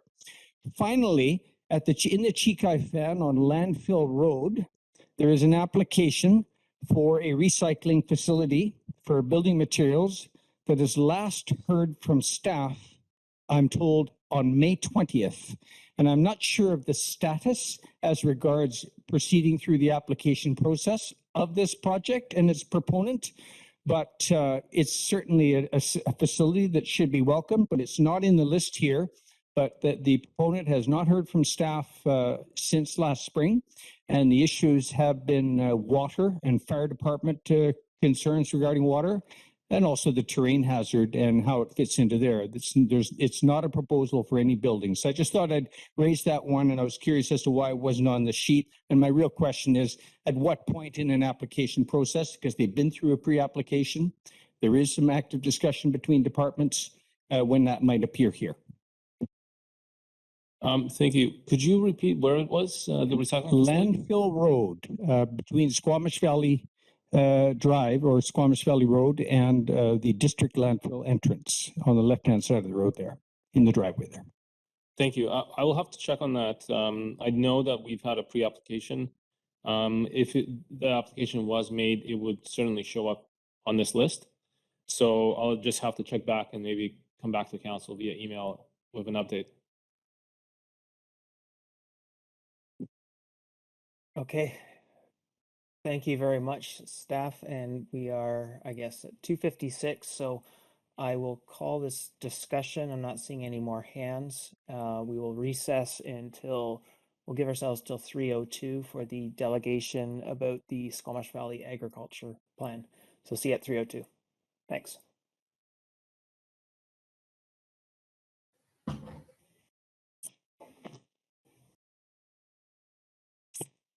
Go for it. Okay, welcome back everyone. And we now have a presentation about the Squamish Valley Agricultural Plan implementation and the Food Policy Council update. I will turn it over to Ms. McJannet to introduce everyone and start the presentation. Great. Thank you so much. Happy New Year, Council. Hi, Squamish community. It's Sarah McJannet with the Community Planning Department. We're really pleased to welcome back Crystal TenBrink. She's the Executive Director with Squamish CAN and the lead with the Squamish Food Policy Council. This is an annual review that we do to highlight the progress in collaborative food systems work in Squamish, but also in Squamish SLRD Area D, Squamish Valley. And with endorsement of the Squamish Valley Agricultural Plan and the implementation agreement in 2020, there's a lot of work happening right now. So the Food Policy Council is tackling a lot of the non-governmental actions and also supporting municipal and regional government work and vice versa. So just a lot of collaboration happening. With us today, we've got Kate Mulligan, Squamish Economic Development Team. She's here. She'll briefly speak to some of the agri-food sector work that's happening that's connected to our economic development action plans. And also in the audience, we may also have Alex Mackay, planner with the SLRD. Unfortunately, Director Tony Rainbow was not able to join us today, but he'll be at the at a subsequent presentation to the SLRD board later this month, I believe. So without further ado, I'll turn it over to Crystal. I'm going to be advancing the slides, so thanks for your patience. Hopefully there's no issues there. Crystal, welcome. Hi, can you hear me? Yes, we can. Okay, and you can see me? Hopefully we can see you. You can see me? We can't see you, just hear you. Is that the way it's meant to be? Oh, it doesn't matter. I'm trying to figure this out. Anyways, perhaps that's a presentation thing, but I'll just start talking, and you'll be able to see me perhaps during questions. Hello, everyone. Thank you so much for having me. Thanks, Sarah, for that introduction. So I know we're on a bit of a timeline here, so I'm going to try to keep it to under 10 minutes. So you'll have to excuse my speed talking. First off, I just want to acknowledge we've had a pretty exciting year, a very successful year. We're in our second year of implementing the Squamish Valley Agriculture Plan, and we've had, just want to acknowledge our sponsors and supporters who've been able to support this important work in our community. Next slide, Sarah.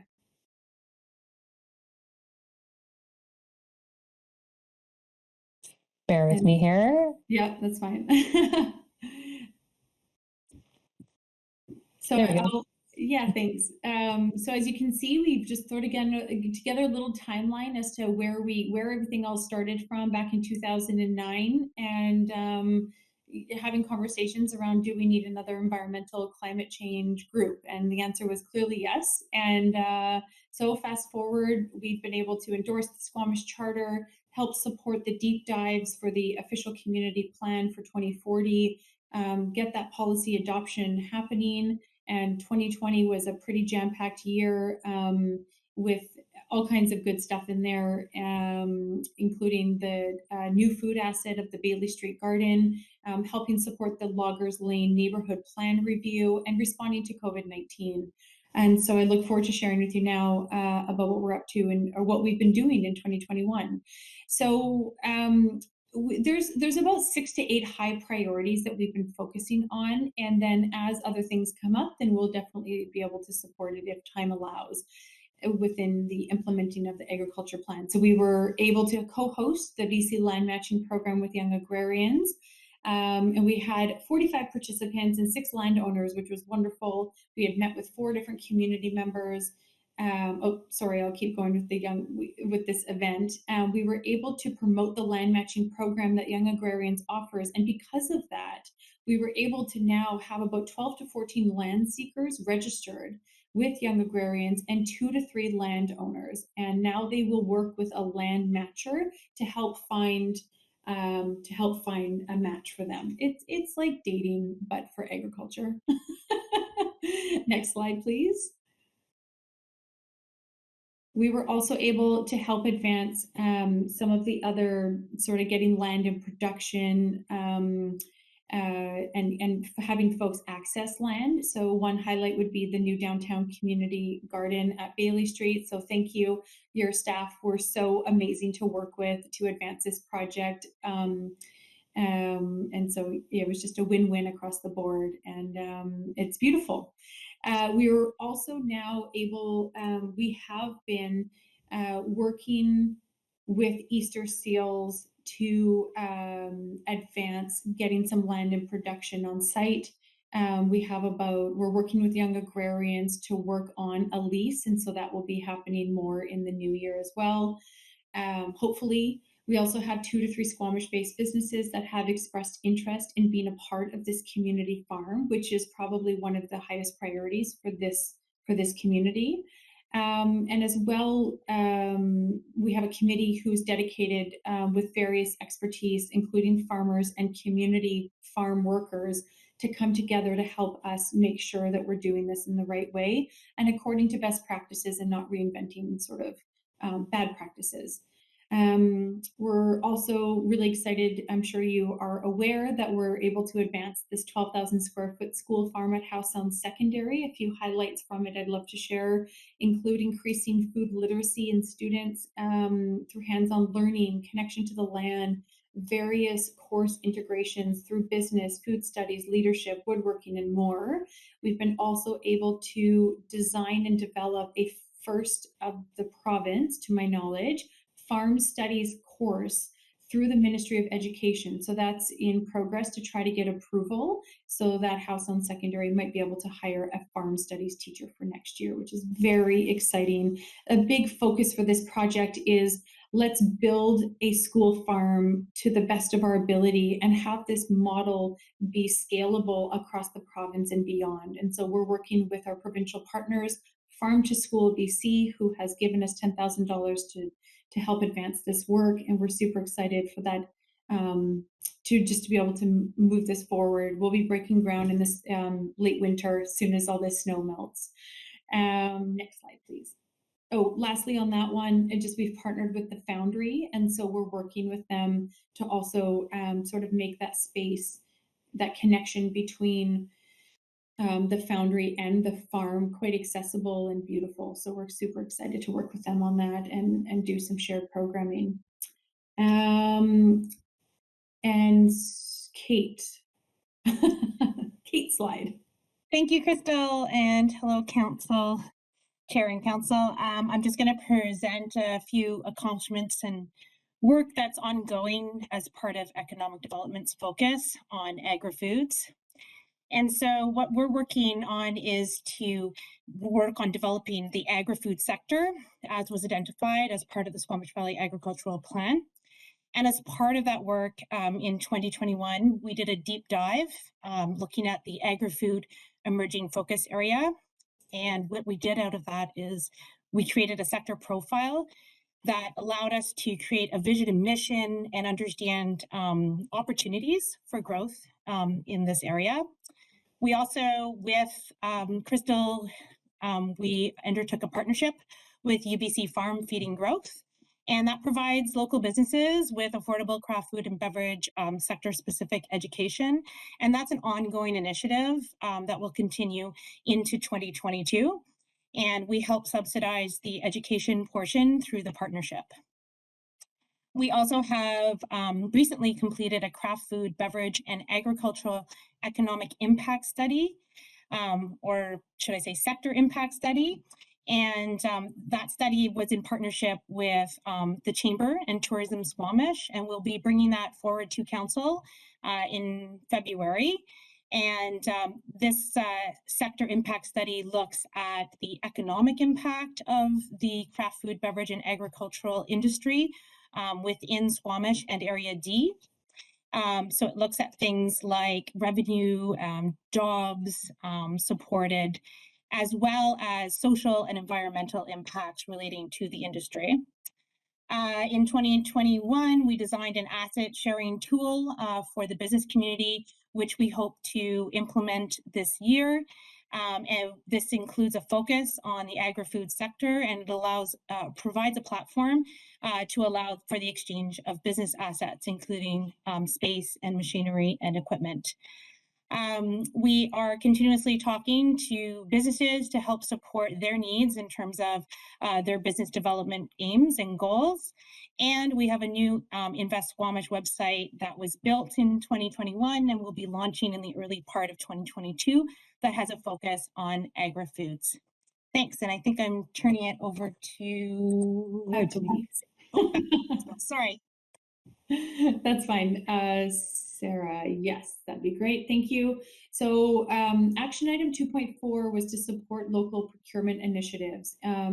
We were this year in 2021, we were able to get all local and regional governments in the Sea to Sky endorse the Good Food Program. We were also able to received $20,000 of secured funding from the Vancouver Foundation to gauge the interest and support of a virtual regional farm hub within the Sea to Sky.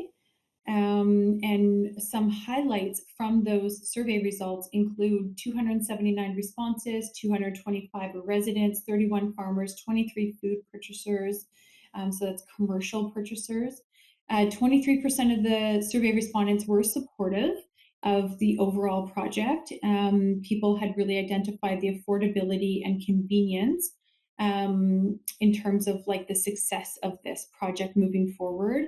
And obviously people felt very compelled as to the multiple benefits a project like this could have to support decreasing reliance on imported products, strengthening the direct relationship between consumer and producer, and improving the convenience of sourcing local fresh food. And I think if 2021 has taught us anything, it's that our resiliency for what should be 1 in 50 year events are likely more frequent, and the resiliency of our regions and communities, there's just never been a better time to focus on these type of things. And then lastly, we've just secured $20,000 to advance now a feasibility and operational study that will be conducted by Ione Smith from Upland Consulting, who did the SBAT plan. So we're excited to see where this goes. Next slide, please. We've been able to continue to support and increase pollinators in the Sea to Sky. And so we've created the Sea to Sky Pollinator Guide. There's also ongoing support for the Downtown Boulevard Pollinator Patch, which is on Pemberton and 4th. And we've been able to work with some of them and some Quest students to help make sure that the information that we're putting out there is accessible, but is also well disseminated from various resources and academic resources. And so there is a demonstration project in front of the gates at the Bailey Street Community Garden. So people walking by will be able to actually see and learn what are pollinators, what is the role they play, and what might a pollinator garden look like. So we'll see this hopefully expand in the future in people's backyards and front yards. Next, we are continuing the maintenance of the regional food asset map. And the food asset map, not only is it promoted amongst our regional partners, so it's a really great update on everything, but it's also directly tied to the OCP Indicator 26, which is to increase food and farm assets. So this is a wonderful measuring tool that has multiple benefits that we maintain. We were able to print farm and food guides, and we'll update that annually as there are changes within our farming and food community. And we were able to co-host with the District of Squamish planning team, well, particular Matt and Sarah and Jesse, a workshop with the Food Policy Council members to assist in planning food assets and farming within the Garibaldi Estates neighborhood plan. And we're really excited to keep going and to keep working with Matt closely to advance this work. And yeah, so there's that. Next slide, please. One highlight I can share actually with the neighborhood food assets too is we were able to grow from 2020 to 2021 two growing spaces. So one at Valley Cliff School and one at Don Ross. So that was my last point there. We received some funding from Vancouver Coastal Health to help support the Squamish Nation with any food or farming programs that they might be running. They had asked for help and support with helping maintain the Chief Billy Waterfront Garden. So we were able to allocate staff to help support some of that, and the food went back into the family and food programs at Totem Hall and in the surrounding area. We were able to help support existing folks that may have purchased land in the Squamish Valley or the District of Squamish, and they're thinking about getting it in production, but don't really know where to start. So we've been able to help meet with them and give them some support in terms of range of crops and what you can actually do, given that lots of the land is in floodplain, et cetera, et cetera. And in April 2021, Climate and Agriculture Initiative BC hosted Squamish farmers and residents with regards to wildfire risk initiatives and information, and that information is still accessible online in case people missed that webinar. So wonderful that that happened. Next slide, please. So plans for 2022, just keep going. We are going to continue to support the collaboration with the neighborhood plans and any new developments within the District of Squamish and the SLRD, help support the agriculture zoning update and any wildfire risk reduction. We will be hosting a workshop on Indigenous food sovereignty and food systems, as well as various other workshops, including integrated pest management, sustainable farming practices, soil fertility, farm business planning. And these are really sort of some of the essential nuts and bolts of what we really need to have in order to advance getting land, getting people who have knowledge to be able to actually get land in production in our community. So we're excited to have recently received some funding from Investment Agriculture Foundation to be able to do this. We will be developing and launching the phase 2 and phase 3 of the Good Food program, and also the Farm Hub feasibility and operational study, and continuing to advance the community farm in Squamish and pursue additional funding. Next slide, please. So here's a little summary of 2021. We had a great year. I really want to highlight that the funding that we received to implement the work that we do is really, the foundation of it really starts with both SLRD and District of Squamish allocating funds towards this work. This really demonstrates commitment to those other funders, and hence why we've been able to leverage more than double of what we have initially secured for 2000 with the 40,000 rough Philp funding. And in 2022, and I'm not really sure how this happened, but it has, we're already off to a really, really good start, and we have 146,000 confirmed, and the year just begun. So how exciting. I think I think we've got some very exciting projects happening that we're working on, and people are really excited about that. And so next is questions. And just so you know, apparently I clicked on the wrong button, so you won't be able to see me, but I'll just send you all a picture of my face later. No. Anyway, so feel free to throw out some questions if you have any. Thanks for your time. Thanks so much, Ms. TenBrink. Exciting stuff. I have Councillor Anderson and then Councillor French. Thank you. In the presentation under additional 2021 accomplishments, there's a series of bar graphs, neighborhood food assets. I'm curious as to the geographic scope that is addressed here. What neighborhood, or is this a regional picture? The bar graphs refer to 2018, 2019 through to 2021. What geography do they refer to? Thanks so much for that question. I can jump in if you like. I'm not sure if there's an echo. Crystal, is that you? To the question on the slide that hopefully you can still see, this is the geography is District of Squamish. So we actually, because this is an OCP relating to an OCP indicator for the municipality, we basically from the larger regional food asset map, we ended up pulling data just for the municipality to speak to this specific indicator. So this is not by neighborhood. This is aggregated across the whole by food asset by type. If you go to the food asset map, you can actually see the spatial map, and you can actually look geographically at different specific areas within the municipality and within the larger region. Thank you. A follow-up question.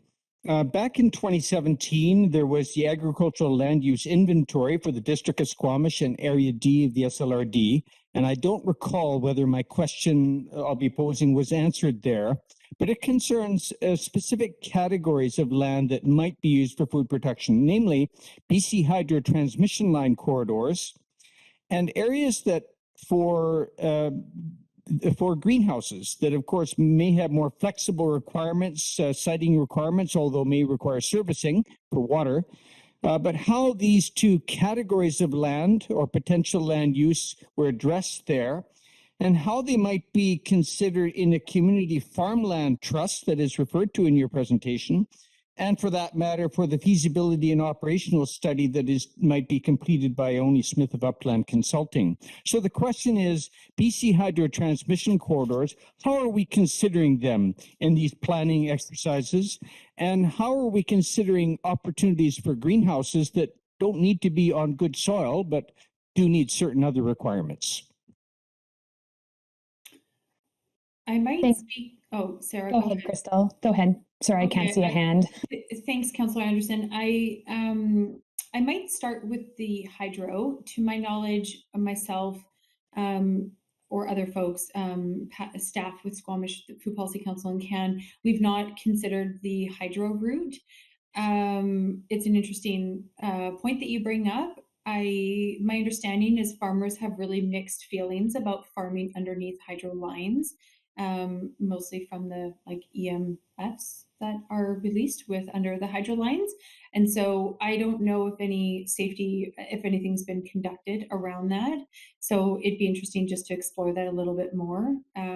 We do have the community garden underneath one of the hydro lines, Garibaldi Community Garden, but those folks are not there 8 hours a day, 5-6 days a week. They're only there for a few hours each week seasonally. So it's a little different, but interesting point. And perhaps I'll let Sarah speak about the other point that you had brought up with the ALUI.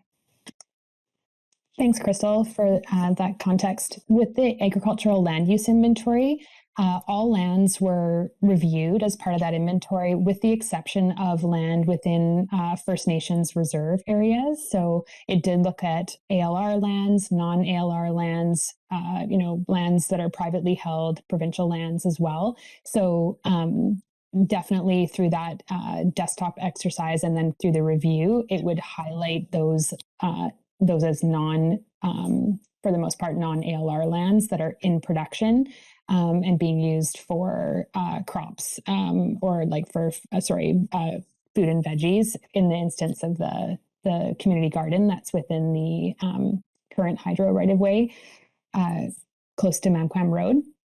And to the other point that was made just around greenhouses, certainly that does provide another opportunity for food production. And so that kind of treads in with kind of our land use regulation and zoning. And we've tried to open that up for greenhouses. And greenhouses were considered also if they could be viewed from air photos and then from the subsequent tour through the Squamish Valley, greenhouses were also tracked within that agricultural land use inventory. However, if things weren't really visible or harder to see, it basically underrepresents some of that production happening in greenhouses if it wasn't highly visible to the ministry staff when they were doing their kind of ground truthing in Squamish. Thank you. And thank you, Councillor French. Thanks, Chair. I'm particularly excited about the Howe Sound farm project at the secondary school and have a few questions around that. I'm wondering if you could tell us where it's to be located at Howe Sound Secondary. Yeah, I can. Thanks, Councillor French. So it's going to be located on the other side of the football field. And so if you were to leave Howe Sound Secondary School and walk across the football field, the land dips down a little bit and there's sort of this random flat rectangular space. And so it's closer to the Squamish Elementary School side, but technically our partner is Howe Sound Secondary. Of course, we look forward to working with community partners like hopefully the Squamish Elementary School, the French School, the daycare, things like that in the future once we get established. I will be able to follow up and just show you a visual. If you go to the Squamish CAN website under food, under Howe Sound Secondary, you can actually see a map as to where it's exactly located. So you could, if you have access to that, I would pop over and get a visual. It is exciting. Okay, great. Yeah, thanks for that. And just further to the timeline comment that you included in the presentation, you said that basically, or I think what I heard was basically when the snow has passed on at the end of the season, that's when ground will be broken. And when does that timeline result in seeds going into greenhouses or ground or yeah, great question. Thank you. We're working with the operations of the school district right now. They're going to be installing water and electrical for us and bringing us the essentials so we can actually do this work, put up a fence, etc. 2.5 of the areas will be in the ground growing, and then one area will be quite a large greenhouse. That's our plan right now. Of course, we're always flexible and open to things changing as we might come against some barriers or some financial barriers or something. We're really hoping to get seeds in the ground. We'll see, but hopefully for April, nice and early. We're not going to be able to do plant starts in the greenhouse. I don't think the greenhouse will be up in time. But this is kind of, we're just hoping to get some seeds in the ground probably for April, which will be great. And there's a lot of support with this project, with the school. They've been able to financially contribute to this, which shows a huge amount of dedication on their part. And I think there's never been a better time to have outside, hands-on, experiential learning happening in your own backyard at your school. So it's very exciting. Chair, I have one more question if you'll indulge me. Just thinking about soil, ongoing soil replenishment, will soil be brought in, and would we see some kind of regular annual or every 2 years soil replenishment for the project? Yeah, so actually Constance is probably watching this. She's currently, she's my with the Food Policy Council, but currently on maternity leave. And so Constance actually has a background in farming and will be helping advance this project until we have a hired farmer to take it on. But we will be bringing in soil. GFL has actually already agreed to donate all the soil we need for the first year. And then we will be adding various organic amendments to it as needed throughout the season and in the future. We're hoping to design a compost system that will work, that will be efficient. We're figuring out the compost thing. We'll have to work with best practices, Meg, Toom from Bearware and Wells APC, and just trying to figure out what this actually looks like, because there's quite a lot of opportunity as the school they kind of compost, but not really. So we're looking to see where there's opportunities to work together to solve, feed two birds with one stone, if you will. That's great. Thanks for that additional information and context. Thanks, Chair. Yeah, thank you. I'll go to Mayor Elliott. I was smiling, Crystal, because the slides kept saying additional accomplishments in 2021 and additional accomplishments in 2021. And it's amazing the work that has been completed from the humble beginnings of the food charter in my first term. So just congratulations to the whole team and the staff at the SLRD and the district that are working on this. My specific question was around the Good Food project, and whether in the initial phases or in these next phases, we have an opportunity to engage like the health authority or the hospital and restaurants, the schools about making the pledge. So I know we've got government partners, but where do we start to talk to and bring on board other partners? Thanks, Mayor Elliott, and thanks for reflecting on the journey that we've been on. It has been really exciting, and I feel like anytime I present to you folks, I'm always reminded of that journey that we've been on. So great to spread smiles along throughout the presentation today. So the procurement program, we've just recently got some funding to be able to advance this work. And the phase 2 is to get endorsement by larger institutions and organizations. It was really great that we had all the local and regional governments in the Sea to Sky corridor commit to this. And I think it shows, it's more of a statement.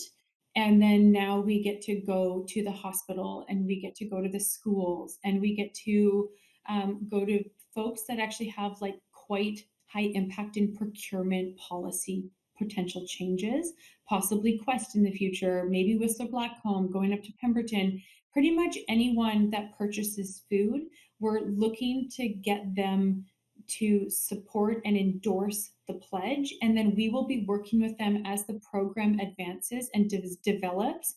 we'll be working with them to make sure that we're considering local economies and communities. We're supporting local small, medium-sized farms within the region as a first priority. We're considering environmental sustainability, stewardship of natural resources, nutrition, and valuing animal welfare and workforce. People are paid fairly. So it's kind of an all-encompassing, there's quite a lot of social benefits to this program. So we're super excited to advance this work. If you have a particular organization or business that you would like to see us get after in the next phase, definitely reach out to us, and we'll work on that. And then my second question is the community farm. Will that be run and managed by farmers, or is there opportunities for community volunteers or low barrier employment, or how does the community sort of fit into the idea of a community farm? So what works best with community farms based off of other community farms is you really need to have a leader organization who will step up and say, yep, I'm willing to put in the work, fundraise for this project, and make sure that we're able to manage good relationships, working relationships with other folks that we might need to work with. And so in this situation, Squamish will be stepping up as the host organization for this project. Even before the SFAP, it was a pretty high priority for us, given the limitations of available agriculture land in Squamish. And so we're looking at this. Basically Squamish will be the one to sign the lease in terms of how things are rolling out right now, as we're working towards fleshing out the details of that. And then there will be probably 2 to 4 different small scale farmers on site, possibly, and there will be some shared infrastructure and tools, and then people will be able to just hone in on what they want to grow and produce and sell, in the various ways that they want to do that. So there'll be some collaboration, but there definitely, with community farms, there needs to be a centralization of leadership, or from my knowledge, I don't think that it works otherwise. Then that's more of a cooperative farm, I guess, if you're going to not have a leader. Okay, great. Thank you. Just for myself, I have one question, and I would like to add that looking through this report, there's so many exciting accomplishments and already success in this year. So it made me feel very happy and sunny reading this, notwithstanding the weather today. My question is, Ms. TenBrink, if you can tell me, or maybe it's remind me, who is a young agrarian? Is it an experienced for-profit professional farmer, or sort of a novice, curious, sort of first timer, not for profit? Who is a young agrarian? Yeah, thank you for that question. The Young Agrarians started off in BC, and they are a nonprofit organization that works really closely with the Ministry of Agriculture and has expanded now into Alberta, and they're going east quite quickly. And Young Agrarians is really a name. It's not necessarily associated with an age. In fact, many of the folks that are registered with them are of all ages. Quilton Polytechnic University, they have a farm program, and the average age of the person in the farm program is in the early 30s. So you kind of get the folks that get out of school, university, do a job, don't like it, decide they wanted to be a farmer and go to school. So Young Agrarians, it is really anyone and everyone. They provide opportunities for matchmaking for land linking and land leasing. They also do mentorship, and they have workshops and ongoing development and learning opportunities, which is wonderful. It was really what was missing. There's so many great things that are happening, but when you look at the gaps of agriculture in BC and arguably across the province, when we know that your average age of a farmer is 70 and should have retired maybe 5 years ago, things like that, they were really able to start to identify some of those high priority gaps and design a program like within Young Agrarians that's going to have a significant impact in making sure we can keep land in production, expand it, and just keep doing better. Great, thank you. And I saw a hand from Councillor Herford. Yes, thank you. It's quite an incredible body of work that's been done so far. So congratulations to everybody. The garden and house on Secondary obviously is the next big project to come online. Can you tell me more about the potential programming portion of that? You mentioned it in your presentation, and I was just curious to know a little bit more. And as it sounds like we're doing things in Squamish that might be scalable or positively impact throughout the province. So I'm curious about that piece. If someone could expand on that a little bit. Yeah, I can definitely do that. Thank you. We're still working out the details, but essentially Squamish Can will be running the project in partnership with House on Secondary. We will be responsible for the day-to-day operations of the farm, and the farm being successful, making sure that we have good sales plans, we're doing all the marketing, et cetera, et cetera. So we sort of take lead on all of the nuts and bolts that will go into this small scale farm operation. And then House on Secondary is, as teachers are interested, we will be putting out opportunities for different teachers to be a part of various aspects of the farm. For example, Constance and I presented in this fall into an accounting class. And so while we are, full disclosure, not accountants, we do a lot of budgeting. And so we were able to go into the classroom and teach them how we've come up with this budget for this project and what we hope to make each year and how much we need to fundraise to compensate for that. So that's a small example of sort of the curriculum tie-ins, and there is quite a lot of curriculum tie-ins with this project: marketing, sales, science, soil science, earth science, pretty much all levels of science. And this farm studies course is actually going to be it'll be called Farm Studies, but it's really a specialized Science 12 class, and it's taking all of the different moving parts of running a small scale farm and integrating it into various curriculum learning opportunities with some of those big ideas around Indigenous ways of knowing, learning about climate change and food and farms and how that connects socially to things. So there's so many really great opportunities. We've already heard from the cultural teacher that she's super excited to work with us, marketing, business, science. And so we're just excited to get it built. Then we can start to really foster those learning opportunities outside of the classroom. This project will also have a farm club after school. So if your class isn't doing it, then no excuse. You can come after school.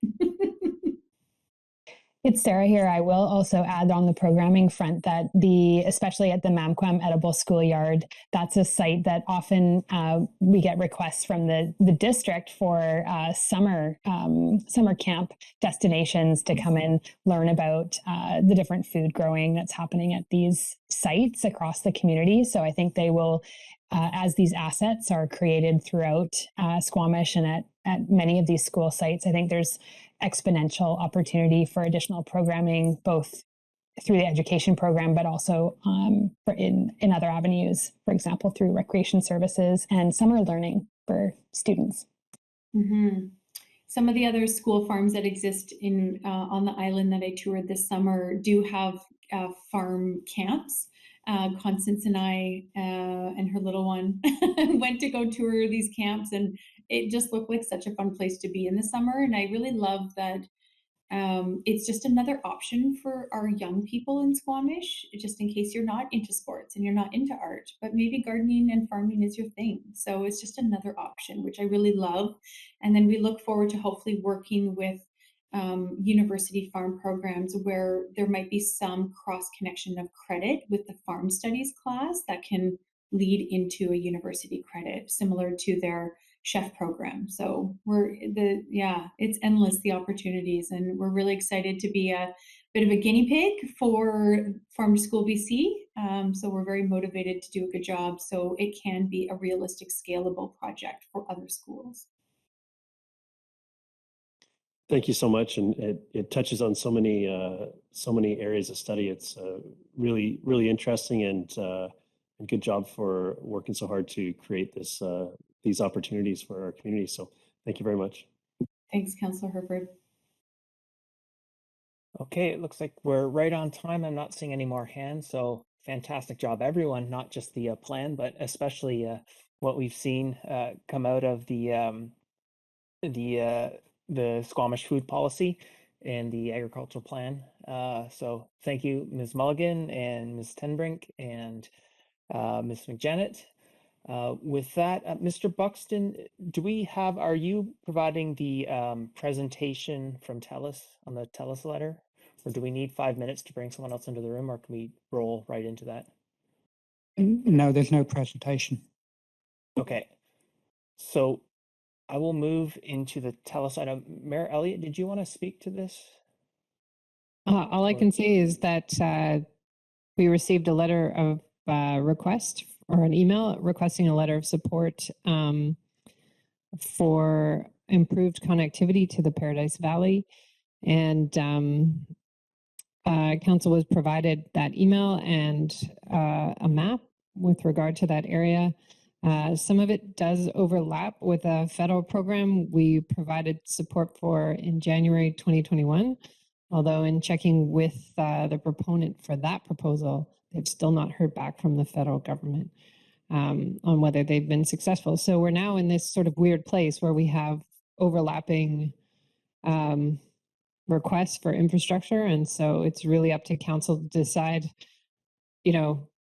regardless of who's successful, we need broadband to our more rural areas. So that's one way to look at it. But I don't know how the government will coordinate.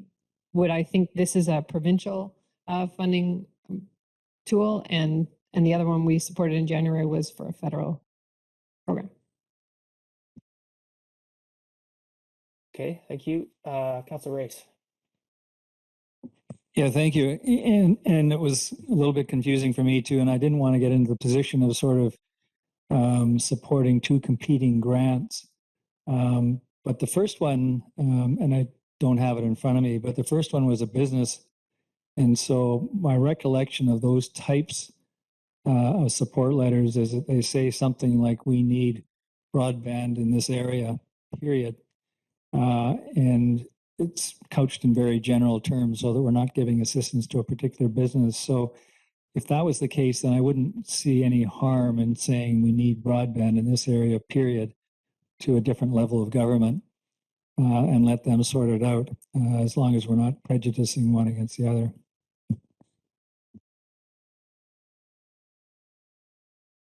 Okay, Councillor Herford.